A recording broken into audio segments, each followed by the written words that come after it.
Chapter 341. Michael landed on the pavilion where the river town people and disciples were cheering excitedly for him. In the front 2 seats, he saw Claire and the elders were clapping with bright smiles on their faces. Even the usually calm and composed elder Sandra was greeting him with a wide grin. "Brother Ghost.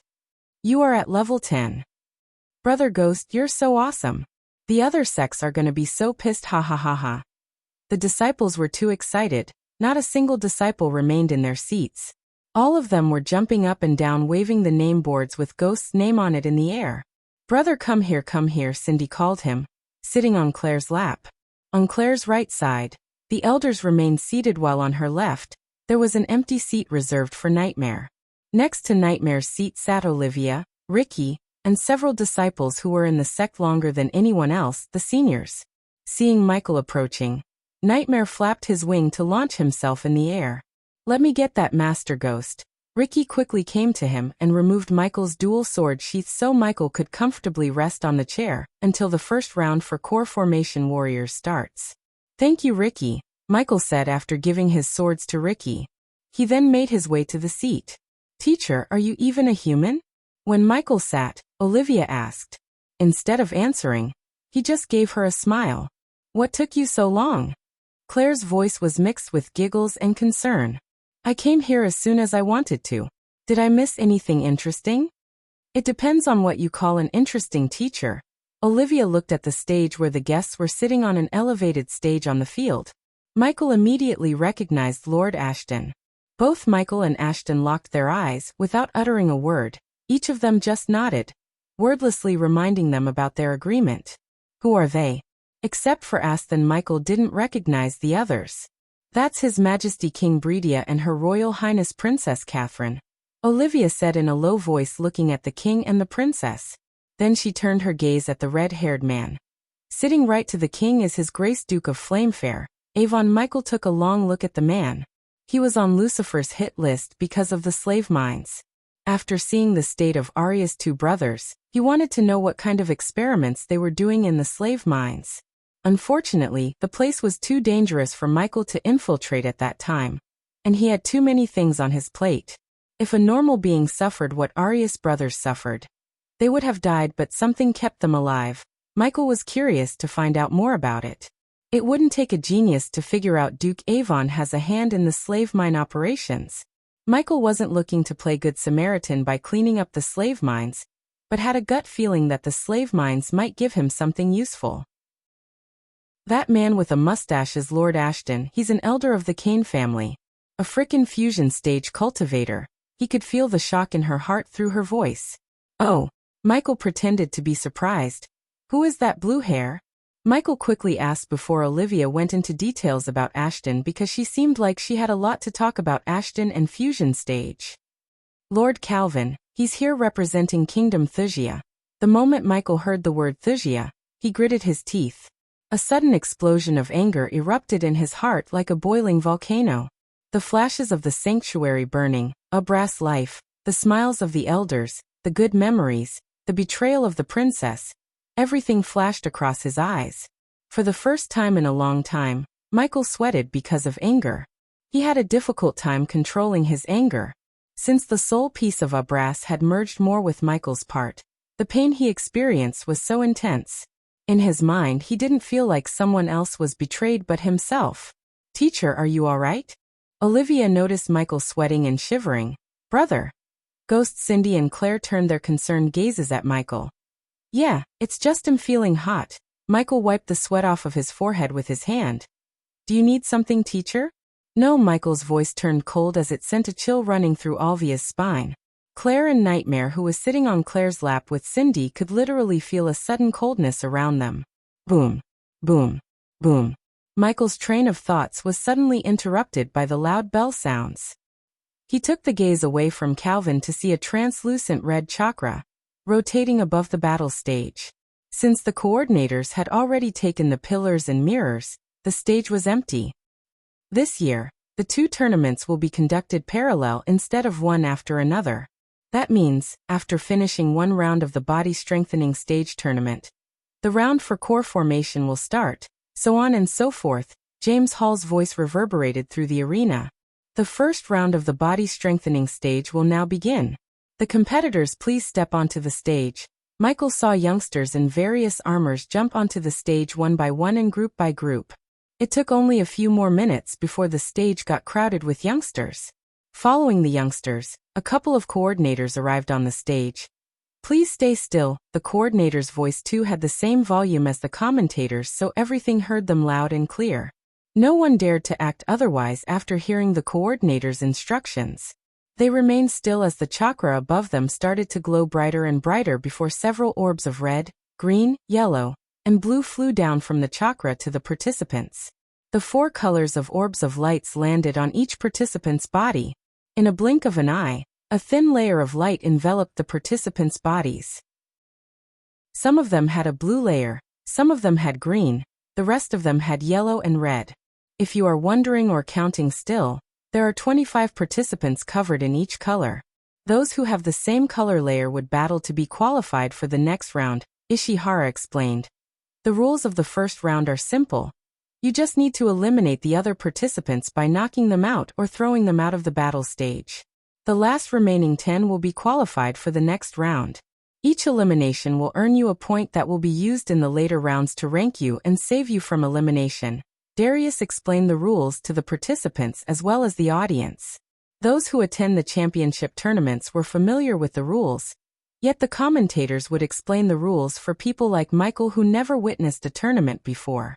And when the round begins, your arch energy will be blocked by the chakra above you, making you temporarily lose your cultivation power. As mentioned before, this round is designed to test your combat prowess without arch energy.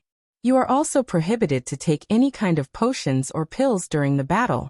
Taking alchemy drugs will result in disqualification and banned from participating in any tournaments that will take place in Elon in your future.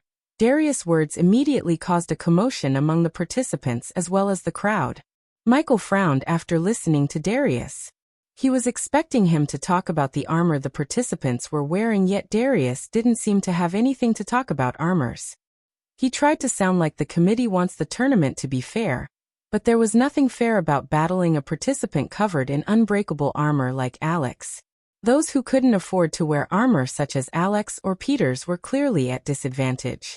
Of course, Michael was not planning to raise his voice against this unfairness. As far as he was concerned, being born poor wasn't one's fault, but living and dying as one is. Michael could have easily bought or hired a dwarf to forge him an armor, but he chose not to because he had APD that could inject him with healing potions, strength enhancers, and the system. Wearing armor like Alex would certainly restrict his both hand-to-hand combat and sword skills. Now it's time for us to decide which group should battle first, and who is better to decide this other than His Majesty. Ishihara let out a sweet laugh as an orb of white light appeared from the chakra before floating towards the king. Your Majesty, please place your hand on the orb, choosing a color among red, blue, green, and yellow. Under the gazes of thousands of people, the king gracefully placed his hand on the floating orb before him. In a few blinks of an eye, the white orb radiated bright blue light. Blue team it is. The rest of the participants, please return to your places and return to the stage when it's your turn. Among the participants who remained on the stage, Michael spotted 3 familiar faces. They were Evan, Victoria, and Sabrina. After realizing 3 celebrity disciples were going to fight each other, Michael got slightly interested in watching the battle. The remaining 25 disciples prepared themselves to fight. Some of them formed small groups of 3 quickly after murmuring among themselves, while Sabrina, Victoria, Evan, who had the utmost confidence in their abilities, remained alone without forming any sort of alliance with the others. The battle will begin after the 3 bells.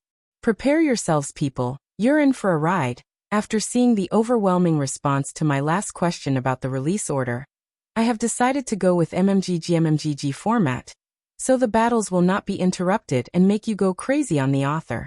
The following tournament chapters will be focused on Michael and filled with action you've been waiting for. If you like this chapter, please comment, send Power Stones. If you really like this chapter and my novel, consider sending me gifts as it would motivate me to put out more chapters. Any criticism, feel free to bash me in the comments. Chapter 342 Sabrina. Sabrina. Sabrina. Sabrina.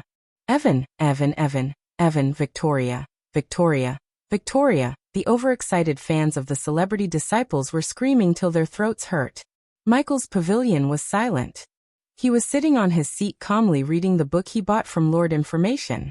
For merely 50 badass points, he changed the look of the book and the content inside. If others looked over Michael's shoulder, they could read about the intricacy of building a business empire. Taking his eyes away from the book, Michael looked at the stage to see 15 people remaining. All of them were heavily breathing. Even Sabrina, who seemed like having an easy time, had sweat drops on her forehead. Evan was bleeding in the corners of his mouth while Victoria had a small cut on her forearm. It's getting interesting, isn't it? Who's gonna be the last remaining 10-inch? Ishihara asked. Among those remaining on the stage, Sabrina is holding the higher number of elimination by throwing the participants off the stage. She had eliminated 4-inch. Michael listened to James Hall comment. Evan stands next to her after eliminating 3 participants by knockouts, and Victoria holds the record of 2 elimination by knockout and 1 by throwing off the stage. Look out! Suddenly everyone's gaze turned at Evan when he shouted. The runes and the arrays placed on the battle stage really drew Michael's attention. They amplified the voices of participants to make the crowd hear what they were talking about while battling. On the stage, participants could hear the crowd cheering but not the commentators talking. Michael saw Evan shouting at Victoria as a bulky muscular mountain running towards Victoria like a crazed rhino. Michael could hear the loud thud noise as he was running towards Victoria. Somewhat thinking about Victoria gonna get thrashed put a smile on Michael's face. However, when the man was just about to spear Victoria, Evan threw himself in the path, pushing Victoria away from the man's path. Boom! When the man clashed with Evan, their collision produced a loud booming sound. Whoa, that's outta hurt, James Hall said. Evan! Victoria lost her composure when she saw Evan getting knocked down by the bulky man. The other participants quickly turned their focus on Evan. It was an amateur move that was capitalized by Sabrina. She suddenly pounced at a nearby participant. When he felt a gush of wind, it was too late as Sabrina threw him out of the stage with a powerful punch to his chest. On the other hand, Michael saw Victoria throw herself at the muscular man with enough force to make him stumble down. While the coordinators came to check whether Evan was knocked out or not, Victoria was punching the muscular man sitting on top of him. Knockout, the coordinators gestured at the crowd after seeing Evan's unconscious body. Idiot, Michael sighed before putting his focus on the book again. After 3 hours of the body strengthening stage first round and a break, they finally began the first round for the core formation participants. Core formation participants, please come to the stage, Michael heard Darius' voice. Good luck, brother Ghost. Kick their ass, Ghost, Elder Reiner shouted excitedly. Ghost! Ghost! Ghost! Ghost! Under the showering cheers of the pavilion, Michael flew out of there towards the stage. Just like Michael, Alex and Selena too received thunderous cheers. After all, they both belong to Morningstar, one of the biggest sects in Elon. The sun has already fallen into the horizon, yet the lights above them kept the arena as bright as a day. As Michael reached the stage, he saw thousands of eyes landing on him. There were several unknown faces that stood beside him, keeping their distance from him for some reason. No one dared to form an alliance or even talk to him. For them, he was one of the biggest threats that stood in the way of winning the tournament. Michael couldn't care less about what they thought. As far as he was concerned, he was going to win this thing. Ghost! Suddenly, while the participants were gathering on the stage, Michael heard someone calling his name. Michael looked in the direction of the voice to see Andrews walking towards him. Despite Andrews' worried, dull face, Michael immediately recognized him and greeted him with a smile. Andrews Winston. Michael firmly shook Andrews' hand. I never expected to see you here. The last time I saw you, you were still at Boyd Strengthening Stage Level 1, and on the verge of dying. Thank you for saving me, Ghost. I just wished I got the chance to thank you under different circumstances. Michael noticed Andrews' eyes move towards the princess. Everyone looked at the princess, but there was something different in the way Andrews looked at her. Then Andrews stood there beside Michael watching the fans in front of them. I need to win this, Ghost. Andrews' voice sounded so serious. Then you shouldn't hold back anything, Andrews. Michael turned his head to look at Andrews. Because I want. Andrews couldn't help feeling a chill running through his spine. Hold still everyone. As Michael turned his gaze away from Andrews, the coordinators instructed them to hold still. Since they were on the stage, Michael couldn't hear what the commentators were talking about. Ethan, Imelda, and Diana felt their heartache seeing Ghost and Andrews preparing to fight each other. Although it might be inevitable, they still didn't want the two of them to end up in the same group and fight each other. Imelda closed her eyes, praying to the gods to put Michael and Andrews in different groups. Michael looked up at the chakra to see it rotate faster and faster before sending light orbs down. The very next moment, Michael felt a warm sensation as he looked at his hand to see a red translucent layer covering it. The participants soon looked at the stage where the king was sitting. Just like during the body strengthening stage round 1, they saw a white orb traveling towards the stage, but this time, it flew straight to Ashton. It was Ashton's end of the deal to make Michael and Alex fight each other, as Michael had no control over the chakra to make it possible. Hence, Ashton had to do something to put Alex with Michael. In a blink of an eye, the white orb of light turned red when Ashton touched the orb. Michael cracked his neck, preparing himself for the round. He looked around and saw Andrews had a blue light, Alex and Selena had a yellow light, while Peter and Paul had green light layers on them. Well, this is disappointing, Michael sighed inside. If a celebrity disciple ended up in the same group as him, he could have beat the hell out of them to earn even more badass points. But when he looked at the red-layered participants, he noticed all of them looking at him. The green, yellow, and blue-layered participants can now leave the stage and enjoy the battle until your turn comes. Michael heard Ishihara's voice as the other participants started to leave the stage. Good luck, Ghost. Andrews was well-mannered enough to utter these words before leaving. Michael was walking to the center of the stage when he heard a cold female voice coming from behind. You will pay for everything. Michael didn't even need to turn back to recognize the person. It was a very familiar voice. Still, Michael turned back with a cold smile to see Selena and Alex looking at him. Oh, I am planning to. Michael knew what he said would have reached everyone's ears, but he didn't care because today, Alex will die. Michael didn't feel any pity for killing Jane, and he would certainly not feel any pity killing Alex. It seemed like fate wanted Michael to take away Selena's loved ones one by one. No weapons, only hand-to-hand combat. The coordinators reminded them before taking off into the sky. They floated several meters above in the sky, watching over the participants on the stage.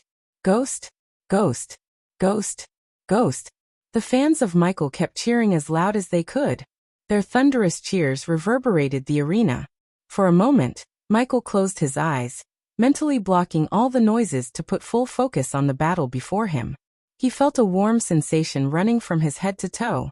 He knew it was the runes scanning him for any potions or runes on his body to enhance his traits like strength or speed. The system made sure the APD wouldn't be detected by any scans. Waiting for the coordinator's signal to begin the battle, the participants surrounded Michael, forming a circle around Michael. In the VIP pavilion, Ethan leaned closer, seeing Ghost getting surrounded by the participants. It is not fair, he said. It makes sense for them to eliminate the highest threat first. Norvin, the golden Babaru, said while eating an apple casually. 1 versus 24, huh? Then everyone heard Michael's calm voice. Ethan didn't see a tiny bit of fear or worry on his face. On the contrary, Ghost remained in the center with a calm smile. Guys and gals, we can either do this the easy way or the hard way, Michael said, looking at the youngsters before him. You are in no position to say that. Ghost, Humph, a fully plated armor-wearing participant, snickered. He even covered his head with a metal helmet that looked like the helmet of Thor. Ignoring the youngster's words, Michael said, The easy way, you 24 can fight among yourselves and eliminate 15 people yourselves. Ethan's eyes went wide hearing the words coming out of Ghost's mouth. If Ethan didn't know Ghost was his son, he would have said Ghost is the most arrogant guy he had ever seen. I don't know if he's being serious or kidding, James Hall said. You might be a genius, but at this moment, you're just like the rest of us. The youngster in armor took several steps towards Michael as the others followed him. Little by little, the circle of people was getting closer to Michael. You clowns really think taking away my cultivation would make me you? Ha ha ha! Michael burst into cold laughter. Get him! Michael's words instantly made them snap as pouring petrol into a fire. They all rushed towards Michael in all directions. The first one to reach Michael was the armored youngster who trash-talked him. He threw his fist aiming at Michael's face to knock him out with a single punch. However, Michael evaded the punch while grabbing another youngster by his leather shirt. In lightning-fast movements, Michael tore the leather shirt and sent him away into the crowd with a swift kick. His training with Gaia and the fighting technique gave him inhumane speed even without the arch energy. The armored youngster never expected Michael to move that fast. Before the guy could react, Michael tied his arms around his back using the leather shirt he had just torn off. No matter how much metal armor he wore, with his hands tied behind his back, the youngster posed no threat to Michael. When the crowd came too close, Michael grabbed the armored youngster by his neck and used him as a center pole, kicking the crowd in a circle like in the Matrix movie. If you like this chapter, please comment, send power stones. If you really like this chapter and my novel, consider sending me gifts as it would motivate me to put out more chapters. Any criticism, feel free to bash me in the comments. Chapter 343. Everyone was stunned to see Michael fighting 24 participants at the same time. Since they decided to gang up on him, Michael didn't feel bad about using APD to lessen the pain and heal any internal wounds. After using the armored youngster as a pole for a couple of minutes, Michael lifted him up, deciding to use the youngster as a weapon. He swung the armored youngster in a circle, pushing the participants off balance. It's time for some elimination. Finally, Michael got some distance from the participants. He said to himself, wiping off the blood from the corner of his mouth. Of course, he received several blows from the youngster. After all, 24 adrenaline-rushed youngsters ganged upon him from all directions. Several youngsters tried to pick themselves up from the ground while some remained, thinking whether to use this moment to eliminate unsuspecting participants or not. Either way, Michael had some time as he walked towards the armored youngster who was lying on the ground trying to rip off the leather shirt that tied his arms. "Arg, you bastard!" Seeing Michael walking towards him, the armored youngster frantically wiggled to get himself out of the bind. Next time, pick the easy way. Like the youngster was weighing nothing, Michael easily lifted him by the gap between the youngster's chin and chest. Pook. Arg, pook. Pook. Pook. Pook. Pook. Diana felt her sister squeezing her hand, looking at Ghost brutally beating the armor-wearing youngster. The big screens broadcasted the bloodied face of the younger, and the blood oozing out of the youngster's face. His face turned into a bloody pulp of mess. Imelda couldn't get herself to look at the big screens. Even Ethan was shocked by the brutality Ghost was exhibiting. He never expected to be so brutal. Unlike Diana, he never saw his son go on a bloodthirsty rampage. What stunned Ethan more was the expressionless face of Ghost. He didn't even flinch when beating the life out of the youngster. "Coordinators, please hurry before he kills that poor boy," James Hall reminded the coordinators who were floating above the battle stage. The participants who were witnessing Michael's brutality felt a chill running through their spines. For a moment, they just remained still waiting for the coordinators to stop Ghost. Thud.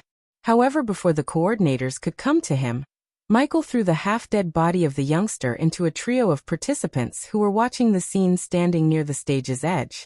Thanks to Michael's hellish weight training with Gaia every evening, he had enough strength to throw the body with enough force to send the trio of unlucky participants staring at the scene. Such force, there's for elimination including a possible KO by death, Ishihara said. Ethan saw Ghost's bloodied face revealing a devilish smile. Some of the girls on the stage took several steps back in fear, as the other participants decided it's better to fight others and eliminate them quickly before Ghost gets his hands on them and beats them to death. "Let's dance," Michael snickered. He wanted to instill fear in everyone who was about to fight him in the tournament. By the looks of the youngsters in front of him, he had done a good job. But unlucky for others, this was just the beginning of Michael's brutality. Gaia and Vidora finally left the woods after killing the three-headed crow. Due to the thick forest and Gaia's speed, they didn't bump into any more fire demons or beasts such as glass wraiths and three-headed crows.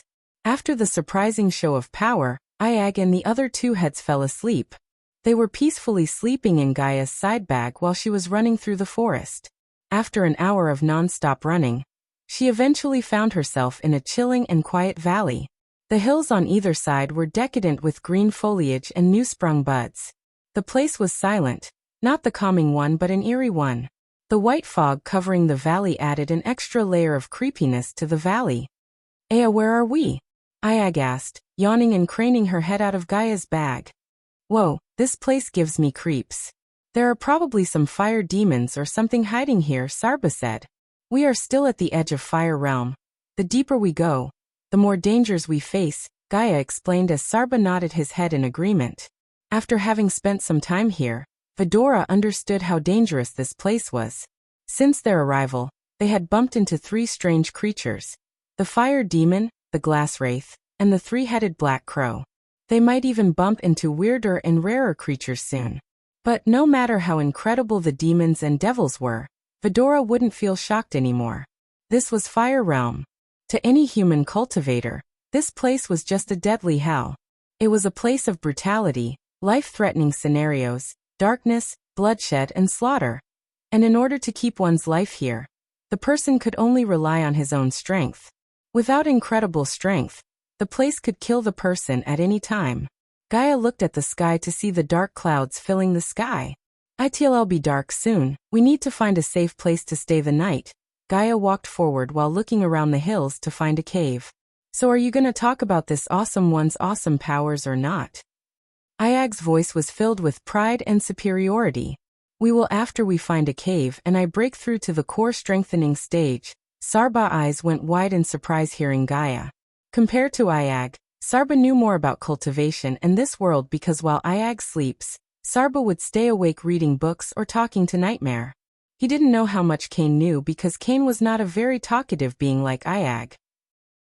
The fusion stage cultivator's femur Michael brought from the nether realm still had some energy left. Gaia planned to absorb it completely to break through to the core strengthening stage. Until coming here, she wanted to wait, strengthening her foundation before breaking through. However, her situation changed. She had to break through if she wanted to survive this place.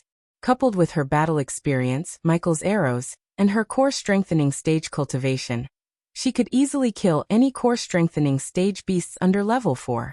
To kill anything between level 4 and level 7 would require a plan and strategy, but it wouldn't be impossible. Although she wouldn't be able to kill anything above level 7, she would be able to escape with a few minor wounds. "Damn it! Where do you have to steal my thunder?" Ayag bit Gaia's forearm. "We'll talk about your newfound powers, I promise," Gaia promised with a serious expression. There, suddenly Sarba raised his voice as Gaia looked up in the hill to her right side to see a cave. Gaia made her way to the cave with a few leaps using her arch energy. Standing at the mouth of the cave, Gaia conjured an orb of fire to light the cave. The cave was neither too deep nor wide. Although the ground seemed wet and the roof had a purplish moth covering, the cave was clean and didn't seem to have anything living in it. Still, Gaia closed her eyes, spreading her perception around the cave just to make sure nothing was inside. "It's safe," Gaia said to Fedora before walking into the cave. Jade shield. After entering the cave, she turned back, casting a spell. Soon, a translucent shield covered the entrance. Unless it's a core strengthening stage beast, nothing can come in. "I'll wake up in 7 hours. Gaia placed the side bag with Fedora in it aside her before retrieving the fusion stage femur from her space ring. The bone still had its glimmer, but not as bright as when Michael gave her the first time. "Don't fight with your brothers," Gaia flicked Ayag in the head before closing her eyes. "Wait till I fully comprehend my powers," Aya growled as Sarba chuckled. After almost 5 hours, Gaia had leisurely absorbed 90% of the remaining energy in the femur. Her energy had increased by a lot, and she was on the verge of breaking through to the core strengthening stage. Because of the energy fluctuations around her, some unwanted guests started to come towards the cave. Roar. Loud roars came from not far away. The thundering roars sounded out throughout the entire valley. After a few long moments, 2 massive creatures appeared not far away from the cave. They were 2 gigantic panthers. Each of them had a bot between 12 to 15 meters tall, which made them look like a small hill. Their looks and the arch energy they radiated would frighten most people within a snap of time. Both panthers looked identical. Gray stone fragments could be seen all over their bodies. On top of their heads, there was a long stone horn that glowed dimly. The eyes of these panthers were the same color as their stone, but they carried a fierce look. "Fuck, something's coming in our direction," Ayag cursed out silently. Vidora had no idea about the twin Greystone Panthers. Beasts like these were rare to the outside world. This was not the case in ancient places like Fire Realm. Twin demon beasts like Greystone Panthers were incredibly vicious. Their minds were linked, and once they entered a fight, they could achieve absolute perfect teamwork. The perfect team was not something that should be taken lightly because with their teamwork, the Greystone Panthers could hunt down bigger, meaner, and more powerful beasts than them. Roar. Despite the darkness, the Panthers were able to see the cave in the hills. As soon as their eyes fell on the cave, they immediately started to walk towards the cave while roaring fiercely. If you like this chapter, please comment, send power stones. If you really like this chapter and my novel, consider sending me gifts as it would motivate me to put out more chapters. Any criticism, feel free to bash me in the comments. Chapter 344. Vidora felt the ground trembling as they heard the roars becoming louder and louder. The purplish moths covering the ceiling crumbled down on them with each roar. Dang it! How could we possibly kill whatever that's coming here? Sarba blurted out. We need to wake her up. Despite their situation, Kane still sounded calm, just like Michael. No, the only way we can survive this place is if she breaks through to the core strengthening stage. We must stall that thing and give her the time she needs. Ayag flapped their tiny wings to land before Gaia. How are we gonna do that? Talk that thing to death. Sarba snapped. Idiot, I have powers, and if I do, you two meatheads must have some powers too. Her words indeed made sense to Sarba.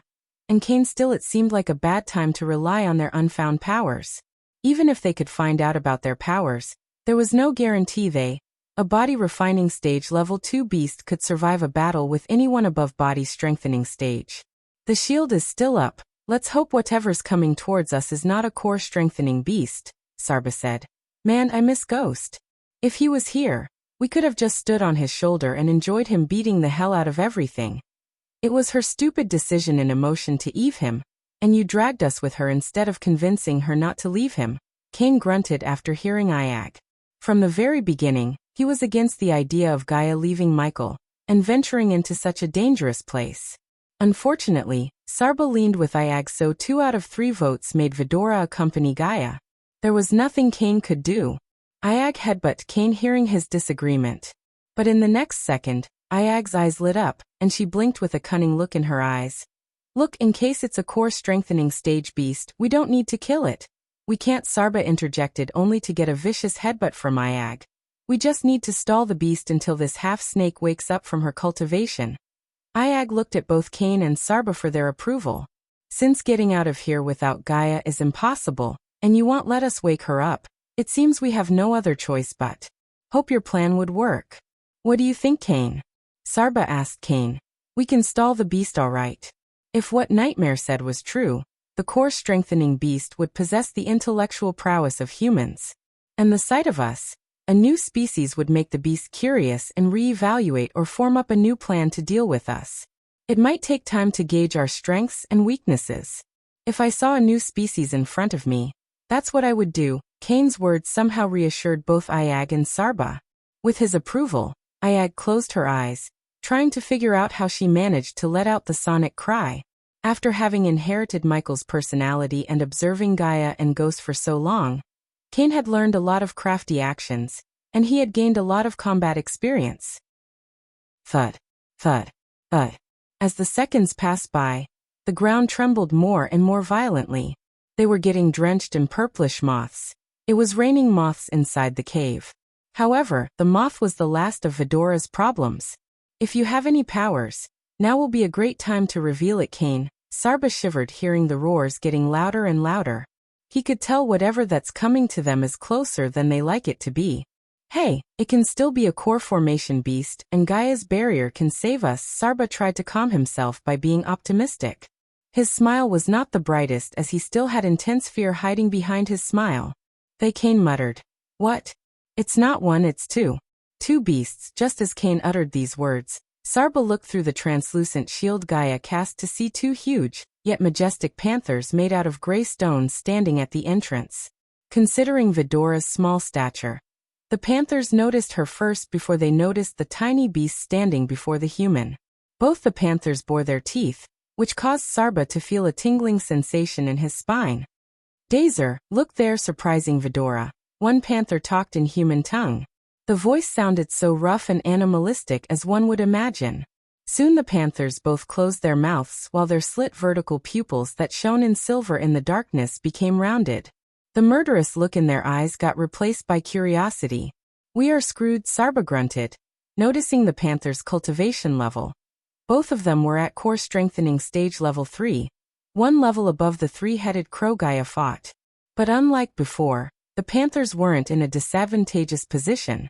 In fact, the panthers had the advantage of fighting in a closed space such as the cave. What is that?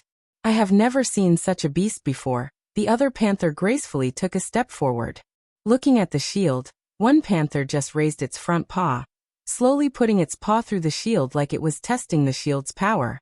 When the panther's paw touched the shield, it produced a ripple through the shield. Humph! The panther snickered after making sure the shield couldn't stop or hurt them. Step by step, the panthers entered the cave through the shield. Get out! Ayag's eyes abruptly opened as she let out a powerful cry. A more powerful blast of a sonic wave shot out of her mouth and soared towards the panthers. The entire cave shook violently as the panthers got pushed back several steps backward. Although Vidora was just on the body refining stage level 2, the sonic cry had the power of a spell cast by a body strengthening stage level 7. The panthers' eyes went wide except their eyes brimmed with more curiosity and bloodthirstiness. Nur, this must be some heavenly beast, and it must be delicious to eat, the panthers talked to each other. We cannot waste a drop of blood of this beast, and we must do it before that human breakthrough to the core strengthening stage. I can feel she's just an hour away from breaking through. Then we kill the beast and devour the human before she breaks through. So much for your theory, Kane, Ayag growled. Am not, the idiot shouted and kindled their curiosity. Kane snapped. Eat these too, am all bones and no flesh. The panthers evilly grinned hearing the silver head in the middle trying to plead. I think we should go with Kane's plan of waking her up. Ayag swallowed a mouthful of saliva. An overwhelming threat to her life shadowed her pride and haughtiness. Just as the panthers were only a couple of meters away from Vidora, an emerald green orb shot into the cave from somewhere. The panthers were startled as they almost jumped back in shock. Boom. Before Vidora could see the orb completely, it exploded, creating a muffled booming sound. Soon afterward, a green smoke filled the cave. Vidora immediately tried to close their nostrils with their small wings. It burns. Arg. Unlike Vidora, the panthers growled. Their voices were filled with terror and pain. Soon, they fell onto the ground, rolling frantically like they were on fire.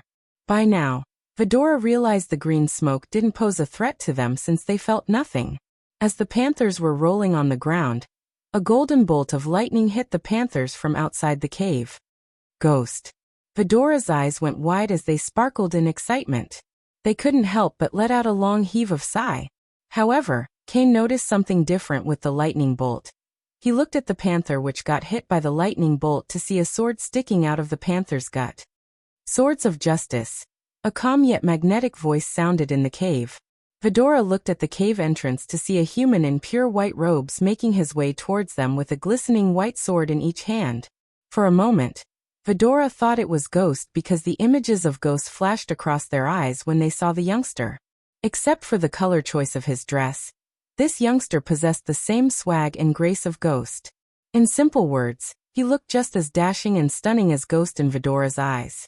Vidora saw the youngster raise his swords at the panthers before swinging them in the air. In a snap of time, several energy swords resembling the swords in his hand appeared above the panthers. The youngster winked at Vidora, as the swords hanging above the panthers fell straight into the ground while skewering the panthers. The panthers frantically wiggled in pain, blood gushing out of their bodies. Still, no matter how hard they squirmed, they couldn't cast a spell or escape the wrath of the swords. Vidora was completely stunned seeing the youngster's prowess. They never expected a core formation level 4 youngster to kill not one but 2 core strengthening stage level 3 beats with such ease. Kane could guess it was that green smoke that affected the panthers, somehow making them vulnerable to the spell he cast. Under Vidora's shocked gazes, the youngster went closer to the panthers before ending their suffering once and for all by stabbing the panthers through their hearts using his swords. Then he squatted down to pull out the cores from the panther's chest. Whoosh! Just after a few seconds, the youngster pulled out the cores. A strong gust of wind swirled inside the cave, forming a small tornado around Gaia. An eye-hurting bright light enveloped her body. The light covered her body for a few more minutes before fading away. She did it, Iag shouted excitedly. Gaia then abruptly opened her eyes and her sharp gaze fell on the youngster standing before her. Noah Winston. Vidora saw the youngster letting out a calm smile. Elia, or should I call you Gaia Ashton? If you like this chapter, please comment, send power stones. If you really like this chapter and my novel, consider sending me gifts as it would motivate me to put out more chapters. Any criticism, feel free to bash me in the comments. Chapter 345 System. Upgrade all the spells to max levels. Michael just sat there beside Claire while looking at his status window. He had 500,000 badass points that were waiting to be spent. Wonderful. Of course, the system can't upgrade the existing spells and skills to max level. Not max, just upgrade them as much as you can with the points I have. He wouldn't have chosen to upgrade the spells and skills if he didn't hear the Morningstar in Golden Valley is prioritizing to eliminate him from the tournament. With his current self, fighting several disciples who were above the core formation level 5 without using his full Lucifer form was not a fight he could win. Instead of strategizing to deal with each and every celebrity disciple like Alex or Selena, Michael decided to go with the ultimate plan. Power triumphing over everything. Upgrading the spells and skills to the max level would make the tournament boring and easy host. You'd be invincible among core formation stage warriors. That's a bad thing, how? Just saying. Now what spells and skills do you want me to upgrade first? Responsive Shield, Ignitia, Lightning Dash. Upgrade them in the same order. Wonderful. You'll be temporarily thrown out of the system's interface and feel a tingling pain in your brain. What? Michael was stunned to hear the system. However, before he could ask why, the system interface disappeared from his eyes. Another elimination for Alex and Selena. When he exited the system, Michael heard James Hall's excited voice. He looked around to see the disciples of Morningstar screaming as loud as they could to cheer Alex and Selena. On the stage, Alex and Selena moved in perfect rhythm like they were dancing. Every time they got closer to an unlucky participant, either Selena knocked out the participant with a single punch to the side of the jaw or Alex threw out the participant like the participant was a sack of cotton. They are really making the round one look easy, Ishihara said. In the big mirror, Michael saw Alex look in his direction for a moment before Spartan kicked one participant off the stage. Arg! Abruptly a muffled cry escaped Michael's mouth when he suddenly felt an excruciating pain in his head. Son of a b-dash, he almost cursed the system out loud. The damn system told him he would feel a tingling pain, but what he felt was not tingling. It felt like someone stabbing his brain with a rusty nail. Brother, did you say something? Cindy asked with a concerned look on her face. No, Arg. Yet again he grunted. This time, Claire turned her head. Excuse me. Before he could blurt out another cry of pain, Michael stood up and left his seat. Fuck you, system. On his way to the hall below the arena where some disciples and mentors were strategizing away from the eyes of the people, he cursed the system. He climbed down the stairs fighting the pain with all his might. Many disciples from the small sects greeted him, but he completely ignored them. He hoped the strategizing hall would have less crowd than these stairs. Fortunately, he had APD to inject him with healing potions that somewhat lessened the pain. Soon he started to sweat like he was locked into an oven. Navigating through the labyrinth of corridors, Michael finally entered a spacious hall with several groups of disciples in various armors and uniforms. They all looked extremely tense. Michael looked around the hall for a few moments before his eyes fell on a small lion's head which spit water through its mouth. Above the little lion head, they had a mirror hanging on. Now that he looked around, he saw several structures like these. He guessed that the nervous participants could wash their faces and freshen up a little before walking to the battle stage. Is that Ghost? Yeah, it is. What's he doing here? Stay away from him. Did you see what he did to that guy? I never thought a gentle-looking guy like him would be so cruel. Shoo, he's gonna hear us. Although Michael didn't notice her among the disciples, Sabrina noticed him. She wanted to kick those who were bad-mouthing him. Unlike most of the disciples here, Ghost earned everything through his hard work. Sabrina admired that about Ghost. Moreover, she felt immense gratitude towards Ghost for saving not only her but also her mother and Andrews. Arg, fuck, how long is this upgrading gonna take?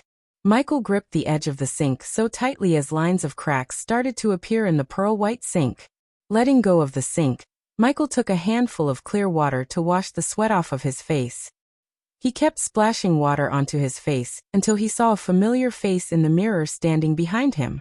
Miss Sabrina. Michael turned back with water running from his face onto his black turtleneck.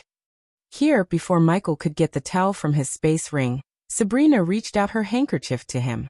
Thank you. Michael was in too much pain to argue with Sabrina over a handkerchief. The male disciples who were dying to get Sabrina's attention ever since they got here became so jealous of Michael. Not only did she voluntarily go to talk to him, but also gave him her handkerchief, so he could wipe his face with it. I want to ask you something if you don't mind. Sabrina opened and closed her mouth several times before finally speaking these words. Shoot! Michael felt somewhat better after washing his face. The pain in his brain slowly started to ease. Michael took out a leather drinking pouch from his space ring. While Sabrina was forming her words, he took a long sip from the pouch. He then leaned on the wall behind him. I know Elia is not competing in the tournament, but if she did, do you think I still have the chance to win the championship? Michael was genuinely surprised by her questions. Moreover, she seemed like she was looking for his approval or something. Michael was not the only one who was surprised. Her friends seemed stunned. Sabrina was kind of a girl who was independent, strong, and someone would even say arrogant. However, right at this moment, she seemed so obedient and meek in front of Ghost. They had never seen her act like this before. First of all, you don't need others to tell you the odds. Second, Elia is my girlfriend, so my judgment will be biased. Third, you're good.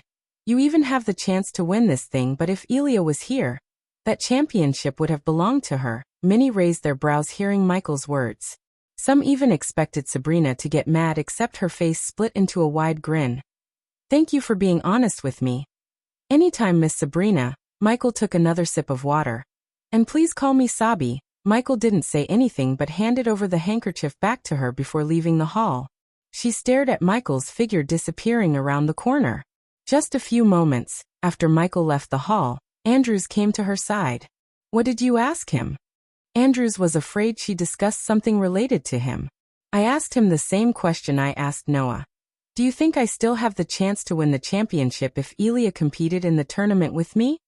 Oh, Andrews felt stunned and relieved at the same time. Noah said I will win the tournament no matter who is in the tournament. I knew he was lying, so I won't feel discouraged. Yeah, he's your brother, he's supposed to motivate you, Andrews said to see Sabrina reveal a gentle smile. What did Ghost say? He said I don't need others to tell me the odds, and because Elia is his girlfriend, his judgment would be biased. She paused for a moment. And Elia would have won the championship if she was here. Andrews frowned. Unlike Noah, Andrews didn't know what Elia was capable of. As far as he believed, Sabrina would win the body strengthening stage championship without a doubt. You guys always pampered me because I'm family. It was refreshing to see someone telling me the truth without sugarcoating it for me. Andrews saw the smile on her face getting brighter as she clenched the handkerchief tightly against her chest. What are you getting at? I don't know, he was like a brother I never got. The bond of siblings ran deep and strong in the Hunt family. Sabrina had the same Hunt family gene in her body. Hence she deep down felt a connection with Ghost. Somehow Ghost reminded of Noah despite their contrasting personalities. Sabrina couldn't shake the feeling of familiarity with Ghost. Because of that, after the tournament, she wanted to find out about Ghost's origins through her sister Rowena. If anyone could find out about Ghost's parents or his past, it would be the Holy Maiden of Skyhall, her sister. Meanwhile, Ghost returned to his seat freshened up. The pain in his brain was still there, but it was way less than before. Congratulations, the spell-responsive shield has been upgraded to level 8. Host is now completely immune to any spell attacks of a core formation stage warrior. Warning, legendary spells cast by a core formation level can still do some damage. Finally, Michael let out a grin. Resting his head on his hand, he looked at the blue-haired youngster on the same stage as Ashton. I'm gonna destroy your precious little Thusia brick by brick. Before you get mad at me for not releasing a Gaia chapter that might be interesting than the tournament to some of you, let me tell you this, that will feature the long-awaited battle, Ghost vs. Alex. If you like this chapter, please comment, send power stones. If you really like this chapter and my novel, consider sending me gifts as it would motivate me to put out more chapters. Any criticism, feel free to bash me in the comments. Chapter 346. Now the tournament committee will provide our audience with revitalizing pills, Ishihara said. After taking this pill, you will feel rested and refreshed. There were several complaints about fights in inns and taverns between youngsters. The people heard James Hall. Can you believe 2 noble families went extinct because the youngsters in their families couldn't wait until the chairs became available? James Hall sighed. Unfortunately, it happens all over the world. The family power clouds many youngsters' minds, so they pick fights with the wrong people. There are many rogue cultivators in this world who are stronger than strongest families in some kingdoms. Michael continued to listen to the commentators blabber about the young masters, and how they got their asses kicked and families destroyed. Meanwhile, the coordinators flew around the arena sending small emerald-colored round pills to the audience. Everyone, including the cultivators, got a pill. Claire helped Cindy swallow the pill. The very next moment Condi swallowed the pill. The dark circles formed under her eyes due to lack of sleep faded away. Her face lit up like someone put a candle inside her mind. With newfound energy, Cindy started to clap her hands joyfully. In a couple of minutes, the entire arena erupted in cheers as they did at the beginning of the tournament. In a few more minutes, we will begin the second round of the Body Strengthening Stage Championship. Darius' voice calmed down the people. The people leaned forward on their seats. The second round of the tournament will be just like the first round with one simple change.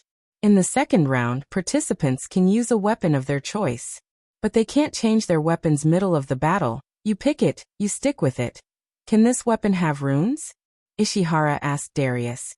The committee had a long talk about runes but ultimately decided not to let the participants take rune-placed weapons. If it was before, Michael would have been worried about weapons with runes.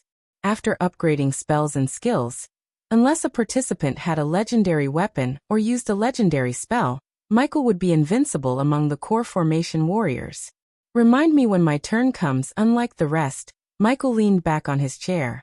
He took out the book he bought from Lord Information and started to read it. The 40 participants who qualified for the second round will be divided into 4 groups of 10. Among the 10, each of them will fight another participant in their group. It'll be one-on-one battle. James Hall described the format of the second round. How does the elimination process work? Ishihara asked. A participant must make his or her opponent surrender or knockout to win the battle. Remember that the part of a battle experience is knowing when to back down. Many famous cultivators had surrendered in their life to live to fight another day. There is no shame in surrendering. Michael knew Darius' words were true. Yet he doubted these thick-headed young masters and young misses would choose to surrender. Many of them would rather die than surrender. For them, surrendering was a shame. Yes, surrendering might just save your life because coordinators can't always swoop down and save you in time, James Hall said. If death were to occur, the families and sects are prohibited to harm the participant in any way.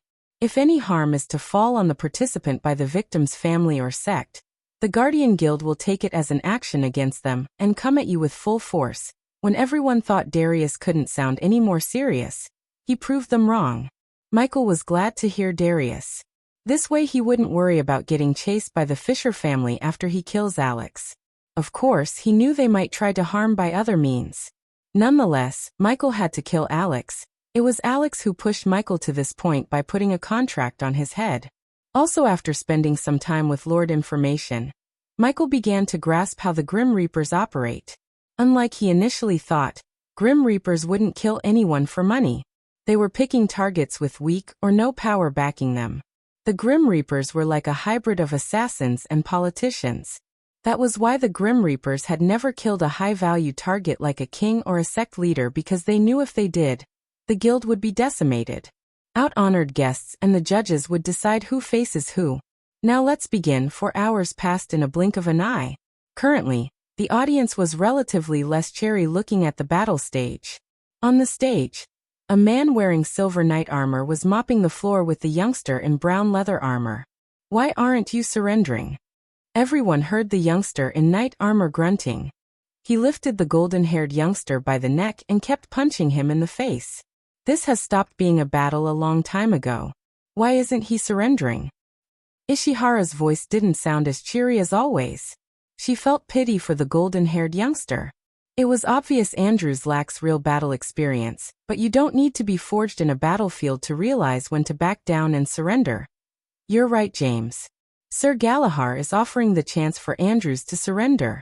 If anyone else was in Sir Galahar's shoes, Andrews might have lost his life by now. Why is he not surrendering?" Claire's voice was filled with concern and pity. "Love," Michael mumbled under his breath, looking at Princess Catherine on the stage.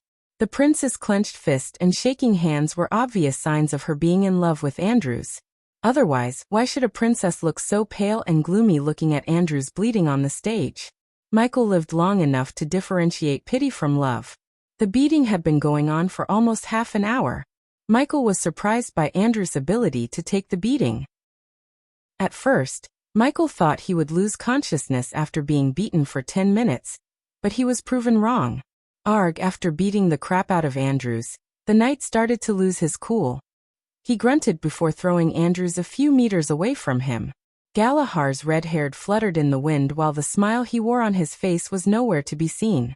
While losing his patience, Galar failed to notice Andrew grab the hilt of his sword lying beside him. Andrews rolled over to the side, hiding the sword in his hand from Galahar's eyesight. "I'm going to stop the fight." Imelda couldn't watch Andrews getting beaten to death anymore. She stood up from her seat, tears rolling down on her face. Cling. Pulch. Suddenly a sound of metal hitting metal reverberated in the arena, followed by the sound of flesh getting stabbed. Imelda wiped off the tears to make her eyesight clear. When her eyesight cleared, she saw Andrews hanging by Galahar's hand in the air, but Galahar had a sword sticking through his throat. Everything happened so fast. At first, Galar lifted Andrews by his neck, as usual. This time everyone thought Galar was going to break Andrews' neck. In the heat of anger, Galar failed to notice the sword Andrews hiding behind his back. When Galar lifted Andrews up, Andrews used the momentum to stab Galar in the throat. Galahar let go of Andrews as he tried to get the sword out of his throat. However, the sword was too deep, and before he could muster enough strength to pull out the sword, Galahar's body gave up on him. He fell to the ground while blood gushed out of the throat. In a few moments, Galahar stopped moving once and for all. The coordinators landed on the battle stage. It was too late though. After checking for a pulse, the coordinators shook their heads. Dead. Andrews Winston wins. The crowd erupted into cheers the moment the coordinators announced. Many were still in shock, slowly letting the fact that Andrews, who was barely alive, was able to defeat a knight. Even Michael couldn't help giving a nod of approval at Andrews. "Give him a healing potion." Princess Catherine's sudden shout stunned everyone. But most of them thought it was a prince's gentle heart that made her care for Andrews. It was almost midnight when the Core Formation Stage Championship had only one fight remaining. Before announcing the last fight, yet again the coordinators awarded the audience with revitalizing pills for the crowd. Even without taking the pills, the crowd was so excited for the last fight because only 2 participants remained to battle, Ghost and Alex. Now it's time for the final battle of round 2, the battle everyone including myself is looking forward to. James Hall sounded excited, just like the crowd. "Participants Ghost and Alex, please come to the battle stage." Ghost. Ghost. Ghost. Ghost. Ghost. Alex. Alex. Alex. Alex. Alex. Both the fans of Ghost and Alex shook the arena with their thunderous cheers. Soon the cheering turned into a competition of whose cheers sounded louder. Under their thunderous cheers, Michael and Alex landed on the battlefield with a smile on their faces. Alex took out a long golden spear from his back, while Michael remained still. The coordinators flicked their wrists as Michael felt a warm air brushing past him. It was the runes placed on the battleground scanning him for hidden weapons or weapons with runes. Looking at Michael, Alex let out a cold smile. "It's time we finish our little dispute. If you like this chapter, please comment, send power stones. If you really like this chapter and my novel, Consider sending me gifts as it would motivate me to put out more chapters. Any criticism, feel free to bash me in the comments. Chapter 347. As Michael and Alex stood at the edges of the battle stage, the cheers dulled down. The crowd was too excited to cheer. Michael calmly remained with his hands folded. He didn't unsheath his dual swords. On the other side, Alex stood with his long golden spear in his hand. The spear was nothing that would scream craftsmanship, rather it was plain-looking. The entire spear looked like it was made of gold. The long point looked extremely sharp and pointy. Despite its normal looking, Michael could sense the overwhelming power the spear was radiating. Since the participants were not allowed to use arch energy, Michael wouldn't be able to use responsive shield to protect himself from the spear. Luckily, Michael trained his sword mastery to 96% and serpent mega to 93%. Both these skills enabled him to move nimbly and at an extreme speed even without using arch energy. Can we get this over with? I have a championship to win. Michael sounded bored to everyone. Did you hear that, guys? He's so sure, Ishihara commented. There's a fine line between confidence and arrogance. We just need to wait and see which is which, James Hall answered Ishihara. Michael's words caused a commotion among the fans of Alex. Beat him! Beat him! Beat him! Beat him! Beat him! The morning star dispels and fans of Alex began to chant in unison while Michael remained calm despite their cheers. However, suddenly Michael's brows furrowed as he saw Alex remove the armor covering his chest. The spear remained still without falling down while Alex continued to remove his armor pieces one by one. Thud. Alex threw the armor pieces on the ground. Each time a piece hit the stage, the heavy metal produced a thud sound. You're kidding me? Michael was confused. What is Alex doing? Michael was not the only one who was confused. Even Ishihara couldn't help asking the question. He's throwing away his advantage over Ghost and leveling up the field. Although Darius' words made sense, many couldn't believe Alex. After I kill you, I don't want people to say that I had an advantage, Alex coldly smiled. His words got amplified by the runes and sent a chill running through Ethan's spine. Diana clenched her fist while trying her best to control the killing intent from showing in her eyes. Kill me. Michael tilted his head, pretending to be shocked. You're not gonna beg for mercy and surrender, are you? As he snickered, Alex removed the last piece of armor that covered his abs.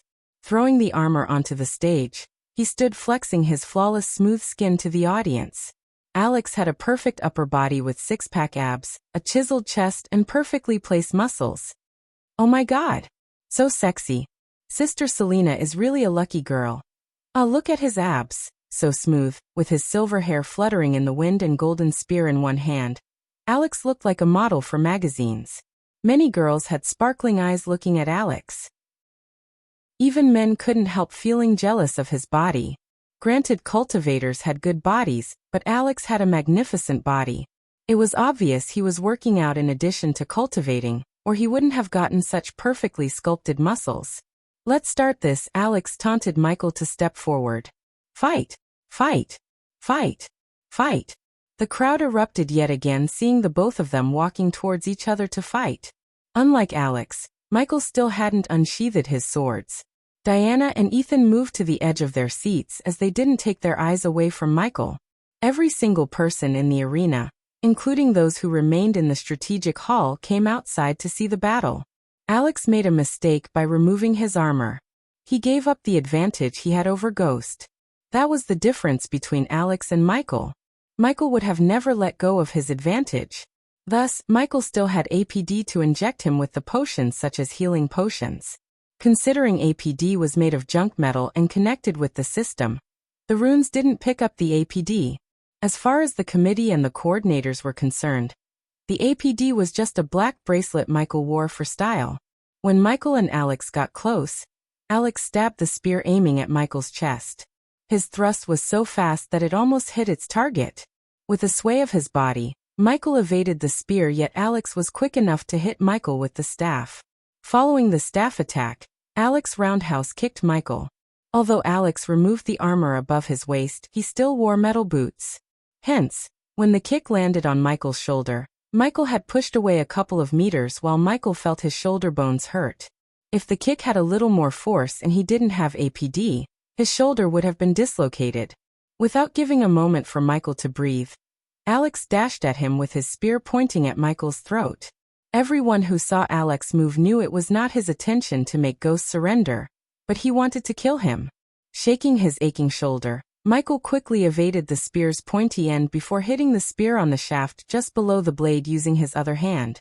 Just when everyone thought Alex made a mistake by getting closer, Alex pulled back the spear and grabbed the spear in the middle. Chuck. Chuck. Chuck. Chuck. Chuck. Chuck. Alex started to attack Michael with a spear in his bare hand. Their clash produced continuous sounds as Michael felt like he was in a martial arts movie. Ouch, that has to hurt. After seeing Ghost and Alex exchange more than 40 blows in a minute, James Hall opened his mouth looking at the spear cut across Ghost's chest. Diana clenched her fist tighter as her nails started to sink in her palm. Blood spattered on the battle stage as Alex and Ghost continued to exchange blows. As time went by, more and more cuts appeared on Ghost's body. Still, they were at a stalemate that irritated Alex. Arg! Letting out a loud roar, Alex sent Ghost several meters back with a swift Spartan kick to his chest. He's good. Even the system flattered Alex after their exchange of blows. In 2 minutes, they exchanged at least 100 kicks and punches. Both of them had sweat drops on their faces. Michael almost looked like a beggar with his long coat and turtleneck that had several cuts and holes. Thinking about surrendering? Yee-eye. Alex. Alex. Alex. Alex. Alex. Alex. The thunderous cheers of Alex fans swept across the arena. The entire pavilion of Ghost's fans went silent looking at his state. Ethan was speechless as she stared at the bleeding cuts on Ghost with an aching heart. Ha ha ha ha ha ha ha. Michael suddenly burst into laughter to everyone's surprise. His laughter reverberated in the arena, silencing the cheers. Guys, I'm confused. Why is he laughing? Just like everyone else, Ishihara was also confused. I don't know. James Hall shook his head. Did you think I was fighting you seriously? As he said, Michael flexed his shoulders as the long coat and sheaths that had his 2 swords fell off. The audience could now clearly see the definition of his muscles through the cut and torn black turtleneck. Diana saw Michael ripping off his already ripped and torn turtleneck, revealing his upper body. The moment she saw his body, she felt a chilling running through her spine. Unlike Alex's body, which was smooth and fine, Ghost's body was riddled with scars. Compared to Michael's muscle definition, Alex was nowhere close to him. Each and every muscle in Michael's body looked created separately and glued together to form a perfect muscular body. In addition to muscle definition, every muscle in Michael's body was bigger than Alex. Diana's heart ached to see the scars on his body. She couldn't even imagine what her son has to go through to get all those scars. Michael slowed down the healing potion injection through APD. He didn't want the coordinators to suspect him of using healing potions. If the cuts disappeared to the naked eyes, they would definitely suspect something amiss. Hence, Michael let the cuts hurt and bleed. The cuts weren't deep enough to mortally wound Michael, yet they were deep enough to make him bleed. Coupled with the blood and the scars, his body attracted all the gazes like a super magnet. The girls who had sparkles in their eyes when they saw Alex's body had flames of passion and desire in their eyes looking at Michael. If Alex was hot like fire, Michael was hot like lava that melted the young girls' hearts. Bing. Congratulations to the host for successfully being a badass. The reward is 4,000 badass points. Ding. Congratulations to the host for successfully being a badass. The reward is 3,000 badass points. The notification sound went crazy inside his head. After upgrading his spells and skill, he had 50,000 points remaining, but at the moment, the points were flying past the mark of 150,000 and didn't seem to slow down. I was just playing with a kid who has a spear. As Ghost spoke these words, Alex's smile froze on his face. The next moment, Diana saw Ghost stomp the stage beneath him as the stomp made the swords lying on the ground fly straight into his hand. It seemed like he was controlling the sword, using an invincible force. Cling! Michael brushed his 2 swords together as they produced a stream of golden red sparks. The broadcasting tunes focused on Michael's face to broadcast his smile in the giant mirrors. Let's end this. Sorry, I broke the chapter releasing pattern. I thought you guys and gals would love to see the fight. Let me know you want to see the fight in the very or after 2 Gaia chapters. If you like this chapter, please comment send power stones. If you really like this chapter and my novel, consider sending me gifts as it would motivate me to put out more chapters. Any criticism, feel free to bash me in the comments. Chapter 348. Despite the blood dripping from the cuts on his chest and shoulder, Michael walked towards Alex with an amused grin on his face. Alex's biceps got bigger when he clenched the spear even tighter. This time Alex dashed at Michael with an extreme speed that many doubted it was even possible to move this fast without arch energy. From the beginning of the tournament, the arena never went silent, but at this moment, not a single sound could be heard in the arena. Even the commenters remained silent. All of the eyes were glued to Alex and Michael. It was the most anticipated scene that even made Norvin drop his fruit and stare at the fight. Just when the spear was a few inches away from Ghost's throat, he simply evaded the spear. However, he did not only evade at even greater speed but also knocked Alex on the head using the sword's hilt. Too slow, Michael snickered, making Alex immediately swing his spear. Yet again, the people saw Ghost evade the spear without breaking a sweat. This time Michael smacked Alex on the back with his sword surface. Before even Alex could react to the first smack, he received another smack. The force of the smacks formed 2 red lines on Alex's flawless smooth fair skin. Michael was standing behind Alex, so Alex tried to hit Michael in the gut with the butt of the spear. He pulled the spear closer quickly. Ting! No matter how fast Alex moved, Michael simply swatted the spear with the flick of his sword. The clash between Michael's sword and Alex's spear produced sparks with a loud ting noise. Surrender now, Alex, Michael snickered before smacking Alex right on his face with his 2 swords. Alex was losing his cool because no matter how fast he moved, Ghost moved faster. The crowd was completely stunned by Ghost's speed. People who knew about swordsmanship were stunned by the level of sword mastery Michael was exhibiting. Especially the sword master of Aragoth, Darius was speechless. In his 70 years of training, he couldn't even come closer to the talent Ghost possessed in swords. Each of Ghost's moves seemed simple and elegant, yet only people like Darius understood how difficult it was to do what he was doing. Unlike many commoners were thinking, a sword was not the most powerful blade weapon, it was the spear. Spear was far superior to sword, yet Ghost's mastery over the sword completely overshadowed Alex's spearmanship.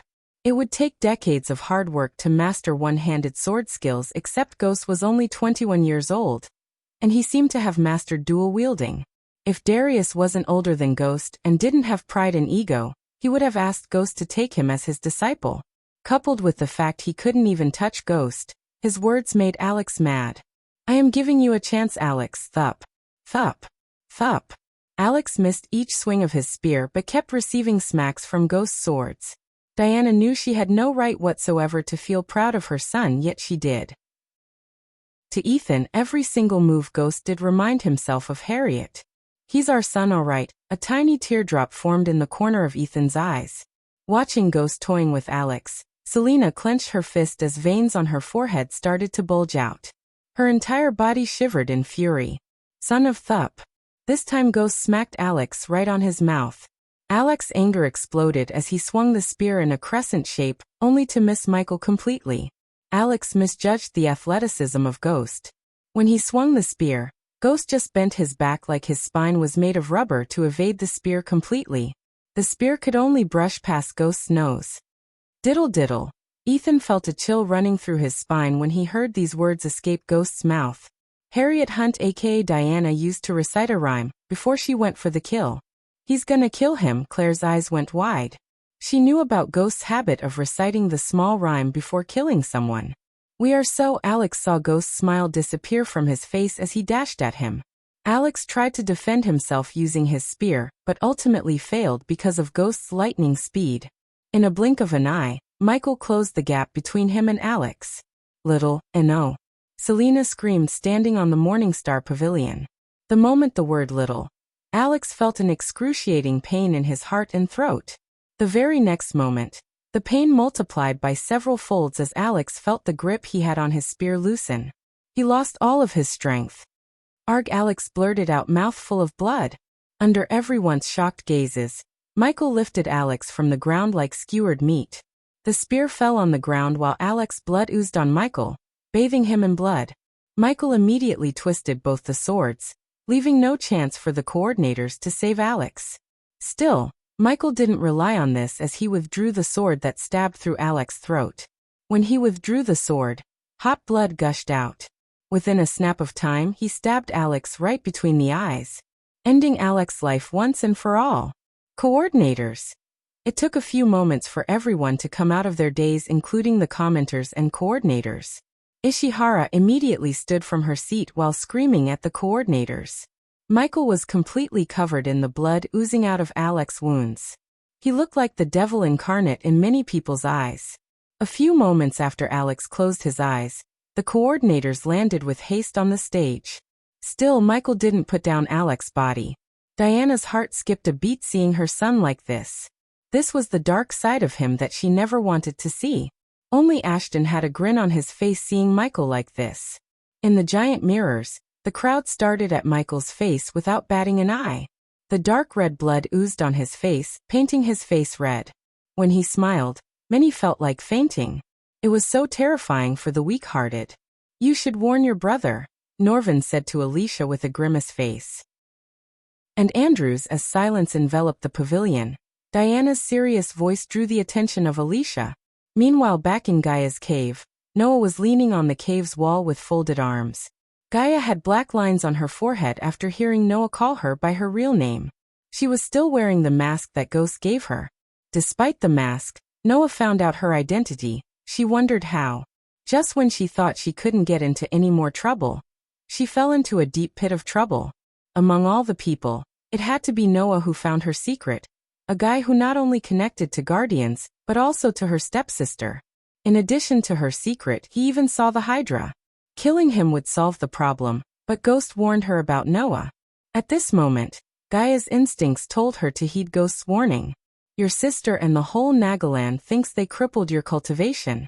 They are in for a rude awakening. Noah chuckled while Vidora quickly flapped their wings to land on Gaia's lap. A three-headed Hydra, fancy his words stunned Gaia. He sounded like he knew about Vidora's species. You're a long way from Ghost. Does he know you're here? Noah walked towards the two dead bodies of the panthers while still maintaining eye contact with Gaia. Of course he doesn't. If he did, he wouldn't have sent you here. Especially if he knew this was the place that took your mother away from you. You know your sister and father are pretty worried about you. Noah flicked his wrist as a green gourd appeared in his hand. On the other hand, Gaia couldn't bear to hear his nonsense anymore. Humph, worried? My loving sister threw me in jail, while my father of the year crippled me. So pardon me for not believing the bullshit coming out of your mouth. Ha ha ha. Unexpectedly, Noah burst into laughter before pouring a green liquid from the gourd onto the dead bodies. Your sister is naive and your father, well, I don't talk ill about others, but your father is a piece of work. I mean, what kind of father would cripple his firstborn? Gaia was surprised to hear these words from Noah, but she sensed there's a but coming. But you did commit crimes such as bribery, assassinations, and my favorite, mass murders, as he said. Noah threw the gourd with the dead bodies before snapping his finger. When he snapped, a spark of fire appeared from his hand and shot towards the dead bodies. The moment the sparks met the liquid, dark green flames engulfed the dead bodies. If you think serial rapists who raped and killed hundreds of my people, massacred innocent people in cold blood deserve a second chance, you are just as naive as Zanali. Gaia stood up, gently putting Vidora on her shoulder. Since he saw them, there was no need to hide them anyways. Did you know when you burned the prison to the ground? There was one family who went to say goodbye to their father, and one family went there to see their brother before leaving Nagaland, hoping to start a new life. Gaia's heart skipped a beat as Noah continued. One family had two 11-years-old kids and a mother, and the other had one 8-years-old, two 15-years-old and grandparents in their 60s. What did they do to deserve to be burned alive? If you like this chapter, please comment, send Power Stones. If you really like this chapter and my novel, consider sending me gifts as it would motivate me to put out more chapters. Any criticism, feel free to bash me in the comments. Chapter 349. What are you talking about? Gaia grunted. She was unable to believe Noah.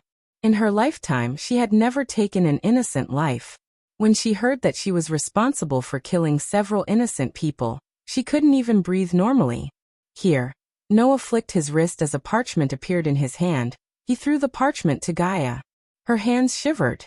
Mustering all the courage in every fiber of her body, she opened the parchment. The parchment had the crest of Nagaland, a cobra coiling around the golden dagger.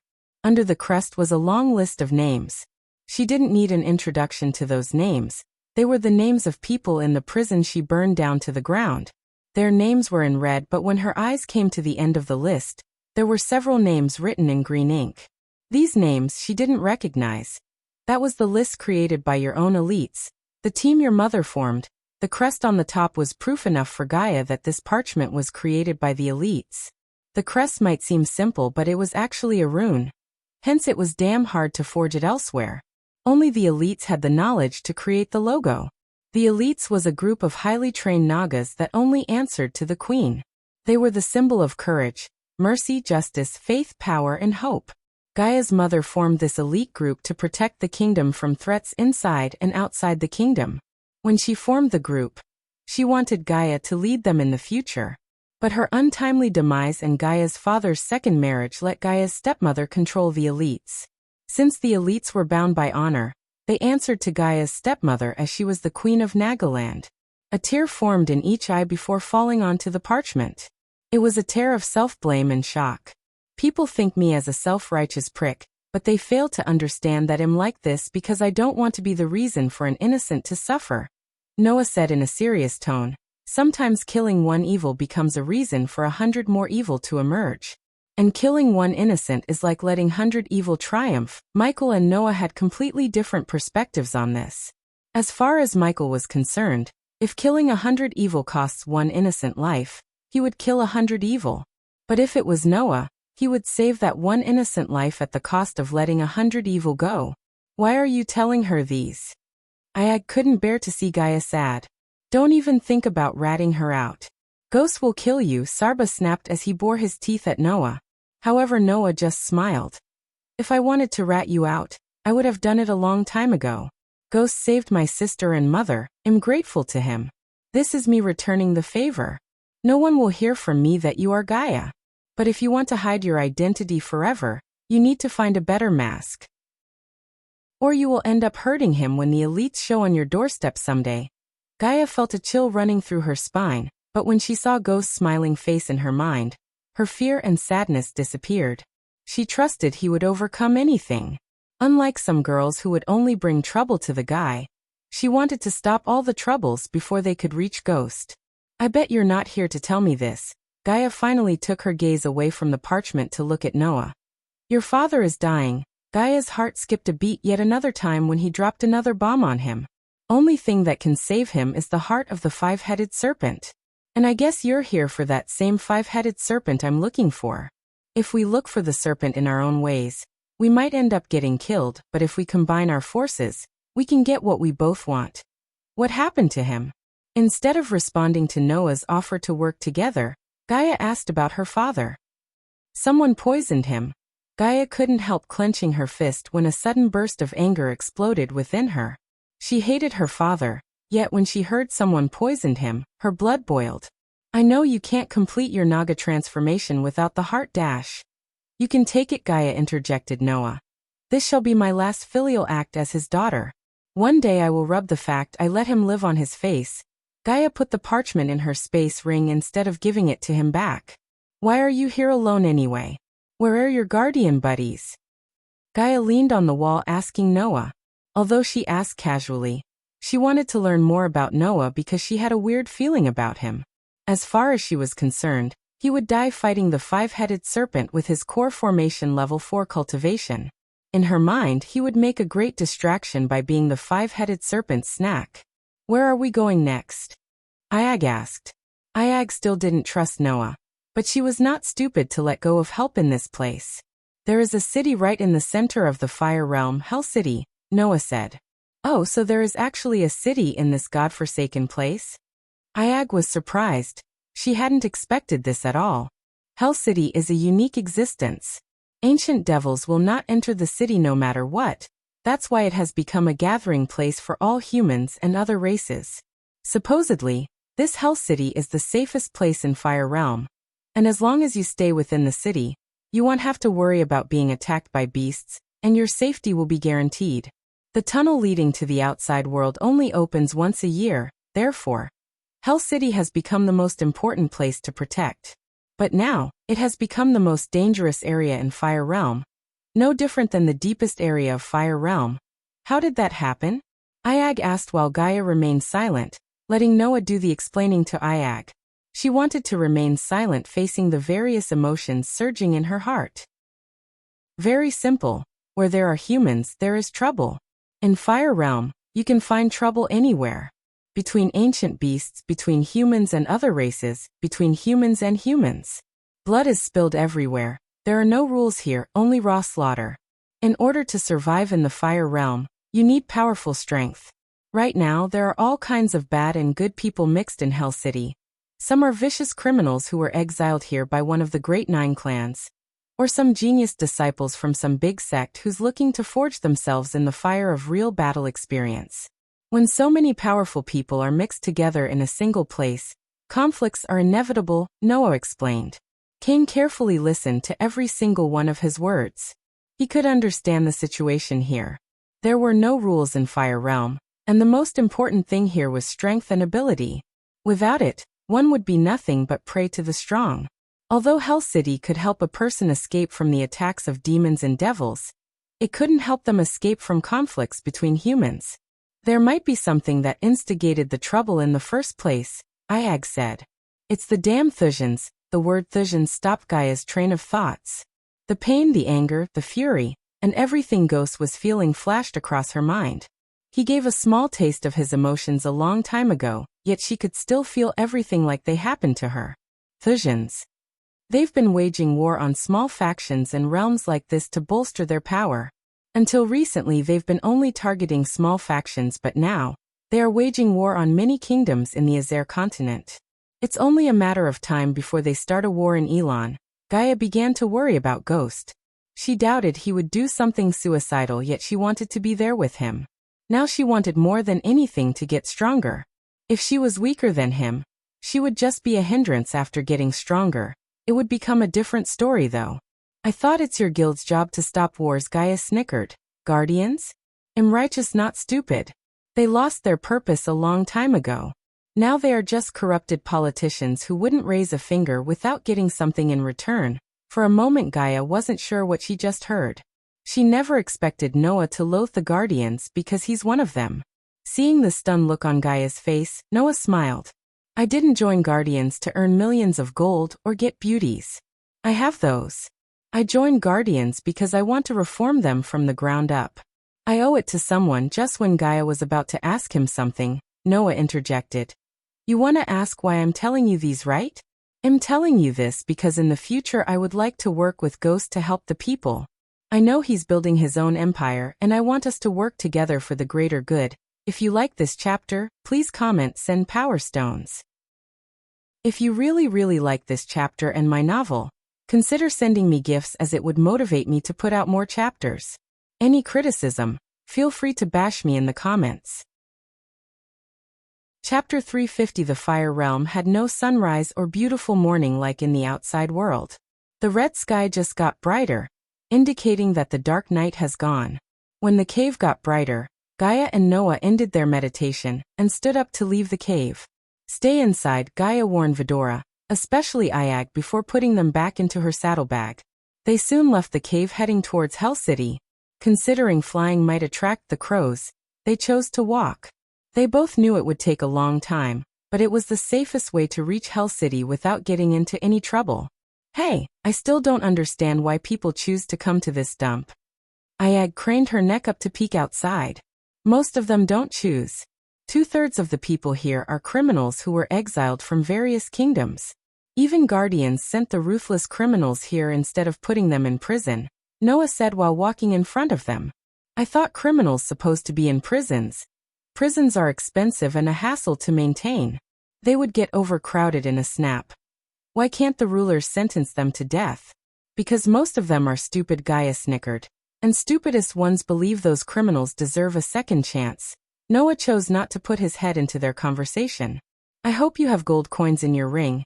I'm starving and I'd literally kill someone to eat, Ayag complained. Gold coins means shit here, brat. What? Ayag almost shouted. People deal in beast cores here. Don't worry, I'm sure the glass wraith core will be enough for us to survive and treat you to a meal. Good, because your hands are beginning to look real juicy. Ayag let out a burst of evil laughter. Keep them hidden. Although many don't know their species, they would still hunt you down to sell them as an exotic pet, or worse, they will capture them and do experiments. Ayag frowned hearing Noah's words. The Guardians have a safe house in Hell City. We'll get a takeaway. Whoa, slow down. I'm not gonna stay in a Guardian safe house. What if it's a trap? Gaia stopped following Noah. Then rent a tavern and stay there.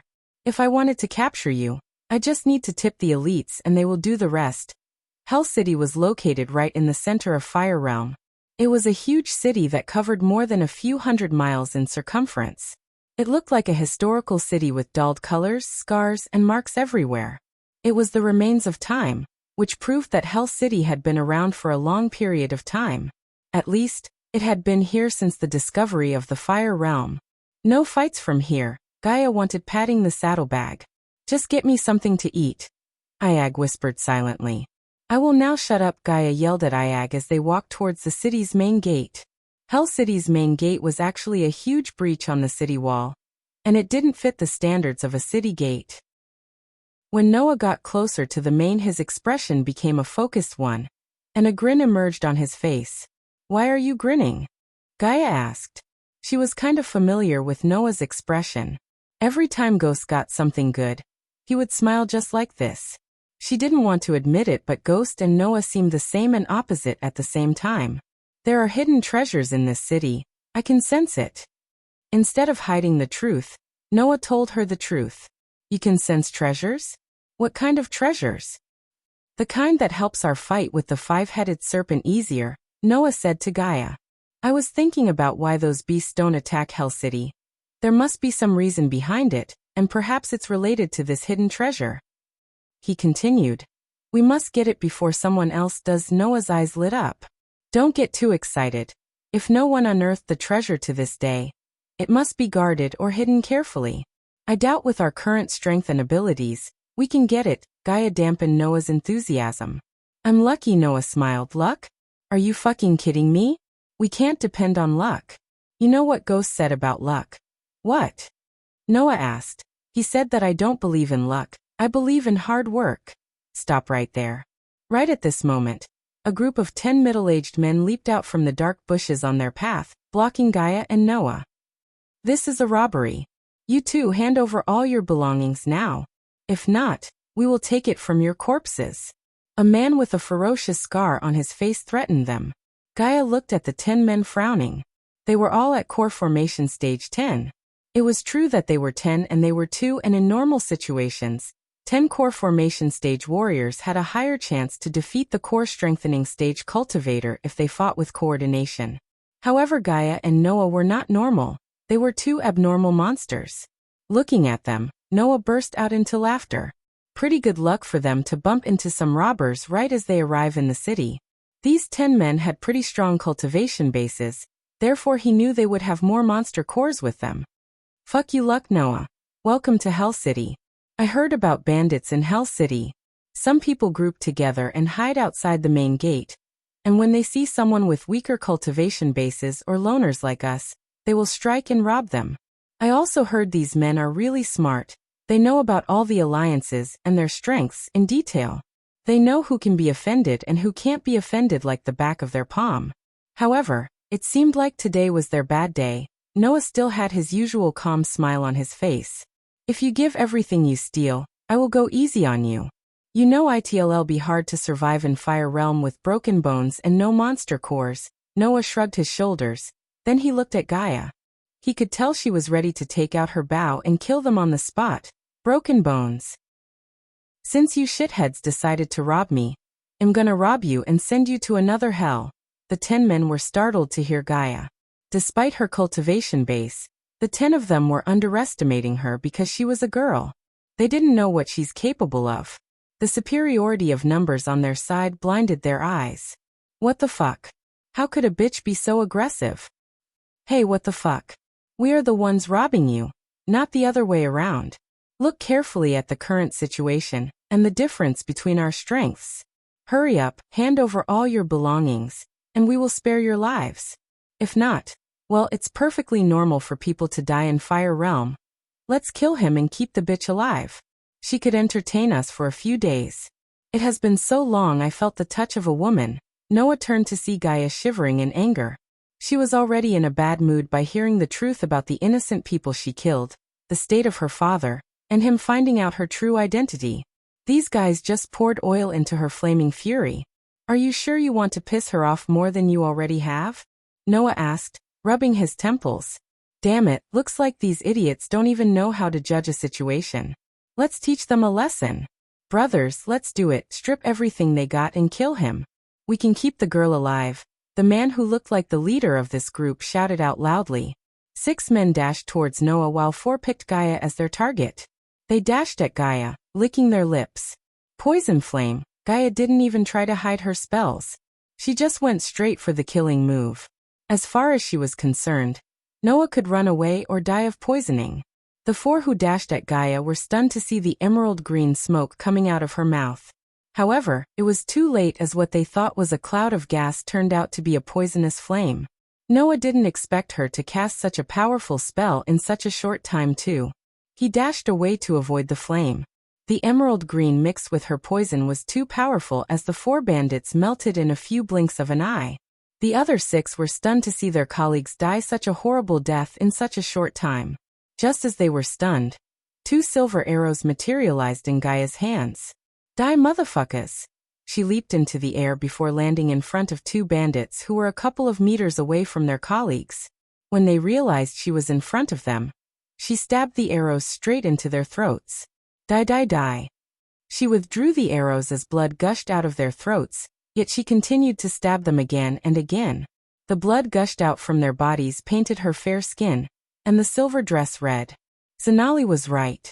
She is a murdering psychopath. If you like this chapter, please comment, send power stones.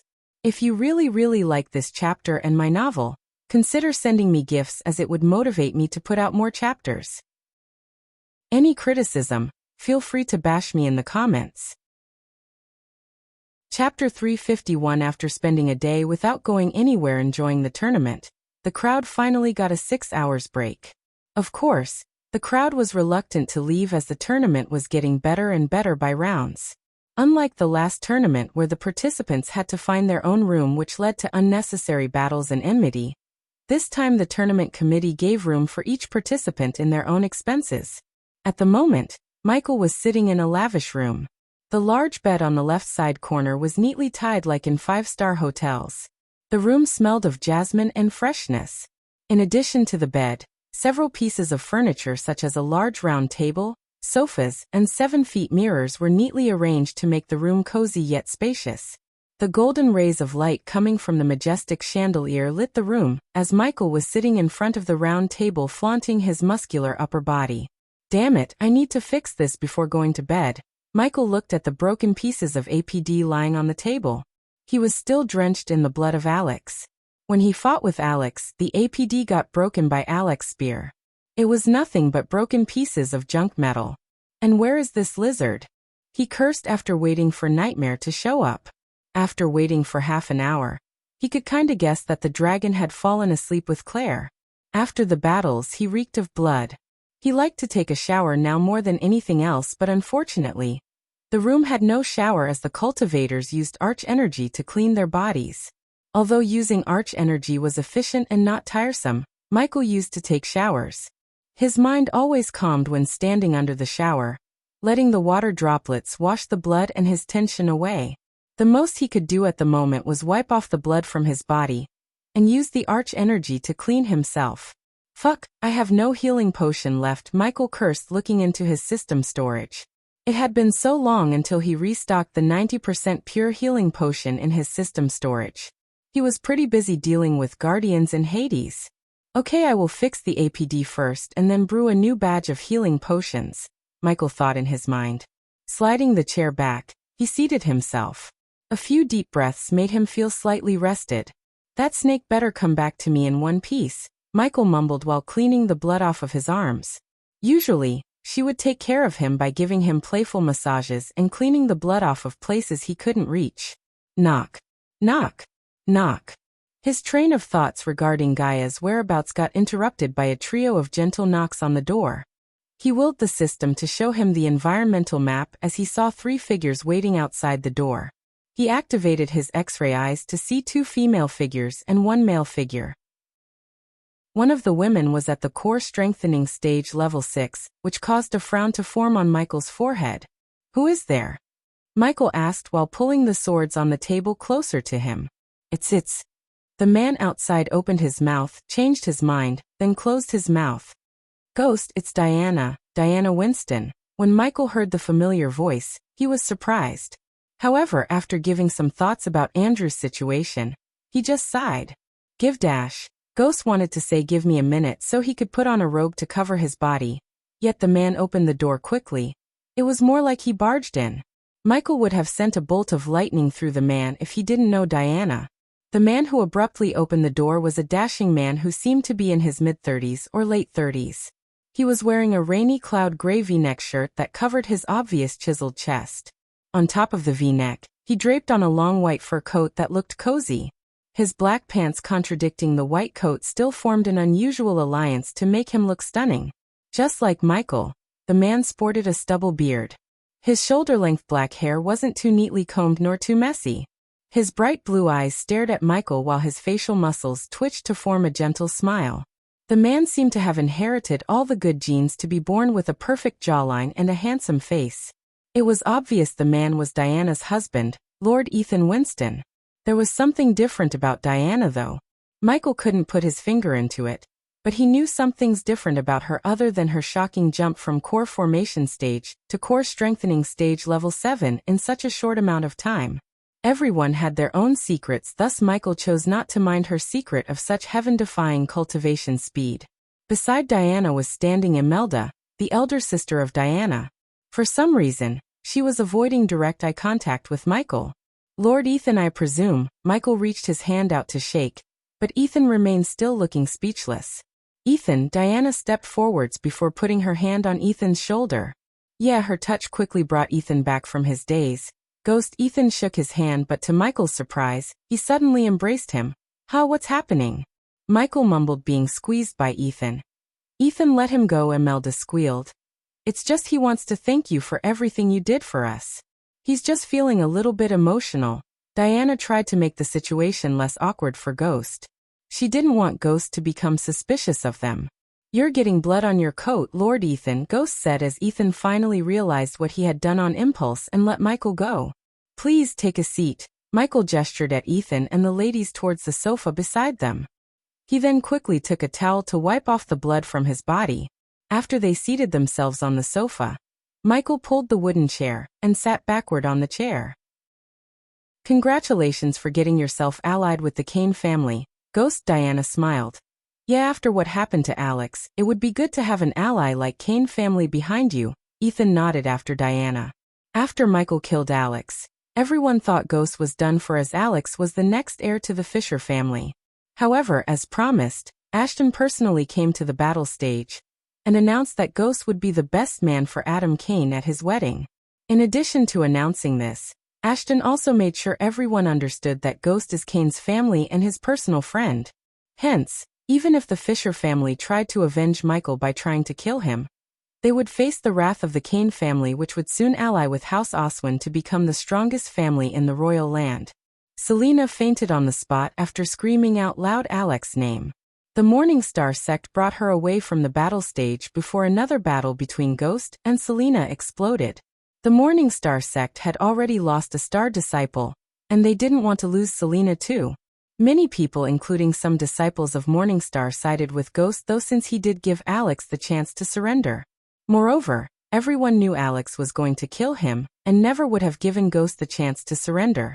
The coordinators who oversaw the battle were going to end up biting the bullet, as the committee would blame them for not stopping the battle before Ghost killed Alex. Well, Alex didn't give me any choice, did he? Michael was still cleaning the blood off of his arms while talking to them. He had no idea that he was talking to his father, mother, and aunt. They were his family. Diana and Ethan wanted to hug him tight as they could and say he's their son. But how could they do that? They abandoned him. At least Diana was thinking she had abandoned him. However, only Imelda knew what really happened that night when Noah and Ghost were born. Every scar Diana saw in his body squeezed her heart. It felt like someone slowly stabbing her heart with a rusty nail.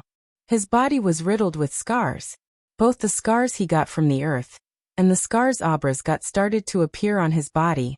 He could remove those scars with the help of a potion, but Michael wanted them to remain as they were because it reminded him of all the pain, struggles he went through in his life.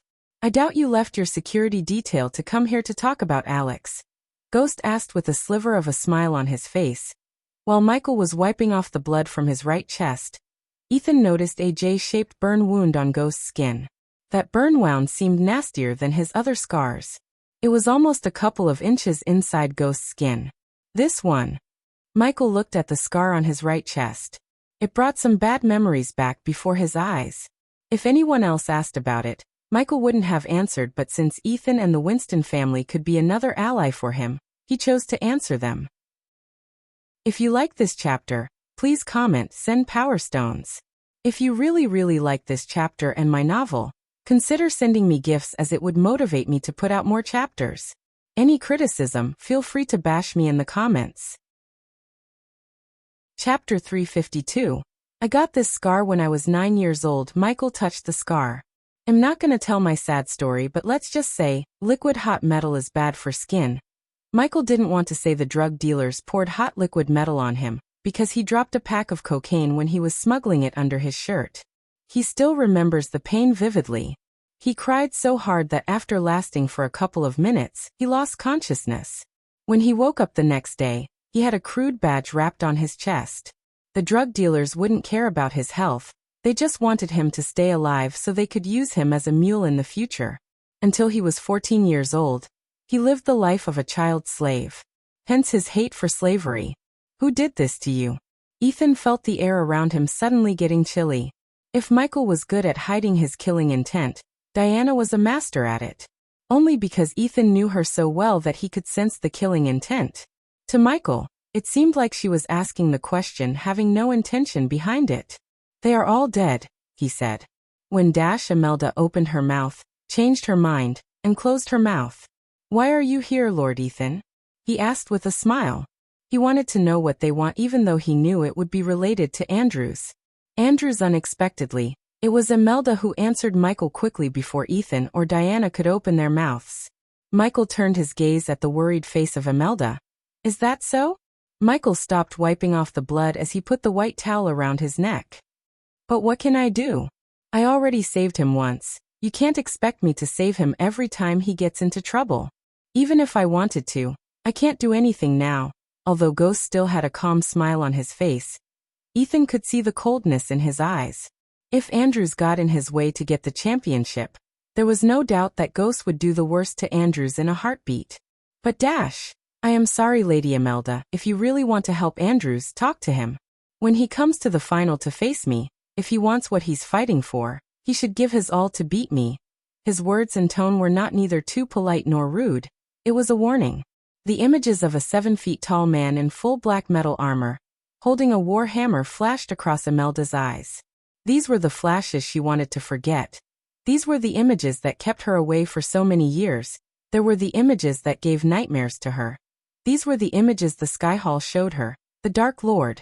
She didn't want to believe her sister's son would be the Dark Lord. Yet she couldn't help seeing the flashes of the Dark Lord in Ghost. We are not here to ask you to lose the final, Ghost. We just don't want anything to happen to Andrews. Diana placed her hand on Imelda's shoulder, wordlessly telling her to calm down. Can we talk honestly, Lady Diana? Lord Ethan, Lady Imelda? That's what we want, Ethan quickly said. Even if he couldn't be a father to Ghost, he at least wanted to be a good friend to him. The night Andrews killed, what about him? What about his family? There's no right or wrong in this world. Everyone's the hero in their own story who does what's necessary to get what they want. Just like Andrews did, the three of them had no words to rebuke After all, Andrews did kill the knight. If Andrews wants to get what he wants, there is only one way. Michael paused. What is that? Imelda asked after a couple of moments of awkward silence. Simple, he just has to kill me, Michael shrugged while the trio was stunned to hear his words. Because he can't break me or make me surrender. Diana knew very well what her son is capable of long before Ethan and Imelda. However, since the two of them saw what he did to Alex and how easily he killed Alex, they knew there's no chance in hell for Andrews to defeat Ghost. To the last round, no one could guess his real power. Except for his cultivation level, none knew what he was capable of. Even Michael did not know how powerful he is right now after upgrading all of his spells. He had spent 300,000 badass points to become immune to all the attacks of a core formation stage warrior. According to the system, he could even fight with a level 3 core strengthening stage warrior without losing. What would you do to him? Imelda asked after taking a couple of long breaths. There are ways to win the round without killing the opponent, Lady Imelda. Michael smiled, which sent a chill running through Imelda's spine. She should have felt better after hearing his answer. But something caused her to be worried about Andrews more. Master Go Dash. Suddenly Ricky entered the room only to be shocked by the three of them. Forgive me, Master Ghost. I didn't know you were with guests. Ricky gave a small bow towards Ethan, Diana, and Imelda. It's okay, what's the matter? Ghost was glad Ricky interrupted their conversation.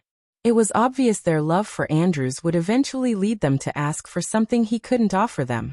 Although Ethan and Diana didn't seem like typical lord and lady, Michael still didn't want to take a chance in pissing them off, especially after knowing Noah's secret. There's someone here to meet you. She seems like she won't leave until she meets you. Ethan let out an awkward weird grinning. He was thinking about his son having a one-night stand. It was pretty normal for boys like him to enjoy the company of beauty from time to time. However, Diana frowned. Just looking at Ghost's face, she could tell he was surprised. Moreover, Diana heard about how deeply he and Elia are in love. It seems like we have to take our leave. Imelda quickly stood up. She was too freaked out by Ghost as she wanted to get out of his sight as quickly as possible. She almost pulled Diana by her hands while Ethan walked towards Ghost. Michael also stood up to send them on their way. When Ethan got closer, he put his hand on Michael's shoulder. Take care of yourself. Just as these words escaped Ethan's mouth, a warm sensation brushed past Michael as he felt refreshed. He looked down to see all the bloodstains were gone. You too, Lord Ethan, Michael nodded. If Michael had known the man in front of him was his father, he would have reacted differently. Right at this moment, Ethan was a caring man in Ghost's eyes. After the trio left Michael's room, he put on a black full-sleeve V-neck t-shirt and rolled the sleeves up to his elbow. He was looking at his face in the mirror while whistling some random tone that came to his mind. Suddenly, though, his whistling stopped as his brows creased. He sensed a powerful entity approaching him. He willed the system to show the environmental scanning map, to see an overwhelmingly powerful entity slowly walking towards him. The moment something goes wrong, buy and activate the teleportation scroll system. As you wish, the system replied to his telepathic order. He didn't turn back to see the door but took the swords in his hands just in case.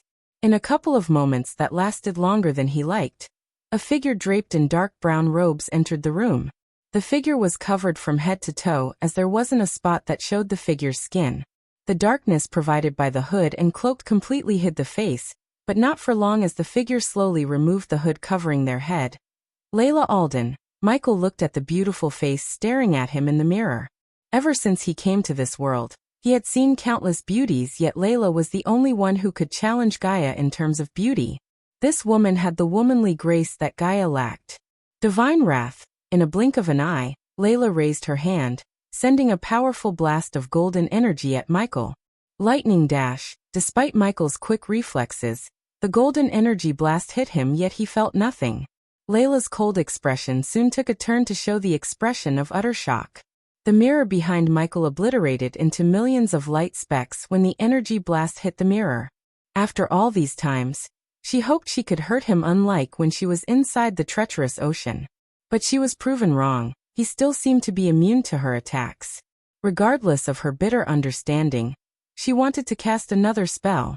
Yet when she moved her lips, she felt cold metal on her throat as she saw Ghost standing only a couple of inches away from her. She could feel his hot breath on her face.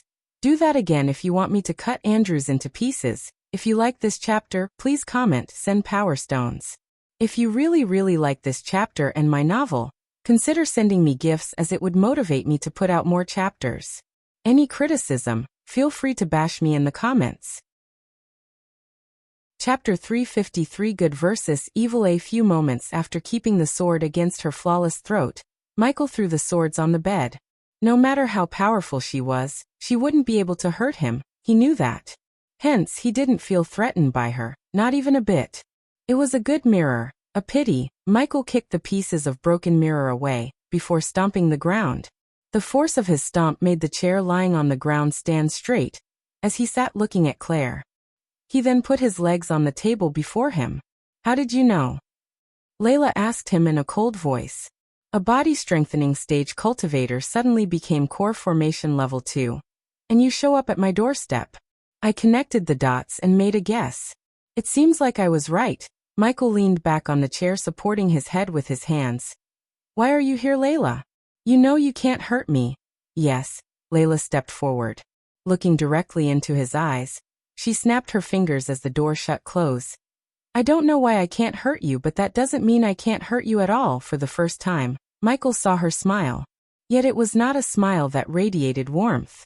On the contrary, it was cold. You really seem to care about what's her name, the little one, Cindy. I can't start with her, then kill your precious girlfriend. She walked towards the window with her hands behind her back. I'd probably become tired and finish off your entire sect. Their deaths will be quick and painless. After all, they don't deserve a painful death as you do.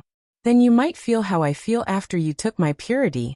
She turned back to see Ghost's expression. She hoped to see him become enraged, yet all she saw was a calm smile. Obviously, I can't stop you if you want to do everything you said. However, what I can do is remain patient. If I put my mind to it, I can be patient for years, decades, even centuries. As he was speaking, he took one sword and brushed it using the other sword. He seemed like a butcher sharpening his cleaver. I'll wait for you to forget about me and become happy. Then when you are laughing and being really happy, I will come for you.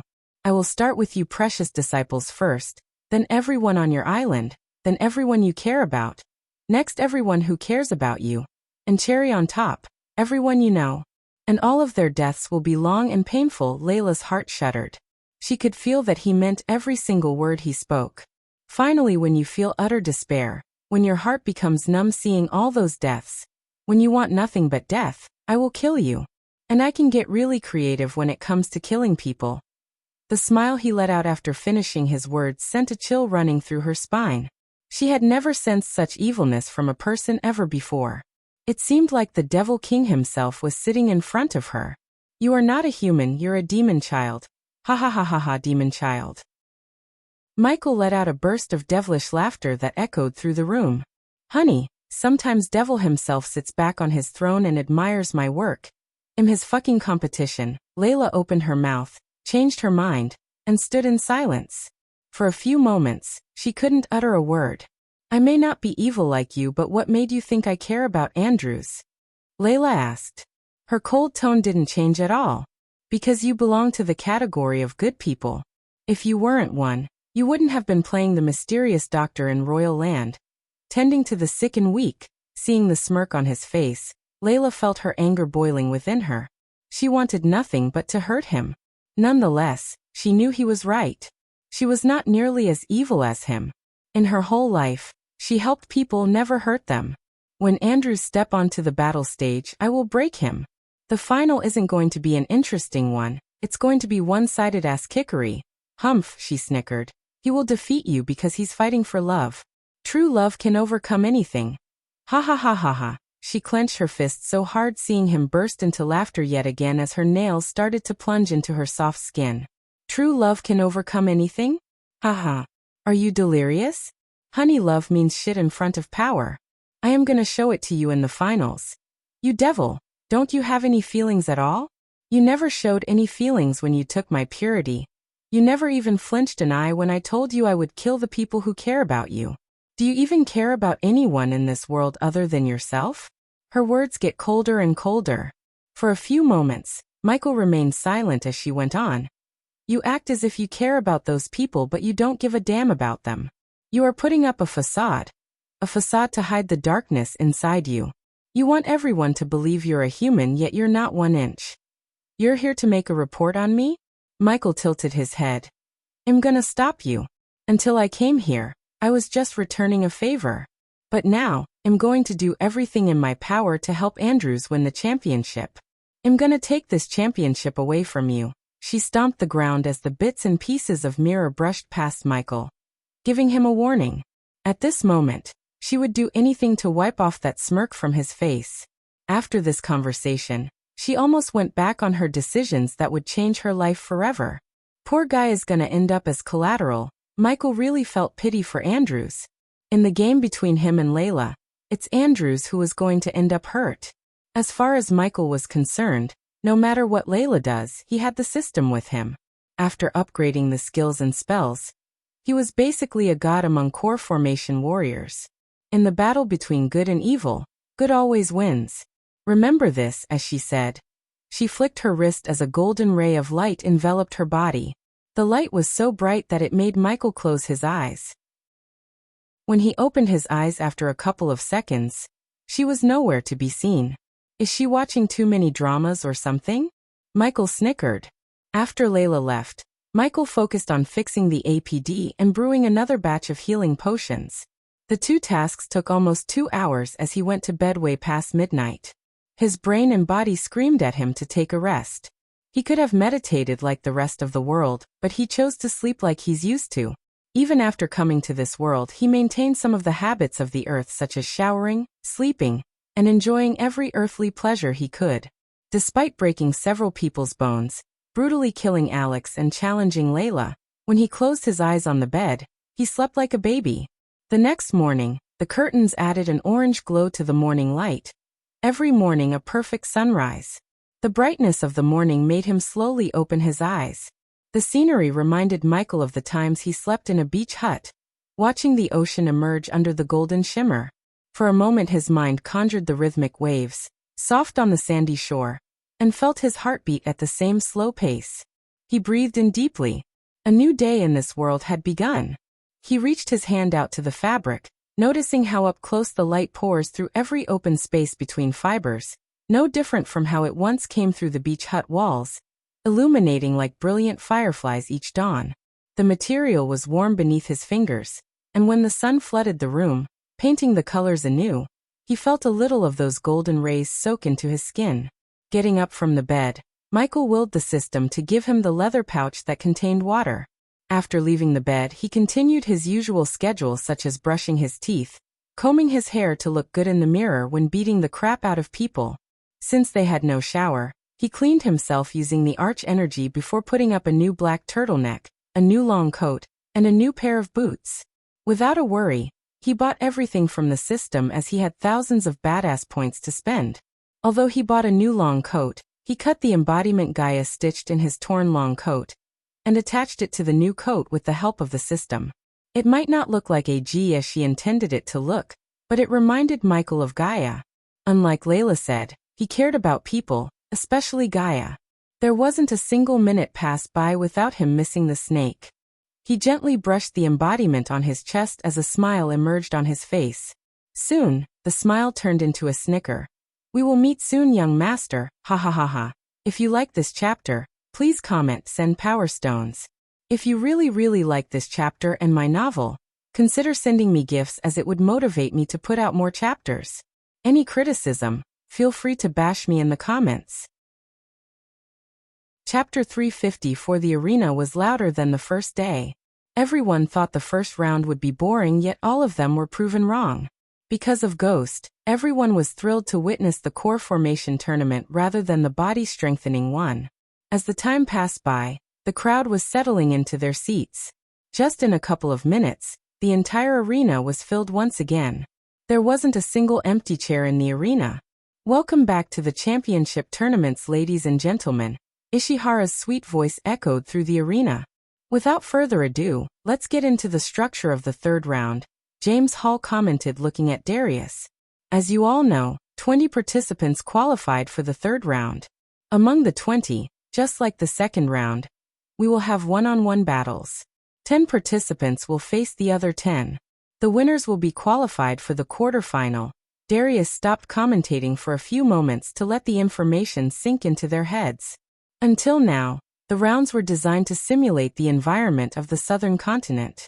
Moving forward, the participants won't be restricted from using spells, pills, and potions. In a real battle, you must use every opportunity to enhance your prowess. A single potion might decide the outcome of a battle between two equally powerful cultivators. Darius started to explain the rules and regulations of the third round. Can't hear truer words. When two cultivators at the same cultivation stage and level fight, what would decide the victory is who has a better spell, who has a better weapon, and who has better armor. You'd either need money or luck to get better things.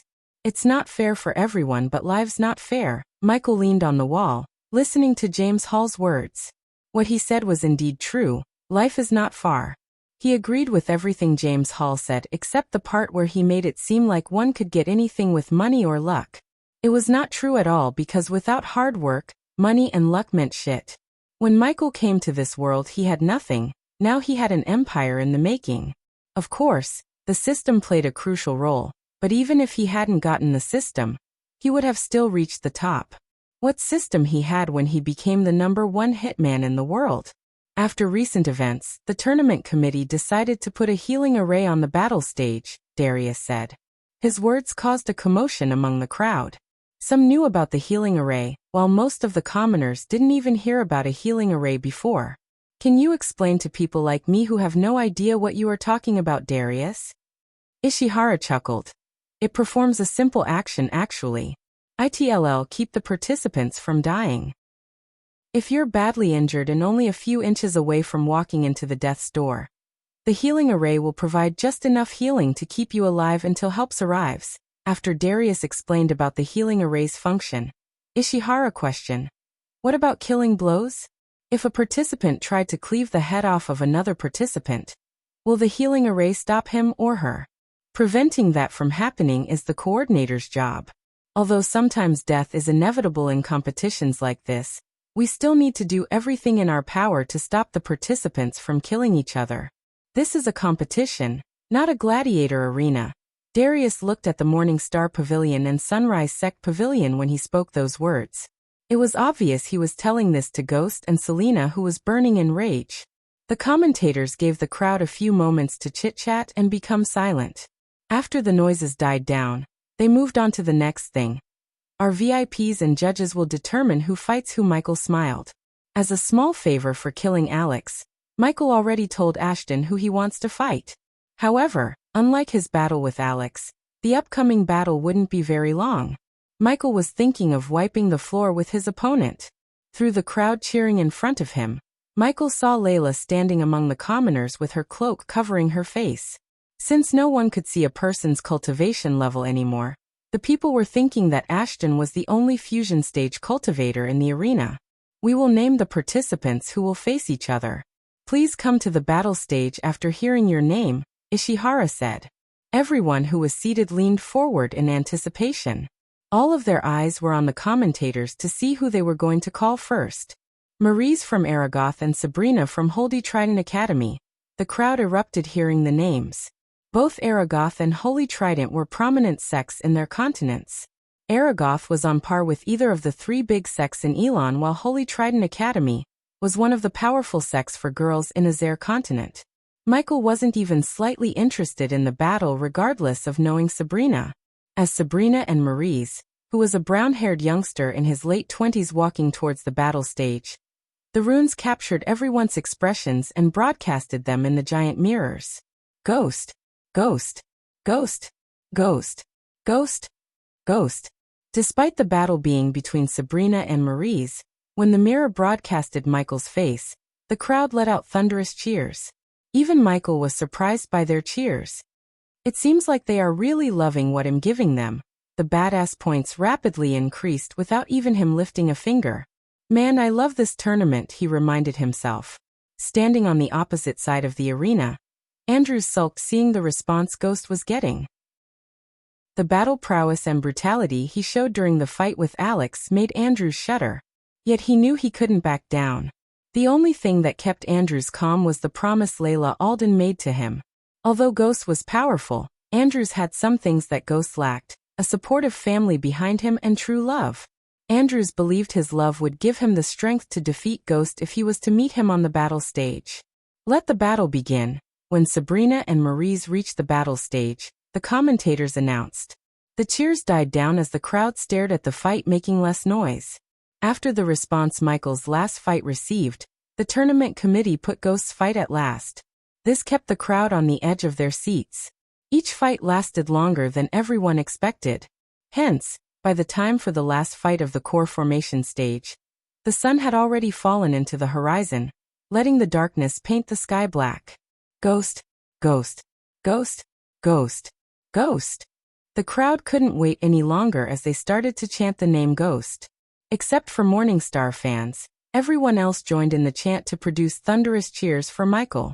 It was evident that after this tournament, everyone would come to know the name Ghost if they hadn't heard it before. Plus, he would become an exception among the alchemists. Never before in the history of the championship tournaments has an alchemist won the title. After all, alchemists were believed to be weak in combat, just like the other specialists such as rune masters, healers, blacksmiths. On the VIP seatings, Alicia was shaking her legs as she felt extremely nervous despite her efforts to stay calm. Norvin liked to annoy Alicia all the time, but at this moment, even he stayed quiet. Everyone who loved Alicia shared the same nervousness. Finally, after so much wait, James Hall announced the next battle as the crowd erupted and jumped up from their seats in excitement. Peter Stone and Ghost, please come to the battle stage. Even James Hall rushed the name announcing as he never even said the name Sunrise Sect. Alicia's heart shuddered. She looked up to see her brother landing on the battle stage. She searched the sky for Ghost. It took her several seconds to see him slowly descending onto the battle stage. His black long coat fluttered in the wind as he still wasn't in battle armor, but wore his usual black clothes. When Michael landed on the battle stage, he ignored all the cheers and focused his gaze on Peter. Although Michael stunned everyone with his power, Peter seemed indifferent. He seemed like he was bored. I always knew Alex was just all bark and no bite. Peter sounded extremely prideful. He never even showed a shred of respect towards Alex. Even Michael respected Alex as a warrior. If these words were spoken by someone else, the crowd would have become crazy and booed Peter. However, they all witnessed Alex's battles. Peter held the highest number of knockouts in the first round and finished the battle in just 1 minute in the second round. He was the dark horse in the competition. Unlike you, Alex was a true warrior. He never ambushed people in the dark and gathered information about strengths and weaknesses. Peter's nonchalant look completely took a 180 turn when he heard Ghost's words. I did my research after your little visit. People call you the young master. The moment Michael said this, Alicia felt a chill running through her spine. As a guardian, she knew about the mysterious young master. There was a file on the young master in the Guardian Guild. Many nobles who got ambushed and defeated by the young master were looking for his real identity. If Peter was the young master, he was in deep trouble. If you like this chapter, please comment, send power stones. If you really like this chapter and my novel, consider sending me gifts as it would motivate me to put out more chapters. Any criticism, feel free to bash me in the comments.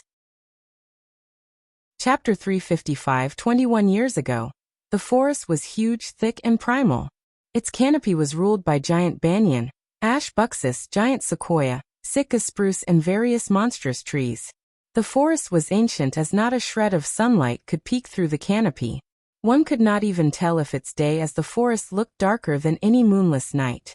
Coiling branches drooped from the occasional tree, and a variety of illuminating flowers, which was the only light source one could find in the forest, caught attention in the otherwise green scenery.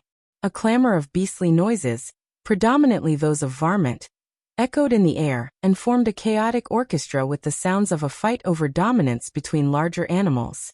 Arfha! Suddenly the scream of a young woman disturbed the ruling silence.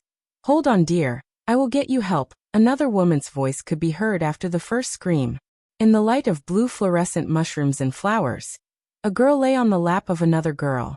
The girl on the ground seemed young and extremely beautiful, but at the moment, Mud and dirt soiled her beauty and the raven black hair. Her stomach had a bump that any woman would treasure with her life, her children. She was pregnant with twins. The girl holding the pregnant girl had tears gushing out of her eyes. She was holding the pregnant girl's hand tightly to help her fight the pain. The pregnant girl was holding the girl's hand in one hand and holding a black sword in the other. The two girls were none other than Diana and Imelda. 21 years old, they were Harrier and Irena. I can't let them take my sons, Diana grunted in pain. The words barely escaped her mouth. Argh, Diana felt her twins kicking her belly from within her. This pain should bring her joy, yet at the moment, it was anything but joy. The pain she endured was so excruciating as the veins in her eyes popped. In addition to bloodshot eyes, her nose began to bleed. Imelda shuddered to see Diana bleeding through her nose and eyes. It was not normal during labor. However, the twins within Diana were two gods, God of light and God of darkness. Arg! Diana grunted again as Imelda saw one of Diana's eyes turn completely white while the other turned pitch black. Help us! Imelda's scream echoed through the forest for miles. Yet no one heard her cry for help. There you are, suddenly a calm voice reverberated in the forest. The entire forest surrounding them gradually became brighter and brighter. Slowly, 3 figures shrouded in white light descended through the dark canopy in front of Diana and Imelda. They radiated a holy light that made them look like deities. Soon out of the white radiance, several figures appeared. These figures were humans but wore cobalt blue armor. The armor completely covered them from head to toe. Each armor had glistening runes and engravings. Yet it wasn't the armor that would attract someone's attention, it was the wings sticking out of their back. They looked like angels. Angels, bring her to us. One of the figures who were shrouded in the light ordered the angels. The voice sounded robotic. Hence Imelda couldn't even tell if it was a woman or a man. She had bigger problems than finding out the gender of the figures. The angels rushed at Diana with a flap of their wings. While they were flying towards Diana, golden swords materialized in their hands. And oh, despite the excruciating pain, Diana grunted while picking herself up from the ground. She was kneeling on the ground while supporting herself with the sword in her hand. Whoosh! Among the 12 angels, one angel swung its sword at Diana. Although Diana knew it wasn't their intention to kill her, she would rather die than let them take her sons. When the golden sword was about to cut her in the shoulder, Diana deflected the golden sword before punching the angel in the face. Cling! The clash of their swords created an ear-piercing sound. Despite her weak state, Diana's punch had enough force behind it to send the angel fluttering behind. The angel left a trail of pearl-white feathers along the way. The stumbling angel soon hit another angel, and fell down to the ground. The angels witnessed Diana's power before. She was the best of them, yet when they saw her fight in her current status, they were stunned. Arg Harry! Imelda shouted when she saw Diana clench her stomach with one hand. Diana almost fell onto the ground in pain, but she mustered every single bit of strength she could to stand still. I won't let you. As she was grunting looking at the 3 figures enshrouded in the radiant light, another angel rushed at her. The 3 figures are still hovering in the air above her, and looking at a pregnant girl's struggle without raising a finger. Whoosh! With a powerful flap, the angel dashed at her. Arg! Just as Diana wanted to evade, the twins inside her kicked her belly. The pain slowed her move down, but her training and skill enabled her to evade the sword just in time before the golden sword pierced her chest. Although she avoided the major wound, the golden sword still cut her in the right shoulder. The other angels also rushed at Diana from every direction. They circled her. Obliterenum. Diana held the black sword in her both hands before stabbing the ground beneath her. The spell created a powerful beam of energy that knocked a few of the angels from the sky immediately. The energy beam produced by her sword glimmered in silver, not the usual silver but the mix of pure white and pure black. 5 of the angels lost almost all the feathers in their wings while the rest fluttered backward, due to the force of the blast.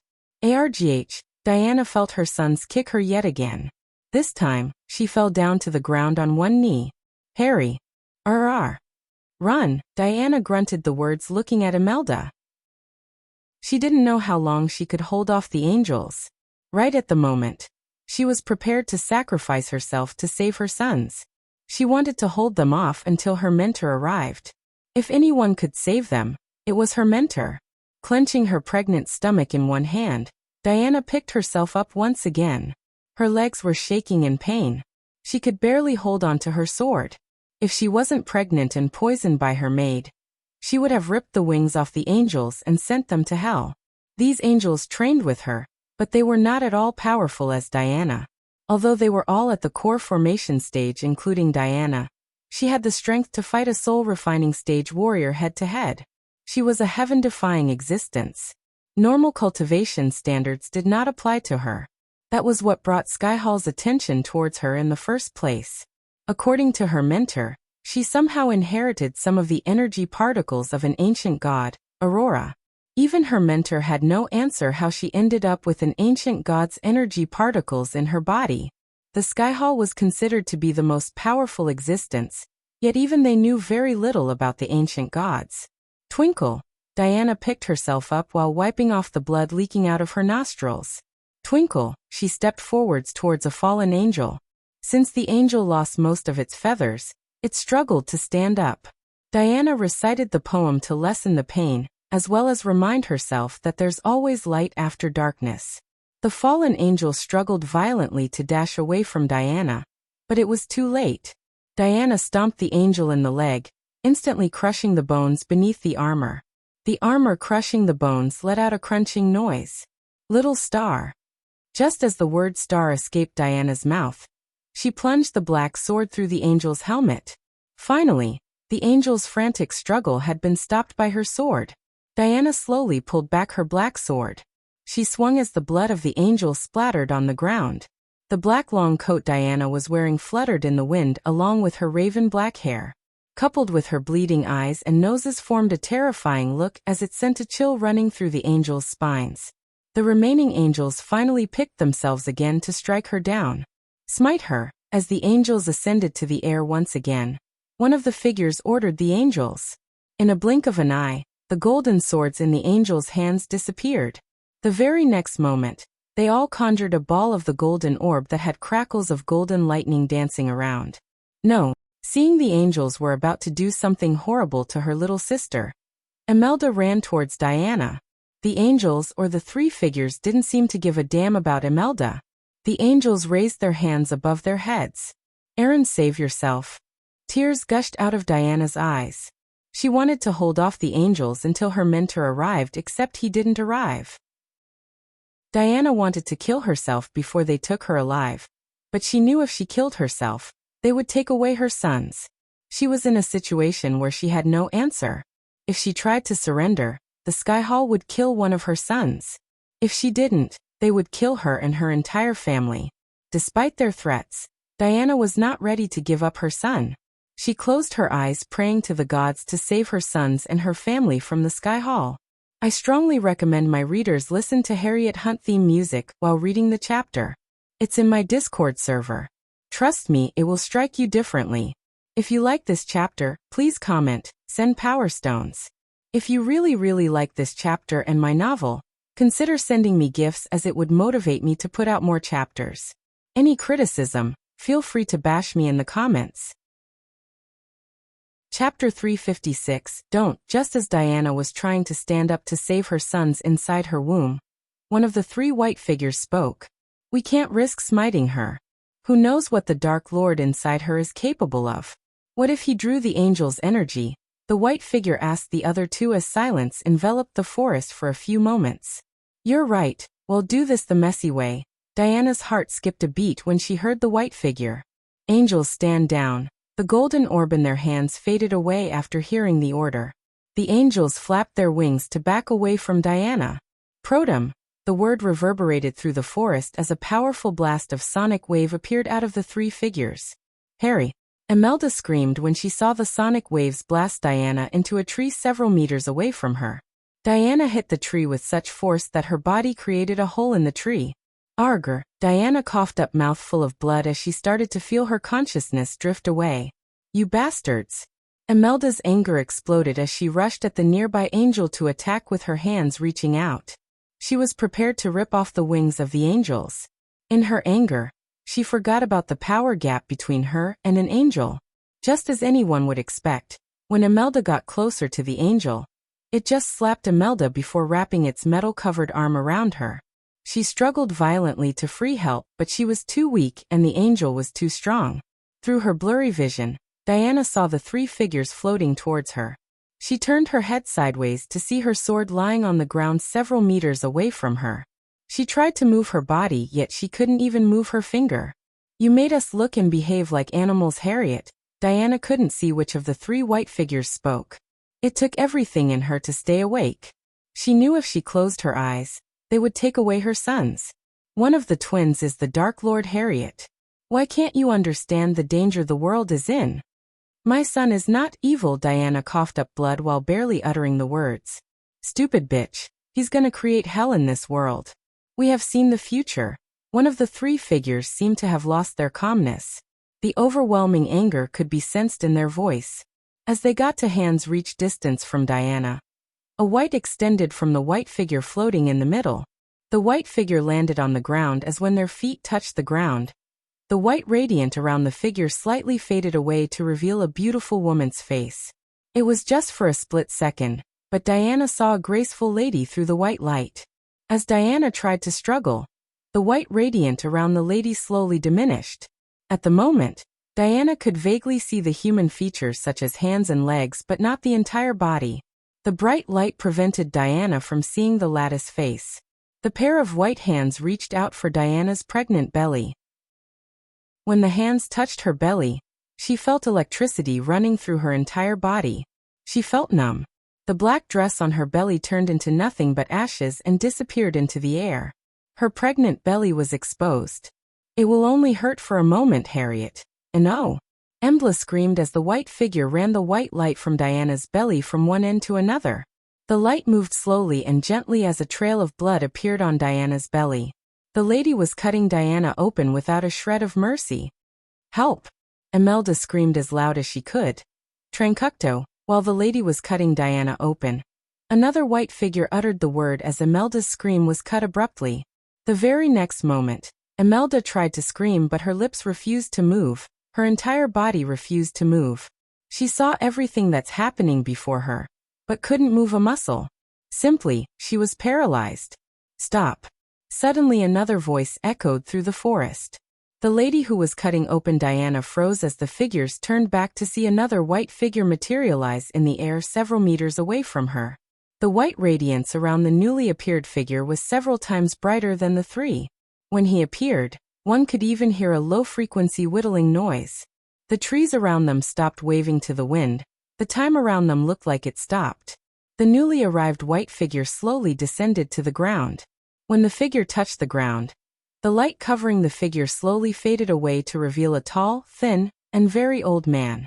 Judging by the silver of his hair and beard, which were both long enough to tuck into his belt, he was wearing long robes, a white cloak that swept the ground. His brown eyes were light, bright, and sparkling behind full-moon spectacles.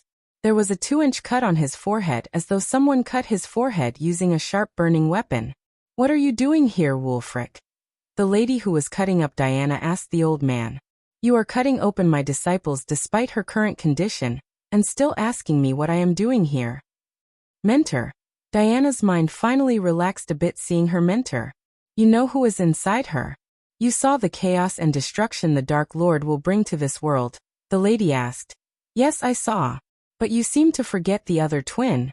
The god of light, Wulfric, gracefully walked towards them. The three figures made way for him to reach Harriet. He knelt down before Harriet. "What was your plan, child? Kill yourself? You know if you killed yourself, they will still take away your sons," as he questioned Diana.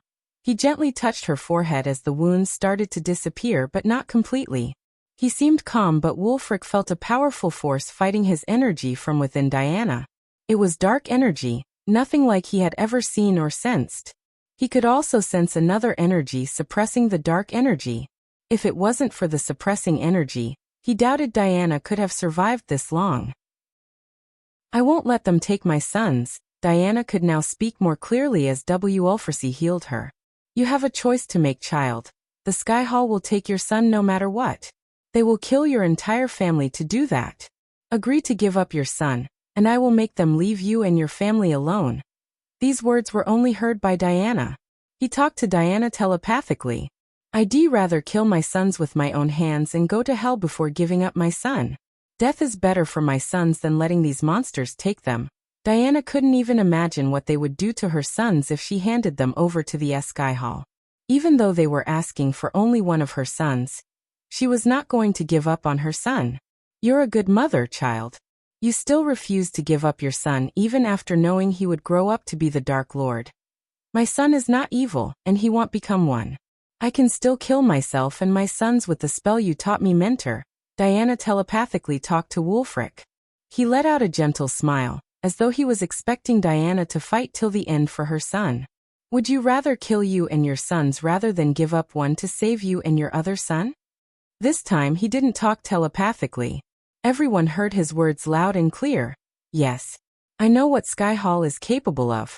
If I gave up my son to save another, they would make my son suffer, and I can't raise another one knowing I gave up on one to save another. I won't forgive myself. So yes, I would rather kill them both than give up my one son. Tears rolled out of Diana's eyes like a flood. A mother's love. Wulfric smiled. Diana felt a warm wave surging from her toe to head. The next moment she closed her eyes. She has a strong love for her sons. You can't perform the ritual if she still had a strong bond with the Dark Lord. Wulfric turned to look at the other three white figures. What ritual? The lady asked. I'm not talking to you. Wulfric raised his right arm as the silver ring he wore in his middle finger sparkled. Soon an ethereal form of a man in his early 50s appeared in front of them. I am talking to the Supreme Guardian Andreas. Considering the white radiance enveloping the three figures, no one could see the stunned look on their faces when they heard Wulfric. You need to perform the forbidden spell, Wulfric, Andreas said, ignoring the three figures standing near him. Although he seemed to ignore them, he wanted to kill the three of them for what they did to Harriet. The ruthlessness and inhumane way of conducting things prevented the Guardians from working with the Sky Hall in the first place. It seems we have no other choice, Wulfric sighed. Altering her memories and the mind is the only way to make her give on her son. Wulfric, you know that a mother's love is not something we can change on a whim. The forbidden spell could only suppress her love for her child for a short amount of time. As time passes, her love would resurface. He stopped for a moment to turn back and look at the unconscious Diana. Only if she sees her son again. The ritual can send him to a place where he won't return ever. If you like this chapter, please comment, send Power Stones. If you really like this chapter and my novel, consider sending me gifts as it would motivate me to put out more chapters. Any criticism, feel free to bash me in the comments. Chapter 357. What are you waiting for, Wulfric? Cast the spell. Andreas floated in the air before Wulfric. Andreas talked to Wulfric as though there was no one around them. He completely ignored the trio of Sky Hall elders and the angels. We might just be pushing that child onto the path to become a Dark Lord, Andreas, Wulfric sighed. He looked at the unconscious Diana once again and went on. Every child is innocent when it's born, Andreas. Although Wulfric saw glimpses of a future where the world is ruled by the Dark Lord and knew he can't change the destiny, he still felt reluctant to change Diana's memories. Not this child, Wulfric, you know that. This is the only way. 3,000 years ago, the gods wouldn't have created an entire universe with no energy to trap this child if they didn't think this child is evil beyond measures. Just reminiscing the future the gods showed the Guardians made Andreas shudder in fear. So it's true? There's a prison for the Dark Lord. Hearing Andreas and Wulfric from the sidelines, the lady in white light asked. It is true, Wulfric sighed. Only the gods themselves can travel into the black universe. Prison Earth is not a place we mortals could venture to. The mere name Earth sent a chill running through Wulfric's spine. He was there when the gods created an entire universe with no energy at all. They put the world named Earth in the middle of the universe. It was a prison created to hold the Dark Lord. Even after 3,000 years, Andreas didn't know why the gods could simply kill the Dark Lord. He refused to believe that the Dark Lord is stronger than the gods. As long as she has a bond with the Dark Lord, he can't leave this world, Wulfric. We must sever the bond between the Dark Lord and her. Andreas floated to look Wulfric in the eyes. As I said before, the forbidden spell will only suppress her motherly love for a short amount of time, Andreas. A mother's love is the most powerful spell. It's enough for us to complete the ritual, Wulfric. Wulfric sighed before nodding. Andreas was preparing for this ritual for 3,000 years with the Sky Hall. He sacrificed his body 3,000 years ago to perform the ritual. Wulfric didn't want his sacrifice to be in vain. After Wulfric nodded, Imelda saw Andreas' eyes lock onto her. Bring her to us. We need her to perform the forbidden spell, Andreas said. Irael, wake her up, we have to start casting the spell before the twins are born, Andreas said, looking at the lady in white. He wanted to send the Dark Lord away, but wanted to keep Diana and her family safe from the Sky Hall. After all, they were innocent and the other twin might be the only person alive to stop the Dark Lord if the Dark Lord somehow finds his way back to this world. Remember, Andreas, darkness doesn't always mean evil, just as light doesn't equate to good. Wulfric's words sounded more like a warning to Andreas. If it was up to Wulfric, he would have let the child stay with its family. After all, he believed the family and the child's mother's love would change his destiny. The following 30 days were hell to Imelda. She saw the spell making her sister go crazy. Even after giving birth to the twins, they only let Diana care for Noah. They kept the other one, who Diana named Dean, away from her. The Supreme Guardian and Wulfric spent 30 days casting the spell on Diana. They failed the first 29 days. Diana never let go of Dean. Every single day she fought the angels to reach Dean. Imelda's heart bled every time she tended to her sister's broken bones and life-threatening wounds. Imelda's role in the spell was to help Wulfric alter Diana's memories. Since Diana trusted Imelda with her life, they used Imelda to alter her memories and mess with her mind. No matter how many glimpses of a horrible future lies ahead they showed Diana, she refused to let go of Dean.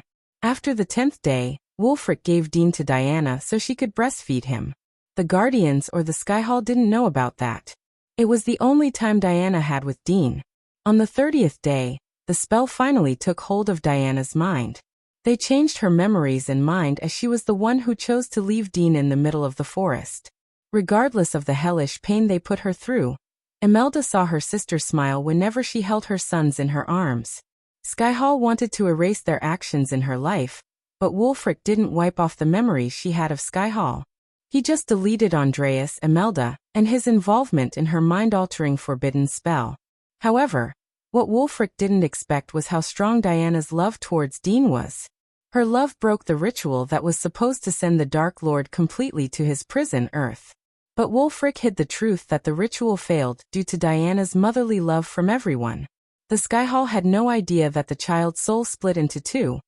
One soul piece was sent to Earth as they planned, but the other piece remained in the child's body, and Wulfric teleported the child near the cosmic river.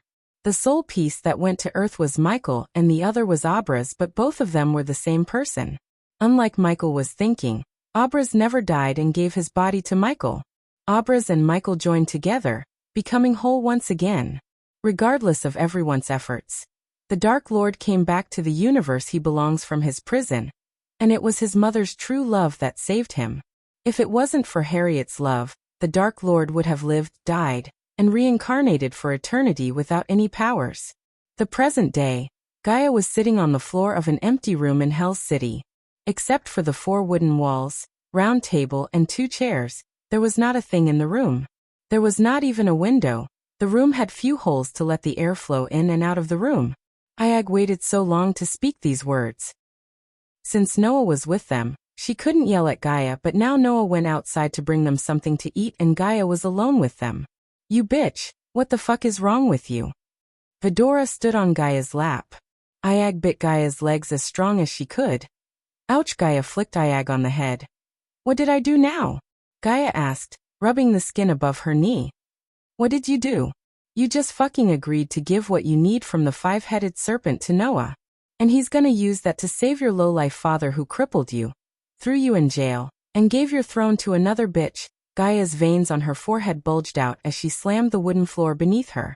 A fist-shaped bump immediately appeared after she slapped the wooden floor.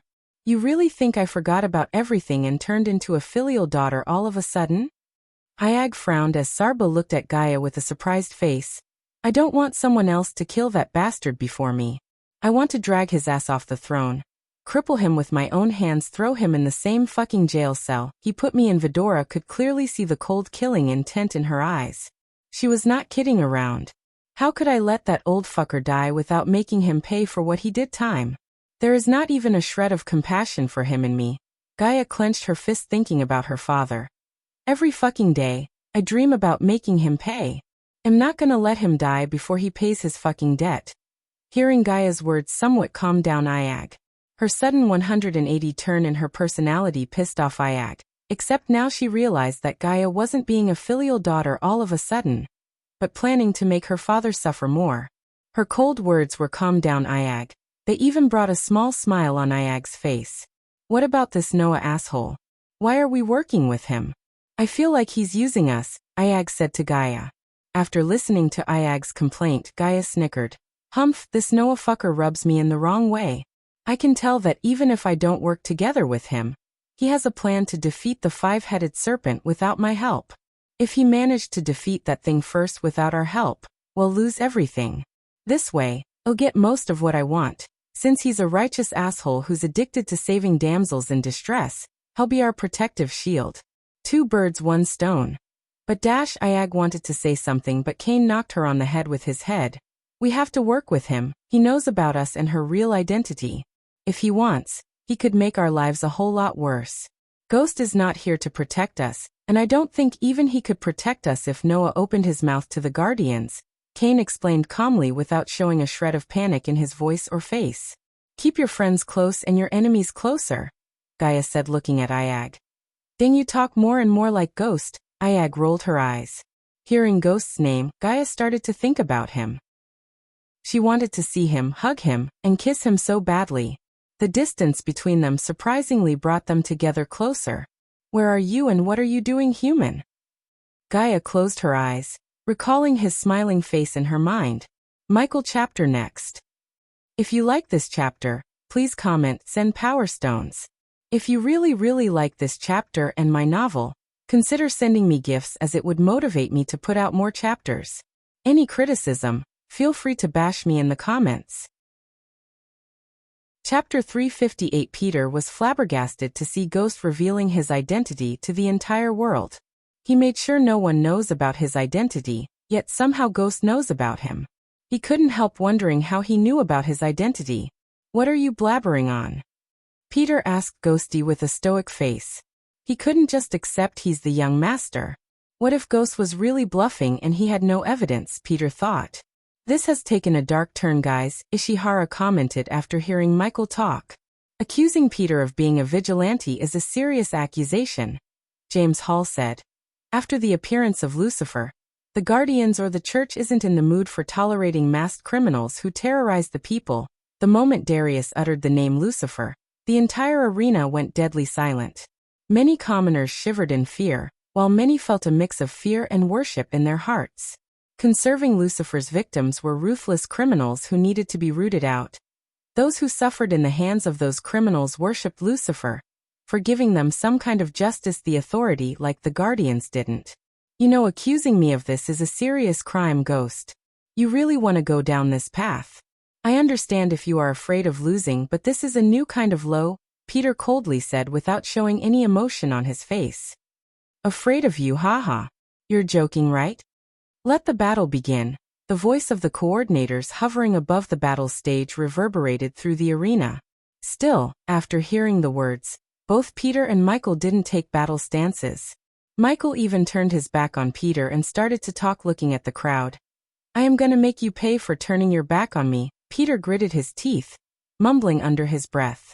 He immediately drew symbols in the air as various runes and patterns began to appear in the air. They all glowed in sparkling cobalt blue color. At least 50 tiny runes could be seen floating around in the air above the battle stage at the moment. A bunch of them continued to float in the air before disappearing into the battle stage, while some faded away into the thin air. Although I like to make new friends and don't like to alienate people, I'm a very private person who loves privacy. When people spy on me, I get pretty pissed, Michael talked without turning back to look at Peter. People who piss me off don't get a happy ending, Peter. Alicia saw the smile on Ghost's face disappear in the mirror. A sudden dread hit her to the core. She loved her big brother, and didn't want anything to happen to him. Just by accusing Peter of being the young master, Ghost put her brother in the crosshairs of the Guardians. Nonetheless, Guardians weren't the ones she should worry about at the moment. She witnessed how easily Ghost killed Alex, who fought with her brother to a stalemate. Regardless of Peter's talent in runes, she still feared for her brother's life because Ghost was not someone who could be defeated so easily. You know, when you came to fight me that night, I could have easily flayed you alive and fed it to my dragon. Michael winked at Nightmare, who waved at Michael standing on Claire's lap. But where is the fun in that? The more he spoke, the violent the spear trembled in Peter's hands. Now I get to destroy your arrogant ass in front of thousands of people. That is fun. Many raised their brows seeing the carelessness of Ghost. This was not a round where the participants were restricted to use the arch energy. On the contrary, they could use anything.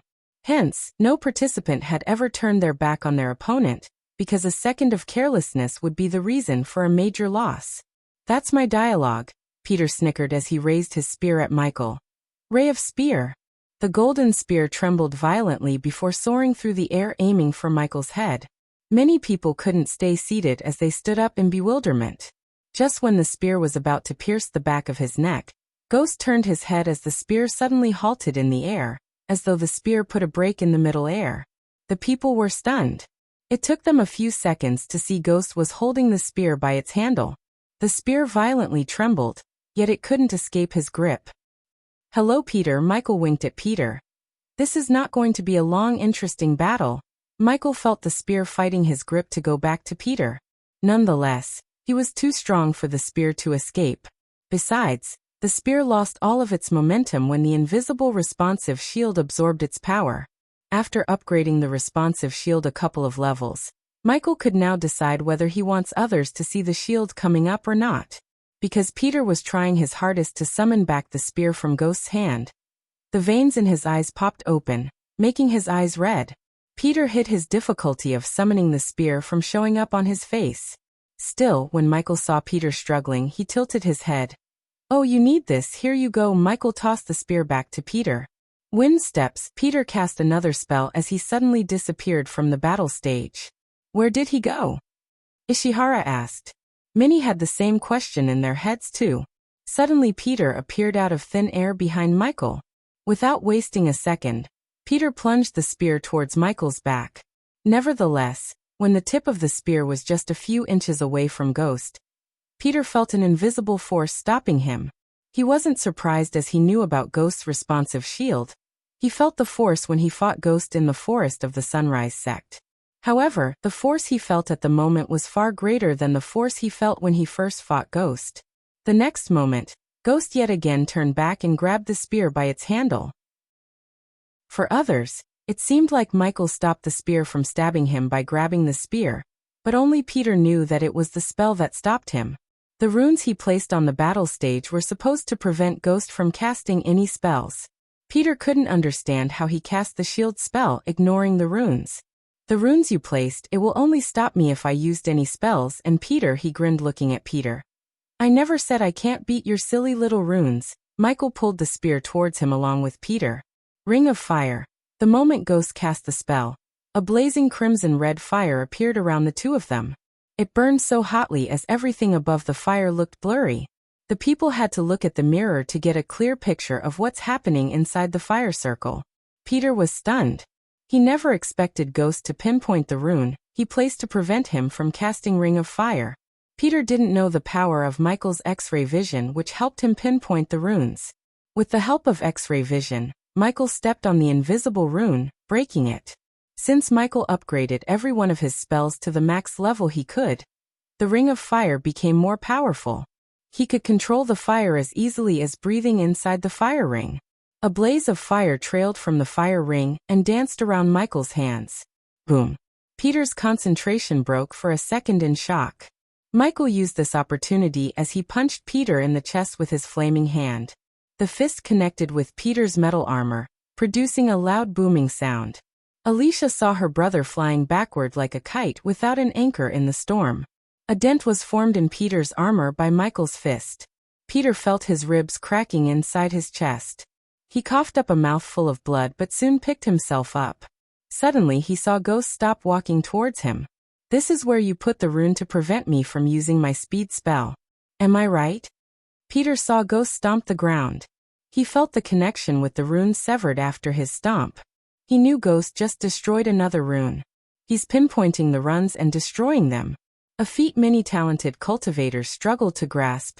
James Hall seemed more and more surprised by Ghost.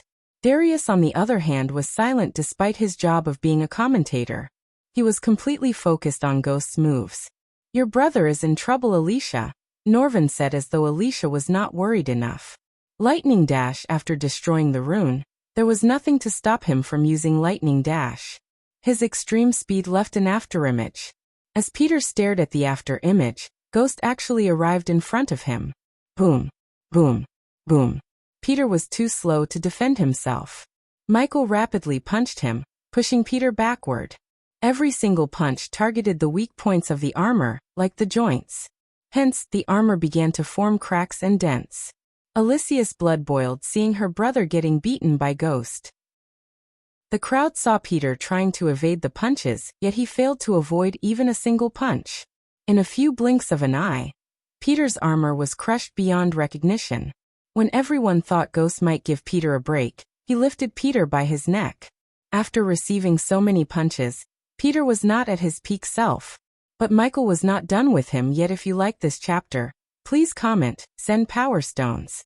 If you really like this chapter and my novel, consider sending me gifts as it would motivate me to put out more chapters. Any criticism, feel free to bash me in the comments. Chapter 359. In the giant mirrors above the arena, everyone was seeing Ghost lifting Peter by his neck. Peter mustered the little bit of strength he had in his body to punch Ghost. Pathetic, Ghost snickered after getting a punch from Peter. Peter was completely stunned by Ghost. When he first fought Ghost, his movements were slow despite the runes, his fighting technique was sloppy. Plus, his reaction time was way slower. This time, however, Ghost fought like a new person. Peter couldn't even evade his attacks as he was too fast. Moreover, Ghost was able to destroy the runes he placed on the battle stage without sweating a break. It shouldn't be possible, yet somewhere Ghost destroyed them. Without the runes to restrict Ghost's spells and skills, Peter's plan of defeating him took a nosedive. Boom. Suddenly Michael slammed Peter on the floor, almost forming a crater in the battle stage. The force of the slam sent the spear in Peter's hands flying away. The light in Peter's eyes started to dim down due to the broken bones inside him. Under everyone's shocked gazes, Michael flicked his hand as a healing potion appeared in his hand. The fun is just getting started, Peter. He forced the healing potion down Peter's mouth as the internal wounds Peter suffered gradually healed. His pale face became rosy again. Ghost's hand was still around Peter's neck.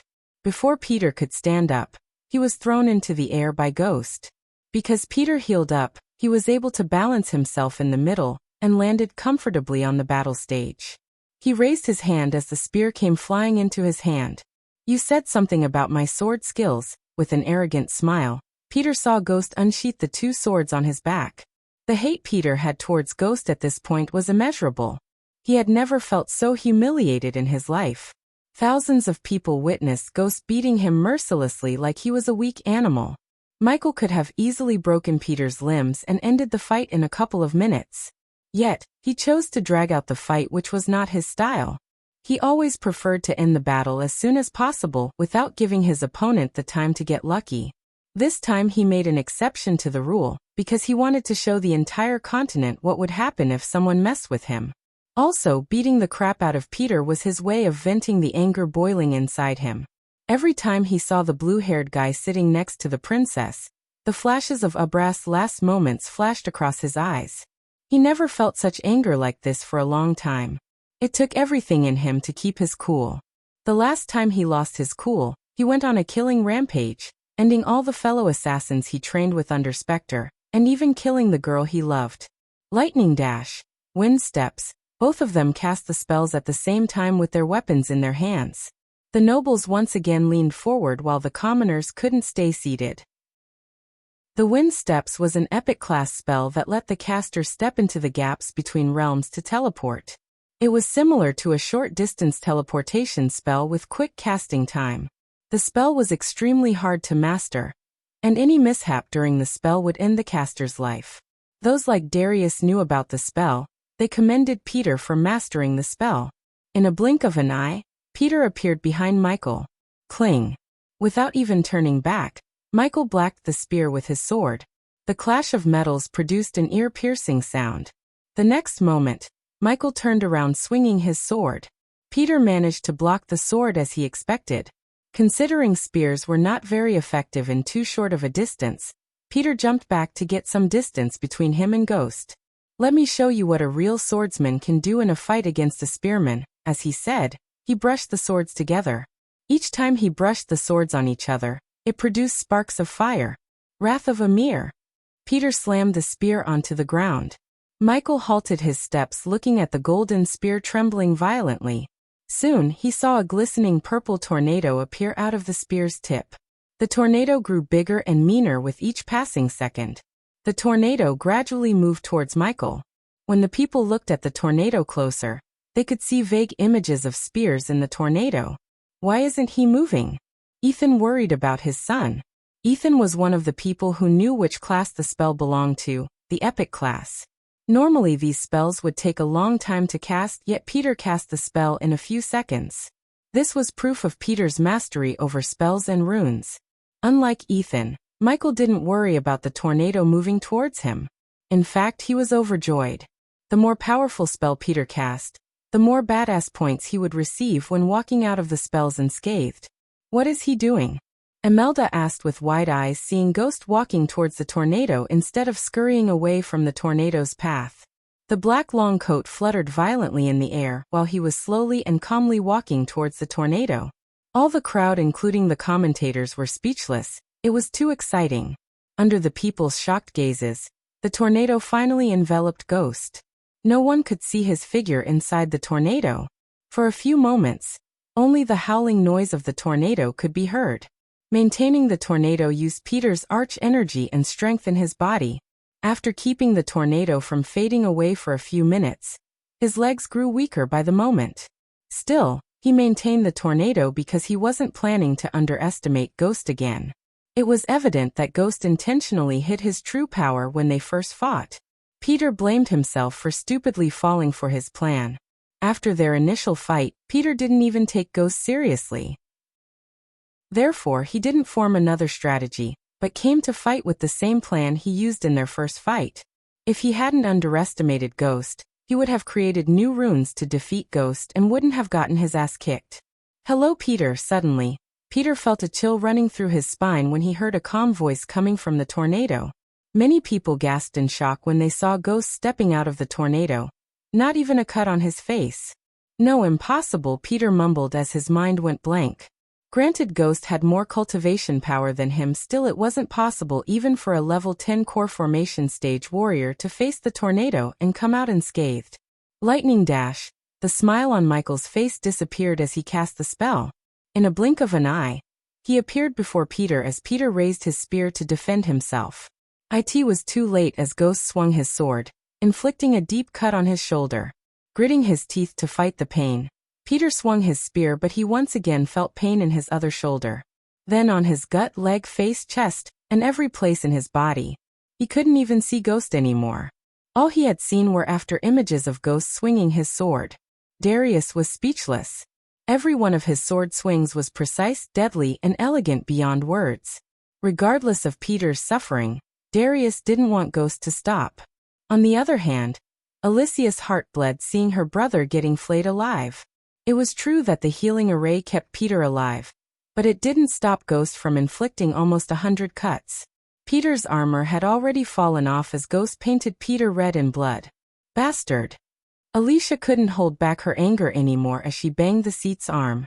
Peter fell to the ground, losing all his strength due to the blood loss. Ghost was merciless. He never gave Peter the chance to utter the words "I surrender." Not that Peter would surrender. Many expected Ghost to give him a chance. Even Claire frowned seeing Ghost kicking Peter in the gut while cutting him mercilessly. Sometimes Ghost freaked her out with his ruthlessness.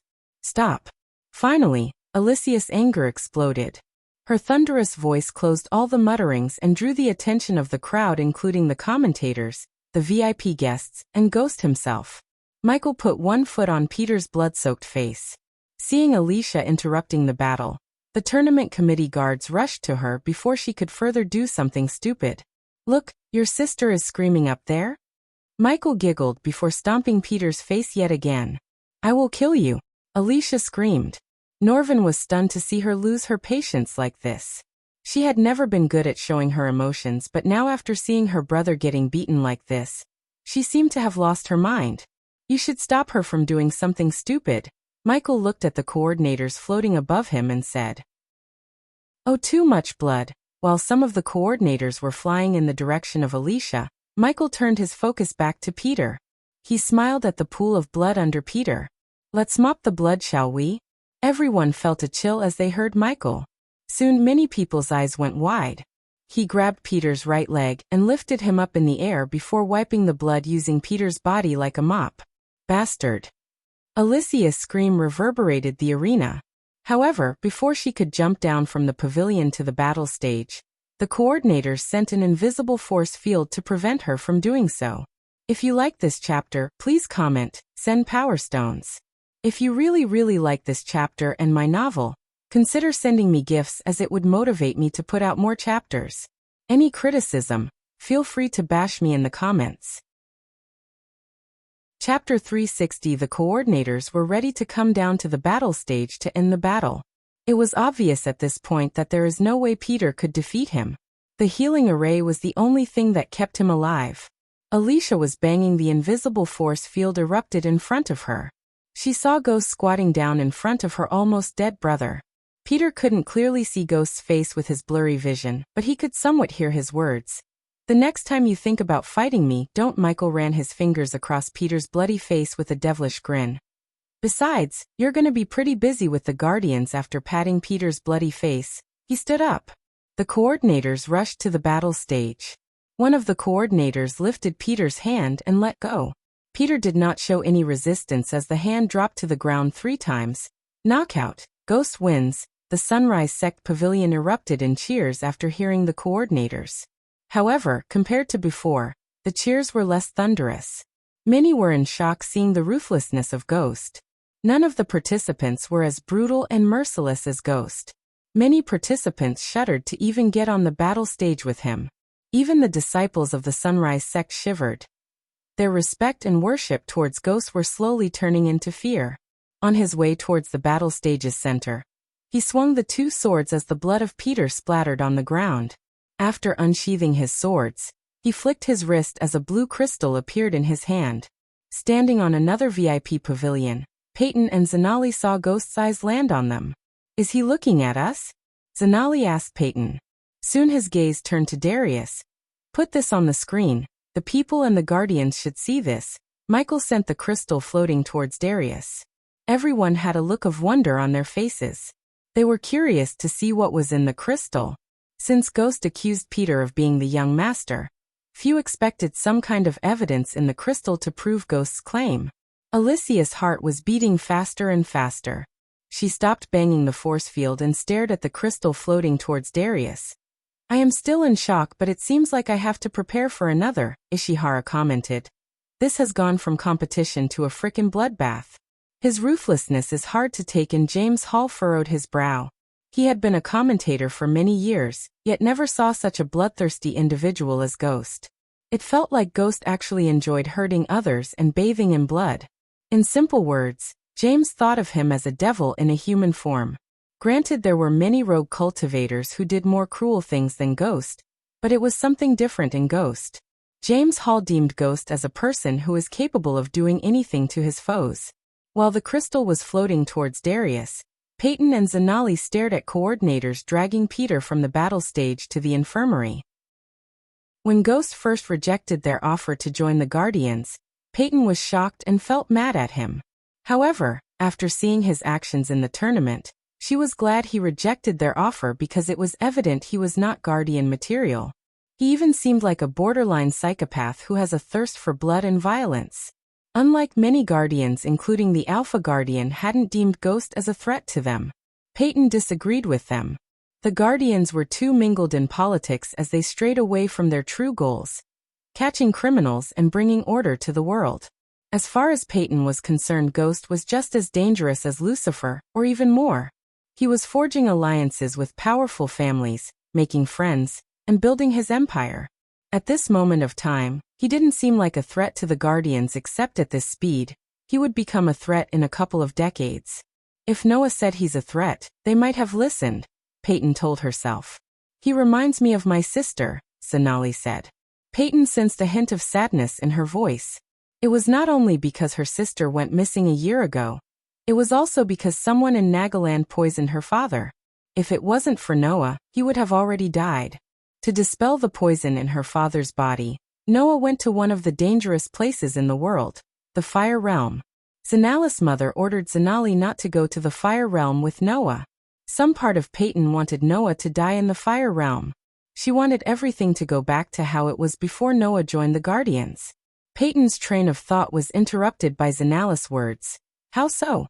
Peyton asked. She too enjoyed such needless bloodshed. She actually enjoyed making others suffer, including her own family. Zanala's eyes watered, thinking about her father on the verge of death and Gaia. It's not like you and your family is completely blameless in Gaia's matter, Zanali. For a moment Zanali couldn't believe what she just heard from Peyton. She had never talked to her like this before. Peyton's subconscious anger towards Noah got redirected towards Zanali. Peyton, what did you mean by that? Nothing. Peyton waved her hand, but Zanali didn't let go. You obviously have something to tell me, so tell me, Peyton. You think we were to blame for what my sister did? Zanala's voice didn't sound like she was angry but glum and concerned. Peyton sighed, realizing her impulse got the better of her. Your father took the throne which was rightfully hers and decided to give it to you instead, Zanali. So anyone in your sister's place would feel betrayed. Her words yet again shocked Zanali. She thought Peyton understood her, but Zanali realized she thought wrong. I never wanted that throne, Peyton. She pushed me to take the throne. You know why? If she was on the throne, there would be no need for prisons. She would play the judge, jury, and executioner, just like her mother. My sister always blamed me and my mother for the rising crime rate in Nagaland, and said if she or her mother was on the throne, it wouldn't be the case. Zanali paused for a second, seeing Ghost leave the battle stage. Darius and some others were meddling with the crystal, because she or her mother would have killed the accused without a fair trial. You don't know how many people were sentenced to death by her mother without any evidence to prove them absolutely guilty. She would go with her gut feeling. Of course, no criminals, no prisons, no high crime rate. There might have been hundreds of innocents who were said guilty by her mother. Under her rule, my people lived in fear. Just like her mother Gaia would have been a dictator, I took the throne because I didn't want my people to live in fear. Peyton knew Zanali was right, but only partially right. Gaia's mother was indeed a dictator, but under her rule, Nagaland thrived. It was one of the most powerful kingdoms. Under Gaia's father and Zanala's mother's rule, the kingdom had grown weak. But everyone was getting a fair trial under the new rulers. Of course, each case would drag and waste resources. Still, Zanali and her mother advocated a fair trial for everyone without any compromises. This was one of the reasons the kingdom had grown weak. Under Gaia's mother's rule, resources were spent to develop military power. Under Zanala's mother's rule, resources were spent helping war-torn countries, trials, offering refuge to refugees, and paying off debts they got to help other kingdoms. Both queens had done good and bad. Some favored Gaia's mother, while some favored Zanala's mother. Peyton didn't talk about who's right and who's wrong. In fact, she had never judged Zanala's actions until now. I will do what's best for my people. And Gaia was the opposite of best. If she hates me for caring about my people, so be it. Nagaland would never be war-hungry as it once was. Peyton could see the resolve in Zanala's eyes. Peyton was glad that her sister was not what she used to be anymore. Only a few individuals could be compared with Gaia in terms of monstrous cultivation talent. Gaia was on the surveillance list of guardians for a reason. Look, suddenly people in the same pavilion as Peyton and Zanali shouted, looking at the giant mirrors. They both looked at the mirror to see a dark room lit with nothing but a few lanterns appeared in the mirror. The arena became silent. Everyone's gaze was on the mirror. After a few moments, they saw a figure dressed in black walking into the dark room. The bright orange light coming from the lanterns illuminated the book racks, the round table in the room's center, as well as the line of armor stands. The people were staring at the figure's back, before the figure slowly turned back. Looking at the figure's armor, Peyton was positive that this was the same figure that many noble youngsters saw when the young master ambushed them. It can't be him, right? Imelda asked Norvin, who was sitting on her shoulder. The golden Babaru looked worried. He desperately needed Noah here to somehow find a way to fix the mess if the young master turned out to be Alicia's brother. I hope not, Norvin said. Soon after the words left his mouth, he saw the black figure in the mirror take off the hood covering his face. No, Alicia's legs turned to jelly when she saw the figure's face. It was her brother, Peter Stone. Norvin saw Peyton and Zanali leaving their seats. He could guess they were going to make sure Peter stays in their sight until he gets healed enough to visit the guild. Bastard, Norvin cursed Ghost. From this moment onwards, Peter's life would not be what it used to be. The Guardians and the Church would make his life a living hell by investigations and trials. If Peter was proven guilty, that would be the end of his freedom, or worse, he would be exiled to the southern continent. Ghost just utterly destroyed Peter's life. For a private and prideful person such as Peter, what he did was worse than killing. If you like this chapter, please comment, send Power Stones. If you really like this chapter and my novel, consider sending me gifts as it would motivate me to put out more chapters. Any criticism, feel free to bash me in the comments. Chapter 361. Having turned Peter's life upside down for attacking him, Ghost was honing his fighting skills back in his room. After Layla's visit, the mirror in his room was gone. He didn't buy a new mirror but bought a few punching bags and freakishly sturdy Wing Chun. The punching bags were laying on the ground, broken and scattered. The punching bags contained pieces of stones that were similar to granite on Earth. Still, they were no match for Michael's anger. The anger wasn't toward Peter but Thusia. Ever since he saw Calvin Howard, the representative of Thusia, he was burning with fury. Chuck. Chuck. Chuck. Chuck. His punches to the Wing Chun became more and more violent as the wooden dummy began to vibrate violently despite its sturdiness. He never even used any arch energy to power his punches. He just used raw strength. Thusians. Victoria Barnes, ARGH. Chuck. Chuck. Chuck. Chuck. He violently punched the Wing Chun as the wooden dummy began to form cracks. Soon, pieces of wood crumbled down. After the Wing Chun lost its shape, his punches became more frantic. They contained no techniques or finance, just random frantic punches. Arg. Boom. Finally, Michael roundhouse kicked the wooden dummy as it exploded into nothing but splinters. There are many ways to destroy an enemy. The first, forgiveness. Elder Wright's words sounded in his mind. They don't deserve it. When I'm done with Thusia, there won't be any signs that there was a kingdom called Thusia. I am gonna massacre them. Michael breathed heavily. He sweated as he was inside an oven in anger. Knock. Knock. Master Ghost. Michael heard Ricky's voice coming from the other side of the door. What is it? Michael tried to sound calm, yet it was possible Ricky might have sensed the anger in his voice. There is someone who wants to meet you. That someone have a name? Michael wiped off the sweat before using arch energy to clean himself. Lord Calvin Howard, Master Ghost. The moment Michael heard the name, his calmed anger exploded in his heat yet again. He clenched his fist as he began to shiver. Send him in. His brain overpowered the anger in his heart. Yes, Master Ghost. Ricky left the area to bring Calvin to the room while Michael entered the system's interface to buy a couple of sofas. He knew this was not the time to be impulsive and make an enemy out of Calvin. Hence he bought furniture for Calvin to sit on instead of beating the crap out of him. Michael then put on V-neck black long sleeves and rolled up the sleeves to his elbows. He plunged into the sofa, giving some rest to his body. After waiting for 5 minutes, Michael heard loud footsteps and metal clanking sounds. Soon, the door opened to reveal Ricky and a blue-haired youngster who had a feminine feel to him. He walked towards Michael with a wide grin. He even walked like a female while fanning his face. Ghost, it's a pleasure to meet you up close. Michael stood up and shook Calvin's hands. It felt like he was shaking a girl's hand. It was so soft.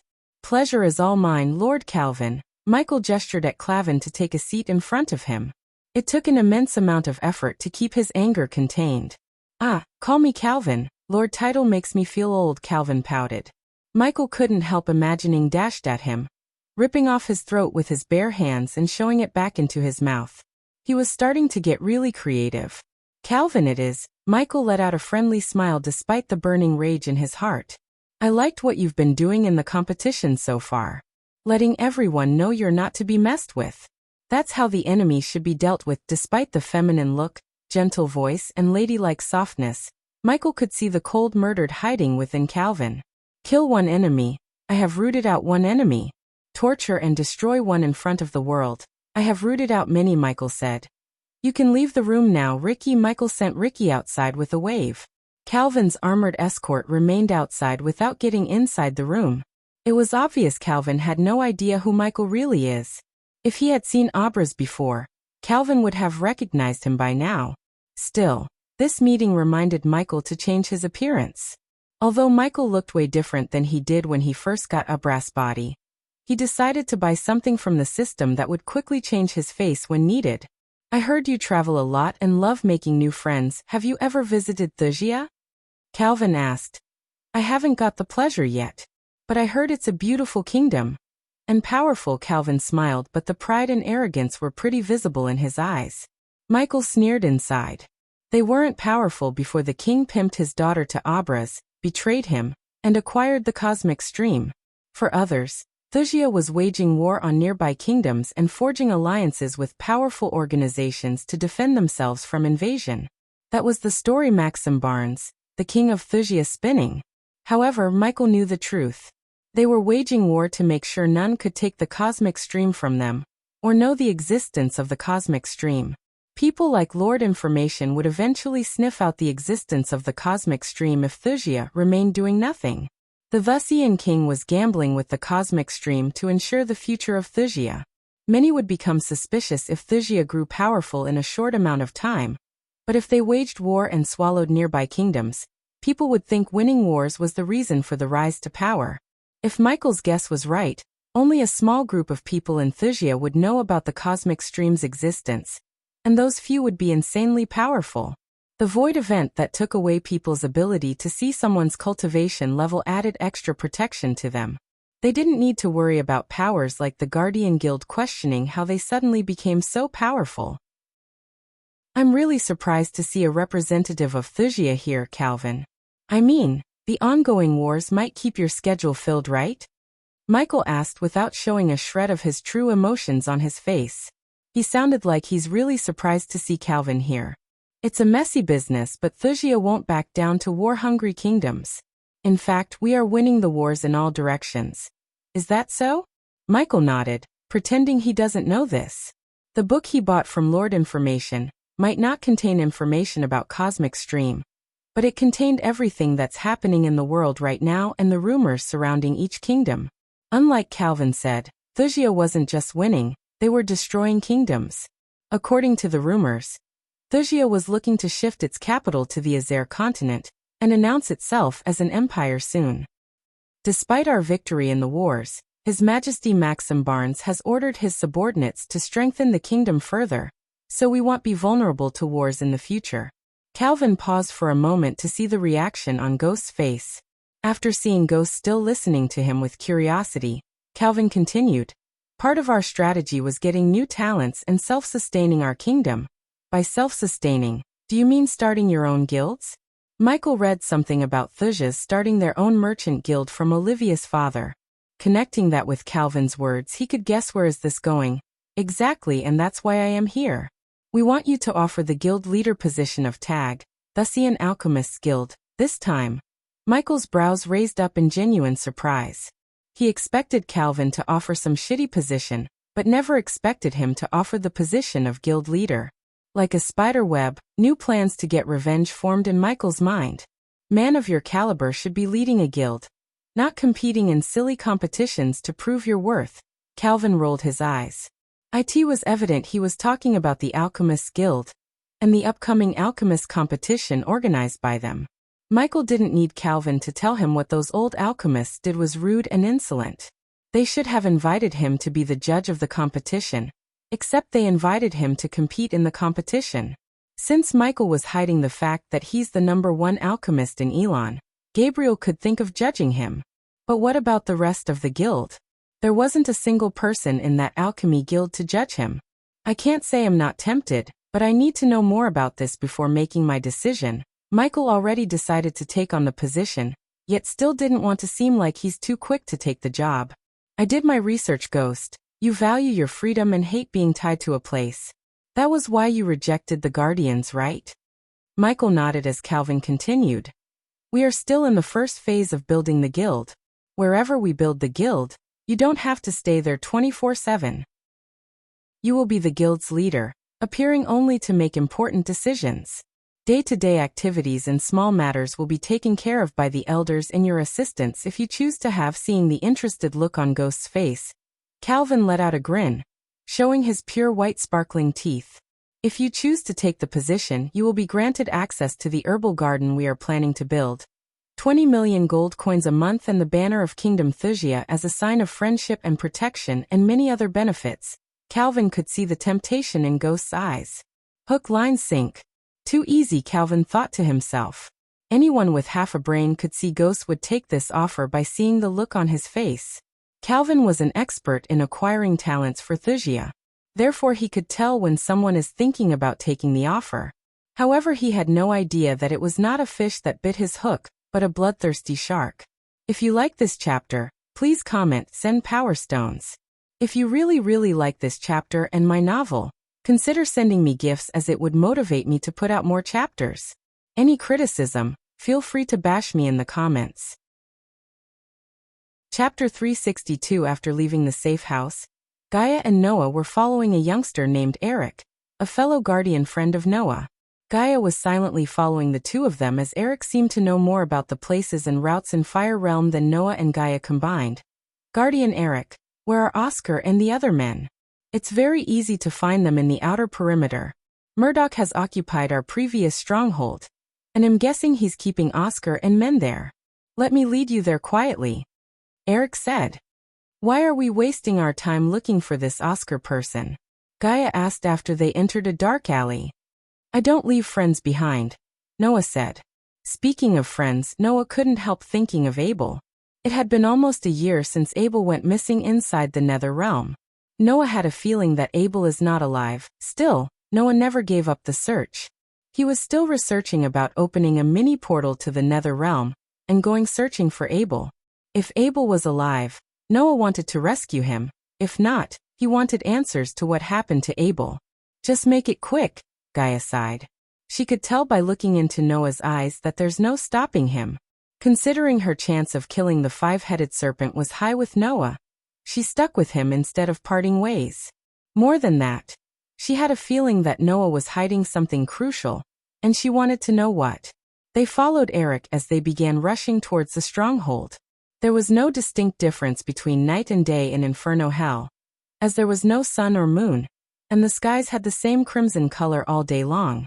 It was a depressing sight. Soon after, Eric led Noah and Gaia to a manor. The manor wasn't huge, but there was a historical feeling to it.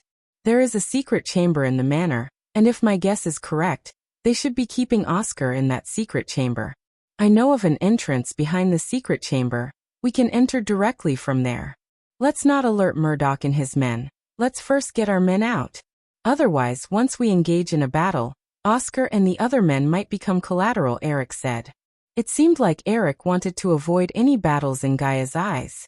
Behind the manor, a 7-foot beast that had the body of a dog and the head of an eagle and a pair of blood-red eyes was laying in front of the entrance to the secret chamber. It was at the level 7 core formation stage. This demon beast was caught by Murdoch. He's using it to guard the door, Eric informed them in a husky voice. The trio stood behind a boulder and looked around the manor to gauge the security. Can you shoot it from here? Noah asked Gaia.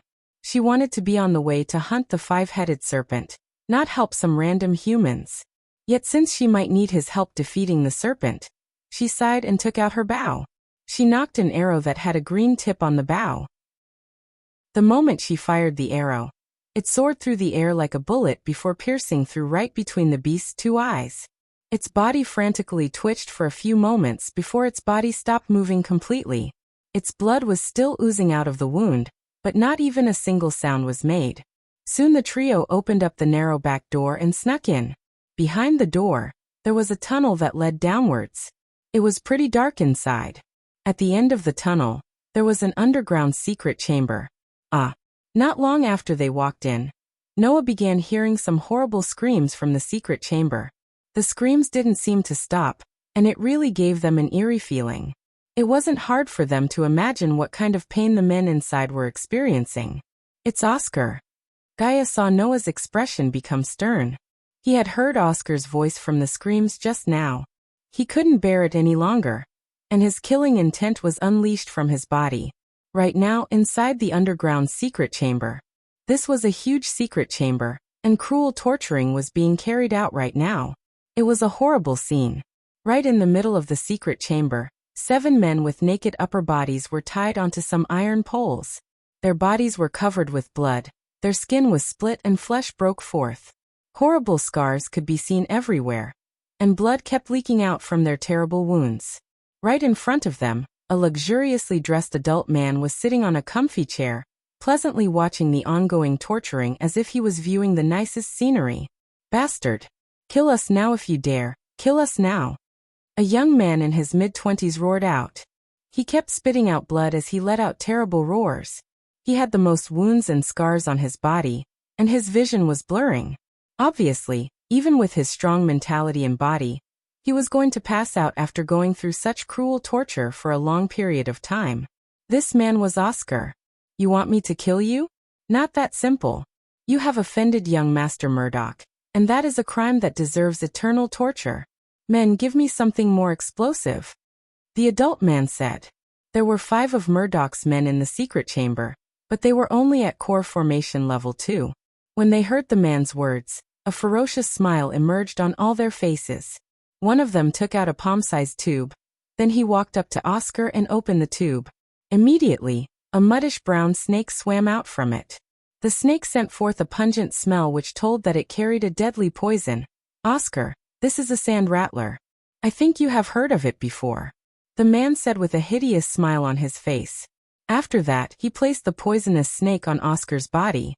When the snake smelled the blood, it immediately went towards one of the wounds on Oscar's body and tried its best to penetrate itself into his wound. Even the toughest men wouldn't be able to withstand this kind of pain. Oscar instantly let out a terrifying cry. A sizzling sound could be heard from his body, and his skin quickly turned into an emerald color. The pain coming from the corrosion was not something ordinary people could imagine. At the same time, terrifying screams once again sounded out throughout the entire secret chamber. "I can't take it anymore." Someone let out a painful shout, and was completely silent afterward. The deadly poison from the sand rattler was not something anybody could resist. Besides, all of them were severely injured. The pain they were experiencing was unimaginable. "Ha ha ha." The man who was sitting in the chair let out a burst of evil laughter, as if this kind of creepy scream was the most beautiful melody in this world.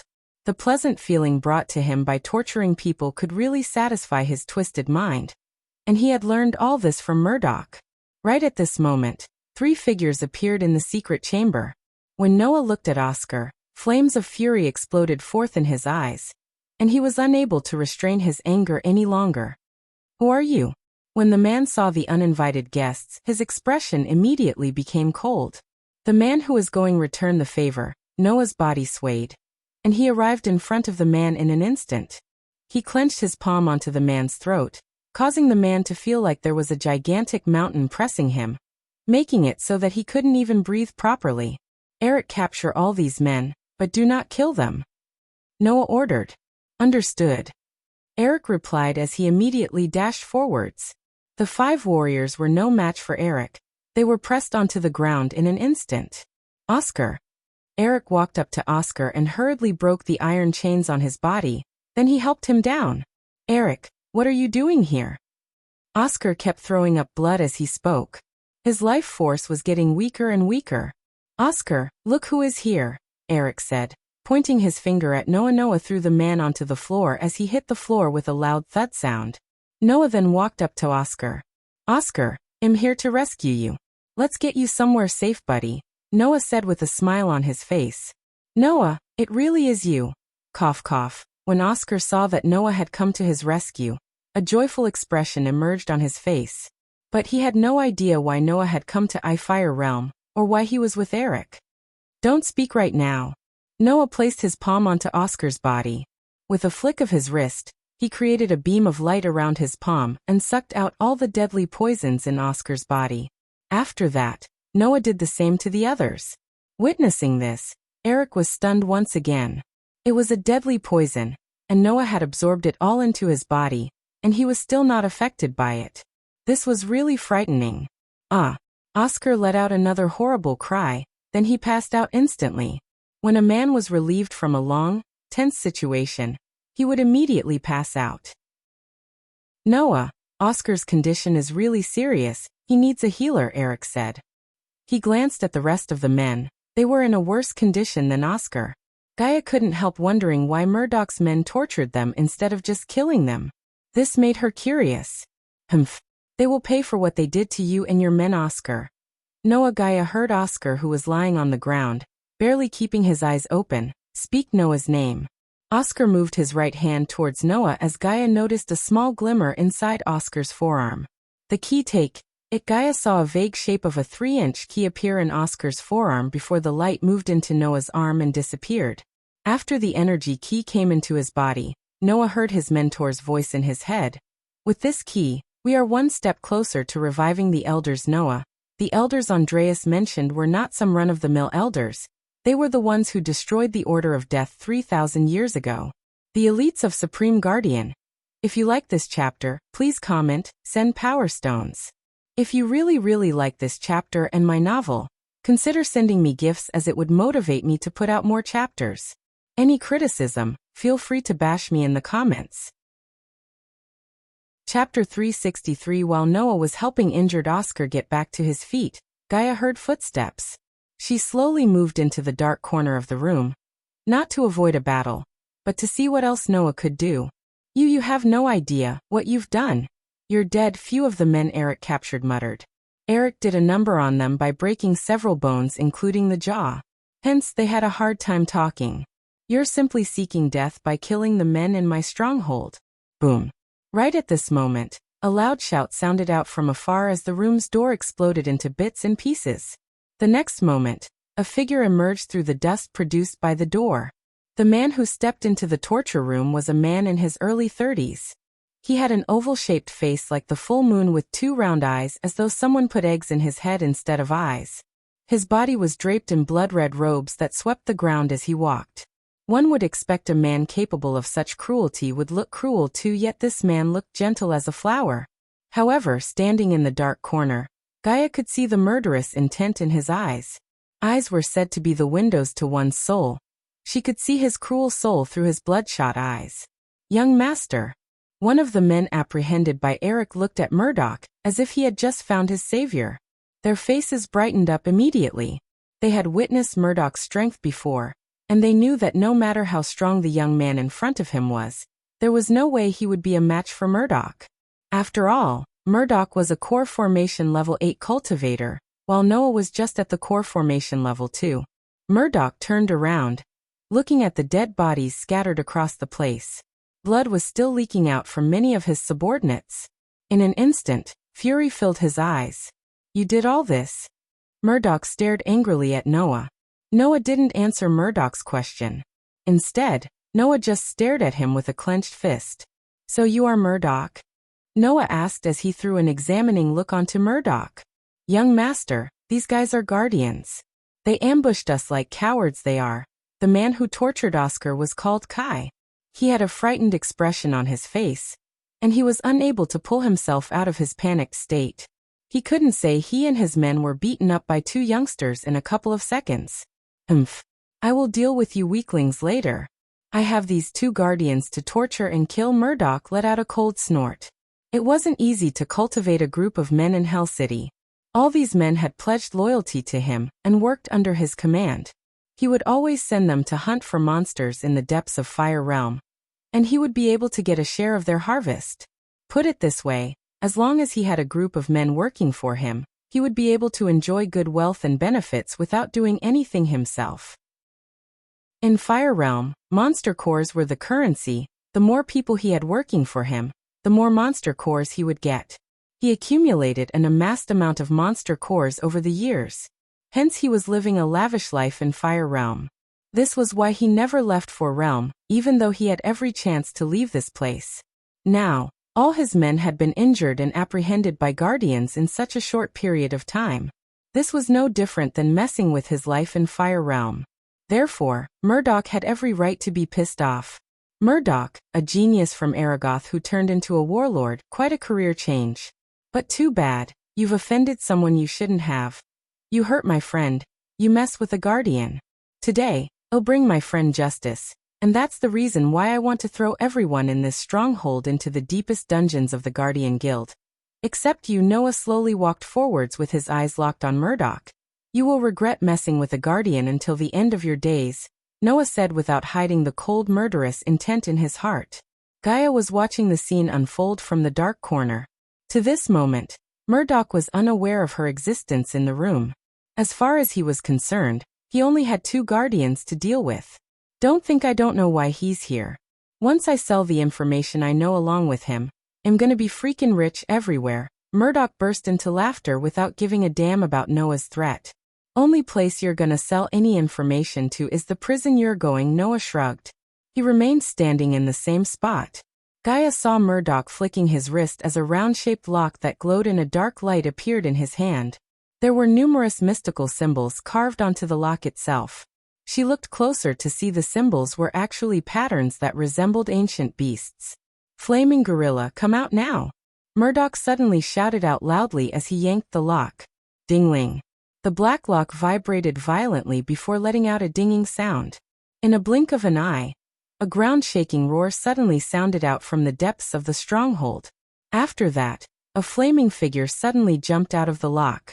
It was a gorilla with a body that looked made of volcanic stones, and its entire body was emitting a flaming red light. The fire ape was over 10 meters tall, and it resembled King Kong.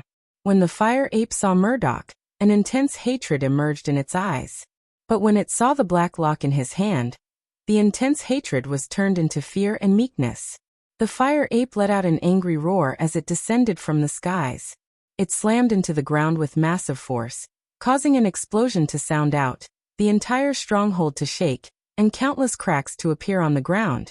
It unleashed tremendous arch energy combined with scorching flames, enough to send fear deep into one's heart. Guardian Noah, be careful, this is a flaming gorilla. It's a bloody level 10 core formation stage beast. I don't know how Murdoch managed to make this flaming gorilla obey his command. That thing somehow makes him control the wild beasts. Eric's expression changed, and without any hesitation he explained to Noah. Normally, ancient beasts all had violent tempers, and considered humans their mortal enemies or simply food.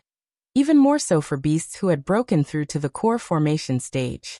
All of them had their own feelings of pride and dignity, and they would rather die than be controlled by a human. This flaming gorilla had reached level 10 of the core formation stage, and just a few months of cultivation away from breaking through to the core strengthening stage. Yet it was still being controlled by Murdoch. Gaia was both intrigued and confused. Looking at the lock made Gaia feel something wired. It was like the lock was pulling her close and commanding her to get close. That's a demonic beast tamer. It took Gaia a few seconds to recognize the lock. She had read about this artifact before, but never had the chance to see one until now. According to the text she read, these locks were forged by a 6-star human blacksmith who had deep hatred towards other races. He forged the locks to tame and enslave anyone except a human. The 7 locks were said to be lost in time except she found one today. Murdoch smiled as he raised the demonic beast tamer in his hand, and waved it towards the flaming gorilla. Then he gave out an order. Flaming gorilla, kill this man for me. Murdoch pointed at Noah. Roar. The flaming gorilla was furious, and flames were shooting out from its eyes. As a beast grew up in the fire realm, it had its own pride and dignity. That's why it felt extremely enraged upon being controlled by a human. However, because of the demonic beast tamer, it was forced to obey Murdoch's command. The appearance of Noah had given it a target to release its anger on. It wanted to vent all its anger on Noah. Bang! The flaming gorilla punched a huge hole in the ground. Then it jumped into the air, forcefully throwing its majestic body, which was covered in scorching flames, toward Noah. Eric's expression changed dramatically. With his cultivation level, he could handle a fire core formation level 2 or 3 warriors, but not a level 10 beast like the flaming gorilla. A brutal opponent like this was really frightening. Pathetic, Noah snickered. Despite the flaming gorilla that's flying towards him in rage, he remained calm. It reminded Gaia of Ghost. Light range. Noah calmly uttered the 2 words as Gaia saw the torture room suddenly gets brighter and brighter. The flaming gorilla stopped rampaging towards Noah, as it started to feel threatened by the human in front of it. Release. Instead of unsheathing his words, Noah just raised his finger towards the lock and shouted. The very next moment, a bolt of bright light appeared out of Noah's finger. The light bolt soared through the gorilla without harming it, but when it touched the lock trembled. What the? Murdoch was stunned to see the lock trembling in his hand like never before. In a few seconds, the lock exploded into tiny bits and pieces. The very next moment, a vortex appeared in the room that pulled the flaming gorilla into it. The flaming gorilla let out shrill cries. All of its furs were standing up. It tried to run away from the pulling force, yet its efforts were in vain because, in a few seconds, the flaming gorilla disappeared from the room into the vortex. The blast force produced by the destruction of the lock sent Murdoch flying into the wall behind him. Young master. Murdoch's men shouted. Arg, cough. Murdoch coughed up thick blood while Noah walked towards him. Murdoch could vaguely see Noah through his blurry vision. He tried to stand up, but he failed to do so due to internal wounds. Gaia watched Noah putting his hand on Murdoch's head. Break! If Ghost was here, he would have killed Murdoch by now. Gaia knew that. However, Noah didn't seem to be interested in killing Murdoch. He just put his hand on Murdoch's head as a bright light enveloped Murdoch in a blink of an eye. Gaia's eyes widened in shock, seeing Murdoch's cultivation level gradually becoming lower and lower. In a few minutes, Murdoch hit rock bottom as he became a commoner. He crippled him, Gaia muttered in shock because it didn't seem like typical crippling, rather, it seemed like he locked away Murdoch's ability to cultivate or use arch energy completely. If you like this chapter, please comment, send power stones. If you really like this chapter and my novel, consider sending me gifts as it would motivate me to put out more chapters. Any criticism, feel free to bash me in the comments. Chapter 364. When the commentators and the VIP guests returned to their seats, the sky was decorated with colorful fireworks. They painted the sky as though each firework was a master artist. The fireworks exploded into all kinds of shapes such as dragons, birds, lions, dancing men, and finally, the name Ghost. The Sunrise Sect Pavilion erupted into cheers when they saw the name Ghost occupy all the sky above them. Nightmare flew straight into the air, decorating the golden words with his crimson-red dragon breath. The fireworks weren't arranged by Ghost or anyone he knew. On the contrary, it was arranged by people he never knew, the merchants and the tournament committee. Layla was looking at the sky as the flashes of light reflected in her beautifully crafted hazel eyes. Welcome to the quarter-final, ladies and gentlemen. Looking at the sky, Darius snapped as all the fireworks merged to form the words quarter-final. As usual, we will go through the rules and regulations. Just like the third round, participants can use whatever is necessary to defeat their opponent. Each battle will be one-on-one. The judges and the guests will score the battle according to how long the battle lasted, how the battle ended as if it was a knockout or surrender, and the 5 winners will be ranked according to their total score. The one with the least score will be eliminated and the first 4 will go to the semi-final. Since Miss Selena withdrew from the tournament for personal reasons, we will select a random participant among the 9 and send him, or her directly to the semi-final, Ishihara said. The commoners sighed hearing the news, but the nobles did not seem surprised. They expected Selena to leave the tournament. Everyone knew it wouldn't have been her choice. Rather, her family forced her to withdraw from the competition instead of facing Ghost, and ended up being killed or worse. Although there were only 1 of 5 chances for Selena to end up facing Ghost, her family didn't want to take the risk.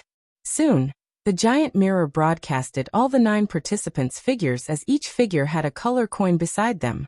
For instance, Andrews had the color gold coin while Paul Oswin had a blue coin. 9 participants were assigned 9 coins. When the mirrors broadcasted Michael's figure, The entire arena once again let out their thunderous cheers. Coincidentally or intentionally, he was assigned a black coin. Under the crowd's excited gazes, 9 bright orbs emerged from the battle stage. In a few seconds, the bright light faded away to reveal the palm-sized coins. Her Royal Highness Catherine would pick the lucky participant who will go to the semi-final, without competing in the quarter-final. He or she will also be safe from the elimination, James Hall said. While the coins were floating in a circle, one of the coordinators landed before the coins with a wooden box in his hand. He picked the coins one by one and put them into the wooden box. The coordinator then flew towards the stage where the princess was sitting alongside the king and the other VIPs. Who do you think will get the lucky chance, guys? Ishihara asked. It's luck, Ishihara, we can't predict luck, James Hall said while the coordinator was flying towards the princess. Some would call it luck, some would call it fate, Darius said in his rough voice. The arena was rather silent as they were too focused on the wooden box. They wanted to see who was the lucky one. Many prayed that the princess wouldn't take the black coin. They wanted to see Ghost fight. Unlike many young masters, they knew they can't see Ghost fight very often. Until this tournament, many didn't even know he could fight. He was the least controversial prodigy in Elon who liked to mind his own business and make fewer enemies. Please be Andrews. Please be Andrews. Imelda prayed to the gods while Diana prayed to be her son. She didn't want Andrews to get on the same stage as Ghost. The last thing she needed was her son to kill his cousin. After destroying Skyhall and everyone who would hurt her son, Diana wanted him to have a family that he never had. Your Royal Highness, the coordinator bowed his head slightly, handing over the wooden box to Princess Catherine. Despite the thousands of eyes on her, Catherine sported a smile on her face. No one except a few didn't know she was praying to pick the golden coin, which was Andrew's. It took a few moments for her to grab a coin in the wooden box. Even though she couldn't see the coin she grabbed, she just hoped it would be the golden coin. I'm excited, Ishihara giggled. Everyone's gaze was on the princess as she slowly retrieved her hands from the wooden box. Black coin. Many gasped in shock, including the princess herself. Catherine's heart skipped a beat looking at the black coin in her hand. Drops of sweat formed on her smooth forehead. He got one step closer to marrying her. If Andrews couldn't defeat Ghost, her father would announce that he will marry her to Ghost. Catherine would rather die than marry that monster in human form. It's decided then. Ghost will go to the semifinals directly, James Hall said as the participants felt relieved. After seeing what he did to Alex and Peter, none of them wanted to face him in a battle. Andrews, on the other hand, had a mixed feeling. He was glad that he didn't have to face Ghost in the quarterfinal, but he was troubled thinking that he needed to eventually face him. Now, without further delay, let's begin the quarterfinals. Darius' voice reverberated through the arena.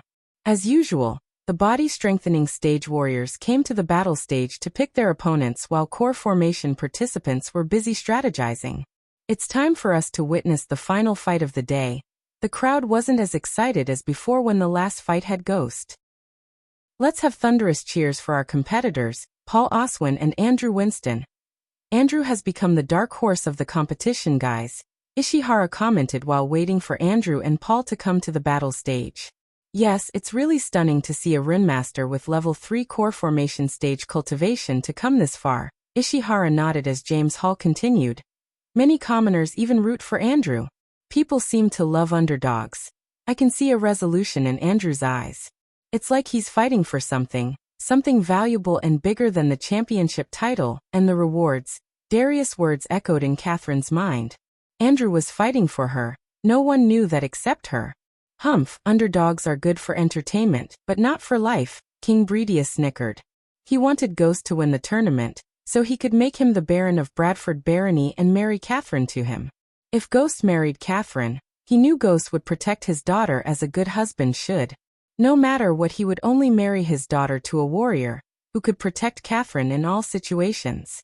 The last time Andrew fought, he didn't seem like an underdog to me. He defeated his opponent with a single spell. Ishihara reminded everyone of Andrew's third-round fight. Ghost had the longest fight with Peter and Alex while Andrew had the shortest fight. James Hall paused for a moment and continued. Everyone knew Noah Winston. The moment James Hall uttered the name Noah, the entire arena shook in thunderous cheers. The commoners screamed his name as loud as they could. The three commentators had to go silent for a few moments. Michael had the undying support of Rivertown because he took care of Rivertown, a small town. Noah, however, helped and took care of several small towns, villages, and hundreds or even thousands of commoners in his life. After becoming a guardian, he had the authority and the resources to really help people as well as punish the evil. Hence, commoners loved Noah.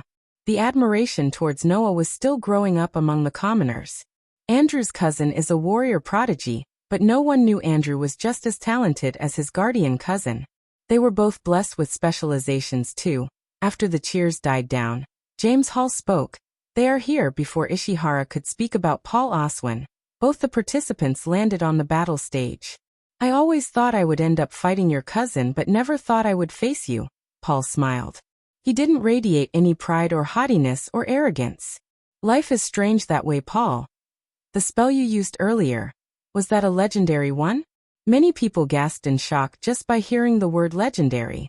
Even nobles leaned forwards to hear Andrew's answer. I was not that fortunate, Paul. It was an epic spell. I enhanced it with a few runes. Paul's brows arched up as he nodded. He then looked up at the coordinators. Shall we start the battle? I have places to be, Paul asked the coordinators before turning his gaze back to Andrew. There is no shame in surrendering, Andrew. We, Oswins, have a wedding in our family, so starting it with murder will be a bad omen. I will give you the same advice, Paul. Andrew's words didn't make Paul mad as many expected. He just smiled. Unlike many other young masters in prominent families, Paul avoided making unnecessary enemies. He forced on cultivating and minding his own business. Because of his character, some loved him while some loathed him in the Oswin family. Let's begin the battle. Michael will be back on the. This chapter needed to be written to let the story flow smoothly. If you like this chapter, please comment, send Power Stones. If you really like this chapter and my novel, consider sending me gifts as it would motivate me to put out more chapters. Any criticism, feel free to bash me in the comments.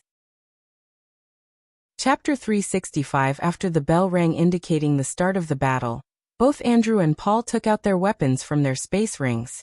A longbow materialized in Paul's hand while the quiver appeared on his back with a bunch of silver arrows. The bow looked no different than any ordinary longbow without any magical symbols or glowing runes on them. Yet no one underestimated the power of the bow after seeing Paul defeat all of his opponents easily with the bow. On the other hand, Andrew took out his two emerald green daggers. Unlike Paul's bow, the daggers had glowing runes on them. There were hundreds of small runes placed on the daggers. One of them was the rune that connected Layla's power to Andrew. No one could see through Andrew's cheat. Layla was a master at runes and arrays. Hence she knew how to avoid getting detected by the arrays on the battlefield. The arrays on the battle stage were actually designed by one of the students who studied under the same tutelage as her. Layla knew her attacks wouldn't work on Ghost, but she made some modifications to the runes on Andrew's daggers. She believed it would defeat Ghost. Deep down in her heart, Layla wanted Ghost to be a good righteous man instead of being cruel and evil. She didn't want him to change for her, but for someone else. The first step to changing him was making him understand the power of true love. Although Andrew had her power, she knew that without strong willpower, his mind and body would have literally exploded. It was love that kept Andrew alive. On the battle stage, Paul knocked a silver arrow in the bowstring to fire at Andrew. He didn't cast any spells but just wanted to test Andrew's reaction time and speed. Ice Shield. Andrew immediately cast a spell that formed a wall of ice before him. The arrow penetrated the ice shield a couple of inches, but couldn't break the shield. Sonic Arrow. Without giving Andrew to mount up an offensive spell, Paul fired another arrow. This time, when the arrow left the bowstring, it produced a booming sound as it soared through the air towards Andrew. Andrew immediately leaped out of the safety of the ice shield. The moment the sonic arrow touched the ice shield, the shield exploded into pieces. Instead of falling to the ground, the arrow flew back into Paul's hand like a boomerang. He fired the arrow yet again at Andrew. Ice Shield. The shield spell could be cast quickly, hence Andrew cast the spell again to save himself from the arrow. Since Andrew had the power of Layla, the shield stopped Paul's arrow from penetrating through the shield to impale Andrew. The ice shield grew up to 7 feet from the stage. Using the split second before the arrow destroyed the shield, Andrew placed a rune on the shield. Then he dashed away from the cover of the shield. Unaware of the rune, Paul fired the arrow yet again. The arrow pierced through the air like a bullet. When the arrow's tip touched the ice shield didn't explode but the arrow bounced back. Paul didn't expect the arrow to bounce back. But before he could react, the arrow exploded in the mid-air, sending a shockwave at Paul. The rune was supposed to send back a portion of the attack's power to the attacker. Since Andrew had the power of Layla, the rune almost returned 100% power back to Paul. It was like Paul hit himself with the sonic arrow. Paul was knocked back by the shockwave as Andrew dashed at Paul to close the gap between them. Because Paul was an archer, Andrew knew getting closer to Paul would put him in a disadvantageous position.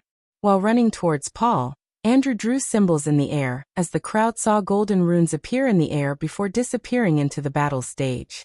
They saw similar runes when Peter fought Ghost. Many doubted Paul could break the runes as Ghost did. Seeing Andrew running towards him, Paul immediately tried to take another arrow from his quiver, but he was too late as Andrew leaped into the air. Gates of Valhalla. Cling. In the mid-air, Andrew shouted as he smacked the two daggers together. Suddenly Paul felt an immense pressure on him like he was being crushed by an invisible mountain. Arg, cough, cough. Paul caught up blood as the pressure increased by multiple folds. At this point, Andrew almost came down on him with his full might. Paul tried to move his body, yet he couldn't move at all. Meanwhile, lying on the bed, Michael was watching the battle in a 55-inch mirror. He felt like watching television back on Earth. So Layla is somehow enhancing his power. Interesting, Michael snickered. Don't underestimate Layla. The system can sense some changes in the energy patterns. Although these energy patterns cannot kill you, it can still harm you. The system informed Michael. I'm pretty sure you can make me immune. For a price, of course. But do you want the system to make you immune? You want to cheat? Isn't Andrew cheating right now? If it wasn't for Layla, Andrew would not be here.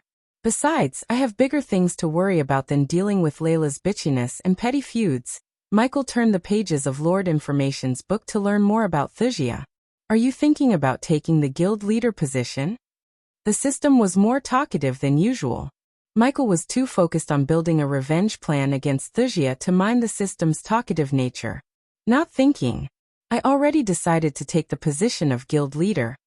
Aren't you supposed to take revenge for Abras as you promised him? Oh, then how about we go to Wuxia tomorrow? Ask the princess and her royal family to kneel down and let me kill them, he said sarcastically. Sarcasm much. No shit. According to this book, they are already powerful enough to wipe out Breedia and any kingdom in Elon within a few weeks. Those bastards are just dragging the war to hide their true power. Just thinking about Wuxia made his blood boil. He could vividly see the princess sending a dagger through his heart that she promised to take care of. Abras gave the princess his heart, and she put a dagger through it. Still, Michael didn't know Abras was just another piece of his soul. I can use their resources to become stronger, and I can plan my revenge under their nose. Keep your friends close, your enemies closer system. Calvin didn't recognize you, but the princess will. And now you can't change your face as Calvin had seen your original face. Abras always sported a clean-shaven look with long hair. When I have to meet the princess, I can go with a long Viking beard and short hair. As far as they are concerned, they killed Abras. They won't expect to see him again. While talking, he looked at the mirror to see Paul and Andrew still fighting. Paul seemed to be in a worse state than Andrew. Paul's sleeves had been torn away as he had blood coming out of his mouth and nose. They have the cosmic stream host. The more time you waste, the stronger they would become. The system warned Michael. Then I will become stronger. If I wanted to kill that bitch and her family, I would have done it by now.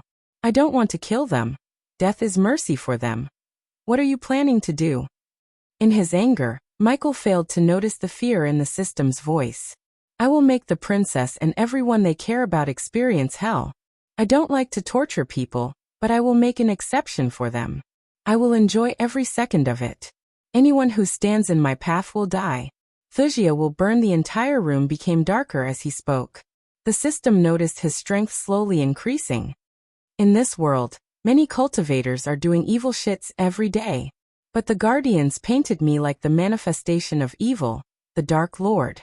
I will show the guardians what I am really capable of. Michael stood up from the bed as he walked towards the mirror.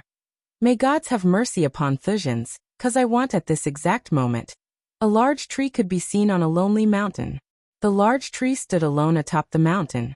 One could see a figure tied to the tree. The figure was more like merged with the tree itself. The figure's face was covered in moths, mud and blood. He had a gray beard and shaggy hair. His body was riddled with scars as though he was cut thousands of times by someone. My God is here, the figure smiled, looking in the direction of the Elon continent.